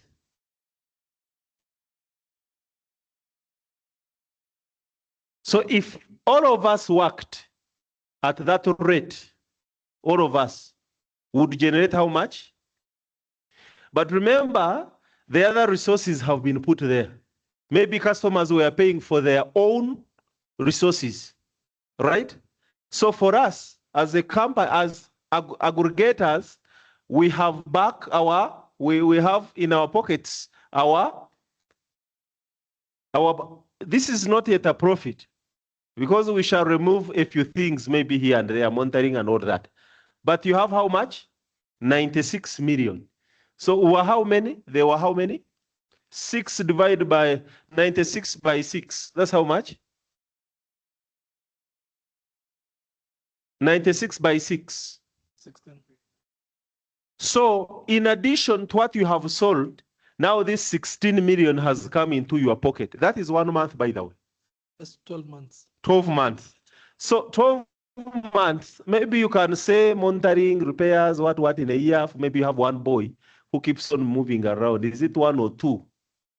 And maybe you have rent, operation expenses, you have your 16 million. Then you say each year maybe you can pay about 8 million. You still have 8 million in your pocket. But remember, what you gave me is for only 1 month. So get 8 times 12 now. 8 million times 12. 26 is less. You again 96. So you have, as a company, a single company, 96 million into your pocket per year. That's how it works. So that is a profit. What about the case of institutions? Again, we did our own scenarios, and we saw as an institution of 200 learners, feeding the learners 2 meals a day to 60 school days. That means about 2 stoves. We are looking at one institution of that capacity or size, 30 credits. Again, it's good, but a school by itself, no economic sense because of the cost. But now, aggregating all the schools, for example, in Barara, that's where the numbers start making sense. I hope you're together. And remember, to the installers, the biodigestor companies, you already sold your stove. You got paid for your work. And that number you're saying you're getting in 1 year, multiplied by how many years? If you remember. 15 years. 15 years. Because now, the stove goes for 20. So get 96 times 15 years on the same stove. It's not black magic. It's there's no here. There's no rocket science. That's what we're discussing. So someone at this stage, I want to answer the question which came up, and someone says they are going to give us 10,000 stoves that are not functioning. Please give them to us at this rate. Why? We have seen, for us, we shall work on them. How do you see? Hey, someone said there are some 10,000 biodigesters which are not functioning. So they wanted that the government takes over, right? So if it took over and it starts earning all this money when you are there, right? So it would not be some good science. That's what I'm trying to mean, right? You get where I'm coming from? So if you have this money, you can be able to service, give after sales service, keep looking after the technology for the next 20 years so that you keep earning on it. And remember, when you're calculating, the 96 is for 1 year. Each year, you are multiplying, you're adding more biodigesters. So the money is also increasing, right? The more they increase, your operational actual expenditure also reduces. How? Someone mentioned that if you install a biodigester in Kisoro. Kisoro from here is about, maybe you can say, maybe about 200 kilometers, 250. So the problem is I am spending this much to go and monitor one biodigester in Kisoro of 300 kilometers apart from here. But imagine if you had 10 customers in Kisoro. That's how it makes economic sense, right? You can stretch in any direction. What we're discussing today is this. Let's proceed. I hope you're all together now, yeah? So the way we talk about carbon finance is we view carbon finance or carbon credits as an innovative way of financing and scaling transition without affecting your balance sheet. All these challenges saying, I need to do this, I need to do that, that's where the carbon finance comes in. And if you do things the right way, there's a lot you can do together jointly. Even from the 6 companies here, you're already seeing the numbers start to make sense. I've computed just 10,000 digesters, assuming they're household, and we're using the same number. 10,000 digesters, if they're to be activated at the household level, 1.4 credits per digester per annum, sell at $10, multiply at exchange rate to UGX, it's 537 million UGX of revenue per annum.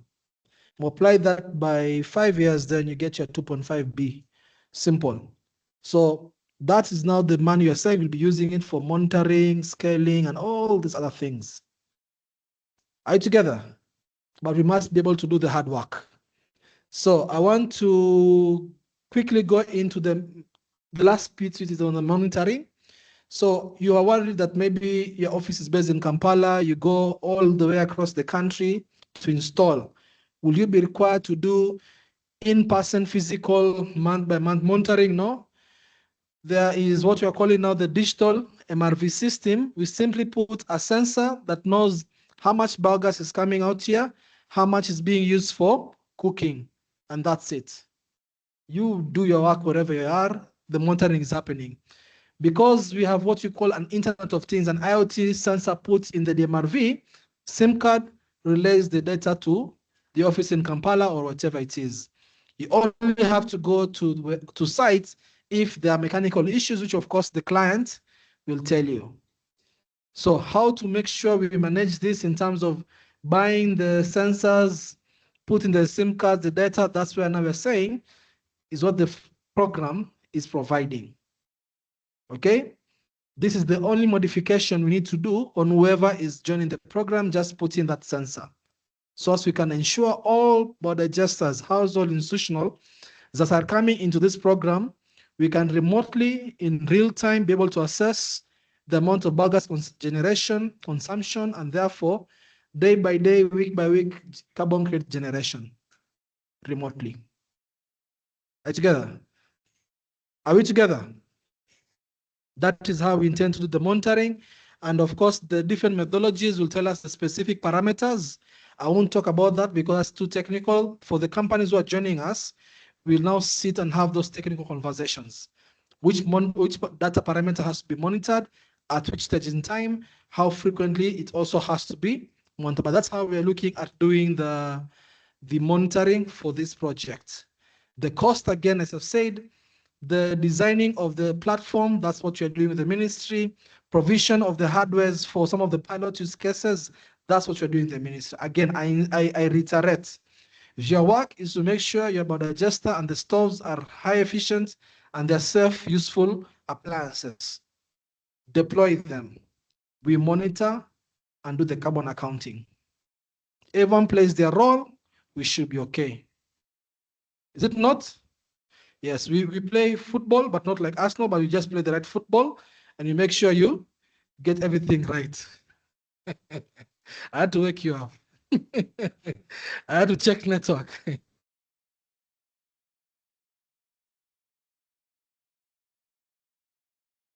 Yes. Now, the last bit of the day is on how do we address issues? Again, I want you to look at your table. You will see a very particular form, labeled stakeholder form. My sincere hope is that you have either or are going to give us some bit of comments. Comment on anything. Comment on the program, comment on the delivery, comment on the exchanges, comment on the minister's ambition, anything.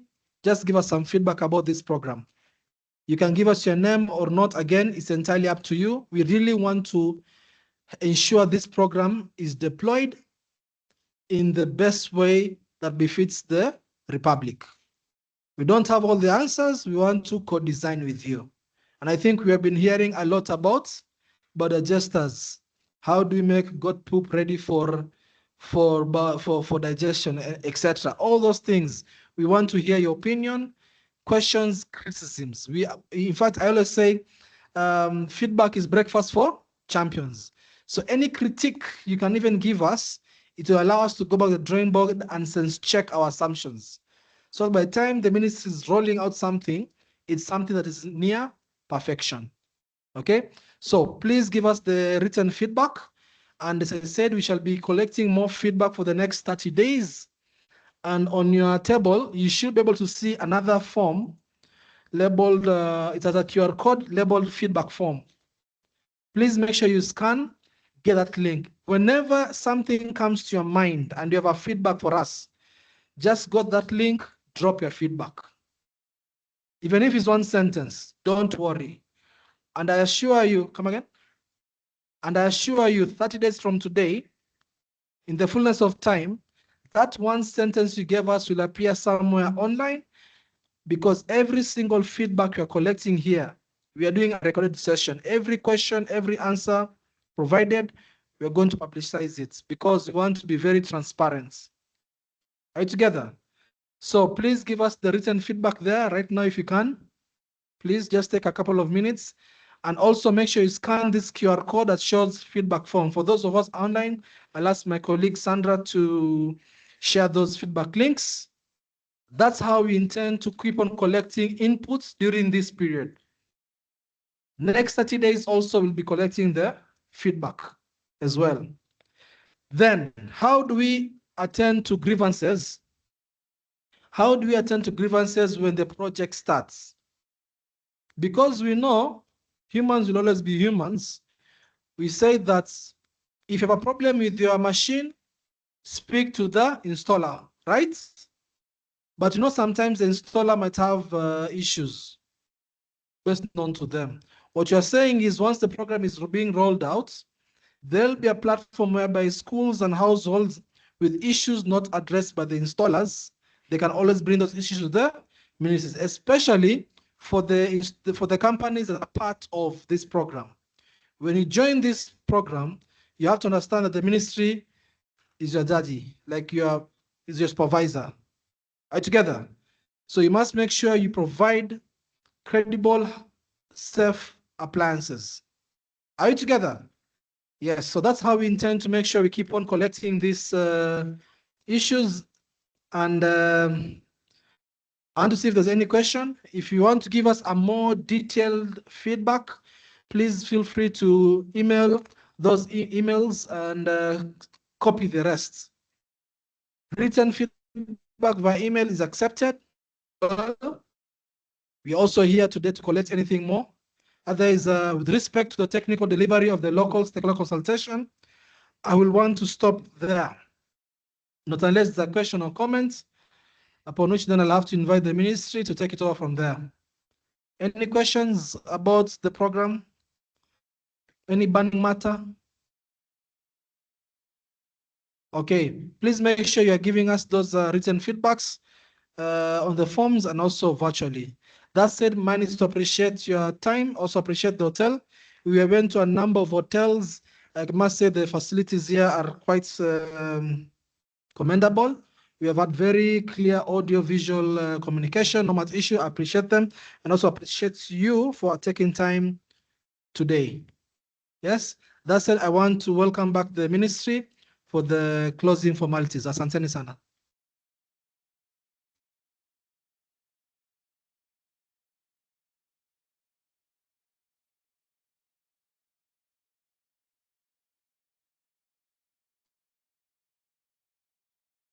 Let's now, I think we learned some good way of giving a round of applause, right?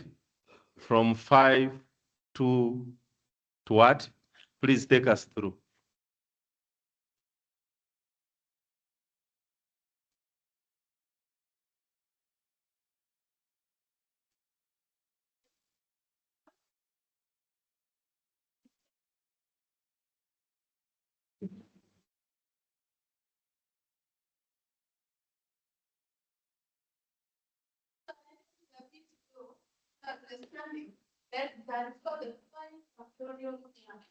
Five what?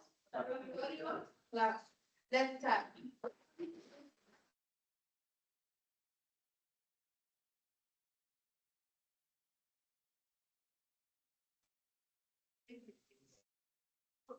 So I must be attentive. 5, 4, 3, 2, 1. Then I will finish. Let's start.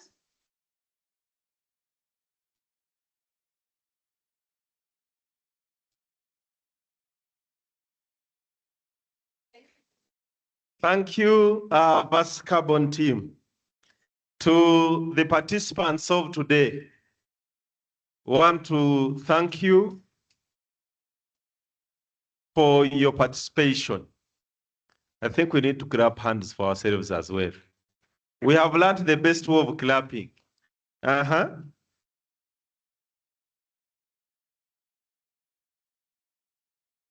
Yes.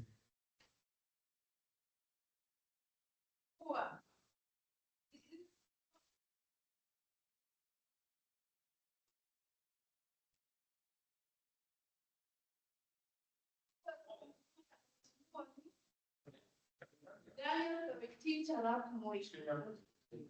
a former president of Kenya for I think the longest time. So he used to there's another his team is to it's funga. So you close, you open. Funga. Now let's look for ourselves. Funga. I think we are yet to learn more ways of clapping hands. If we gave her another chance, maybe she would teach us some more style of clapping hands. But that said and done, we want to thank you really for your active participation.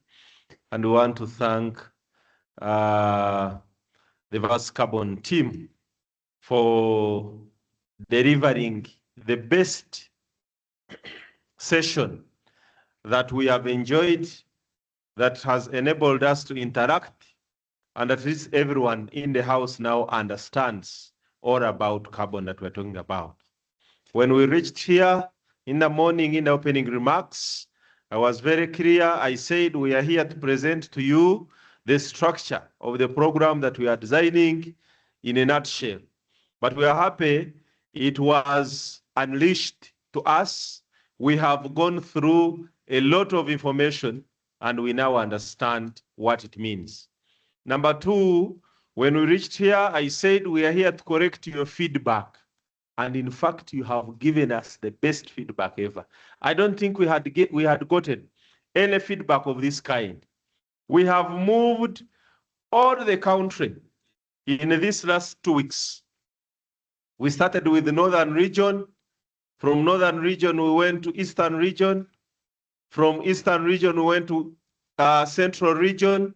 And we are now here in western region. I am glad to note that the entire western region is represented. As far as Fort Portal and Kasese, people are here. As far as Chegegwa, actually we call that one Midwest, too far, which is bordering Central. You are here, you have come. We have people who have traveled all the way from Central to come here Northern. We have a lot of people who are attending virtually online. We want to thank each and everyone who has participated and has made these stakeholder engagements successful. Let's clap hands for whoever has participated for the last 2 weeks. Today, we have come to the end of this first phase of field stakeholder engagements, regional stakeholder engagements that we have been holding. But we still have 30 days of receiving feedback from you. We know there are some people who are not here. Maybe when you reach there, you will have a discussion and they may need to share their feedback. Please use the same specific methods that have been given to you, or channels, to ensure that we receive that feedback. We also want to assume that you have understood the methodology that is going to be used. You have understood the grievance mechanisms and sharing, benefit sharing. I hope you now understand all this. That said and done, this structure we are designing, we hope it is going to be a game changer in the clean cooking sector for Uganda. We already had just conservative figures that we have shared here. You have seen it is magic.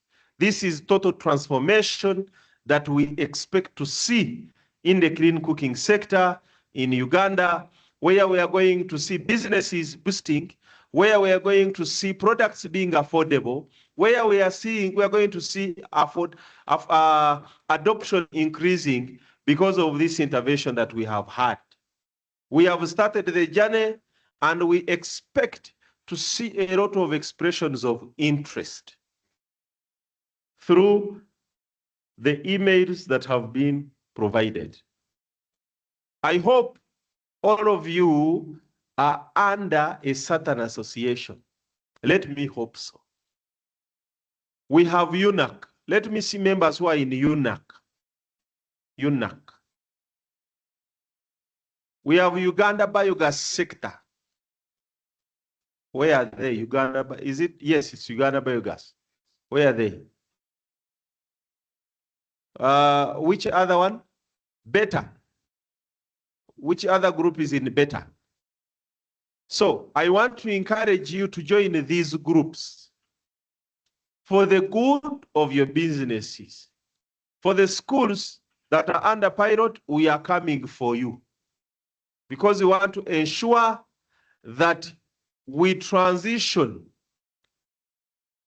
the entire sector into a cleaner cooking environment. Want once again thank the head teachers and teachers of the schools that are under pilot for electric cooking that have been able to come, plus the well-wishers that have gas. That said and done, I am going to end here, but thank you once again for actively participating in these stakeholder consultations. The next sessions is going to be, one of them is going to be onboarding you into the system because you have already started seeing people expressing interest. I am yet to receive your interests, those who want to be part of the program. Then we shall hold sessions and taking you through further technical, giving you technical information about the program and of the sort. That said and done, allow me close this stakeholder engagement and the final of the stakeholder engagements in this first phase for God and my country. So I have one more clap. We haven't clapped for him. Yeah, it actually just stand there a bit. So this is called the Obama clap. The what? Obama clap. Not Trump, Obama. So for this kind of clap, you clap for him until he sits down. So that you can move back a bit and then take your time. Okay. Yeah, don't be like us Kenyans and recently Kiplimo Okay. running a marathon. I will go in motion. Yes. So let's do the Obama clap.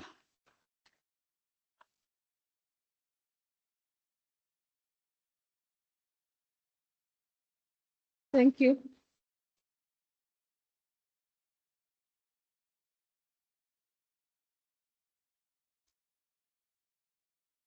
So, and I have the absolute honor to tell you that there is tea. Yeah. Just outside here.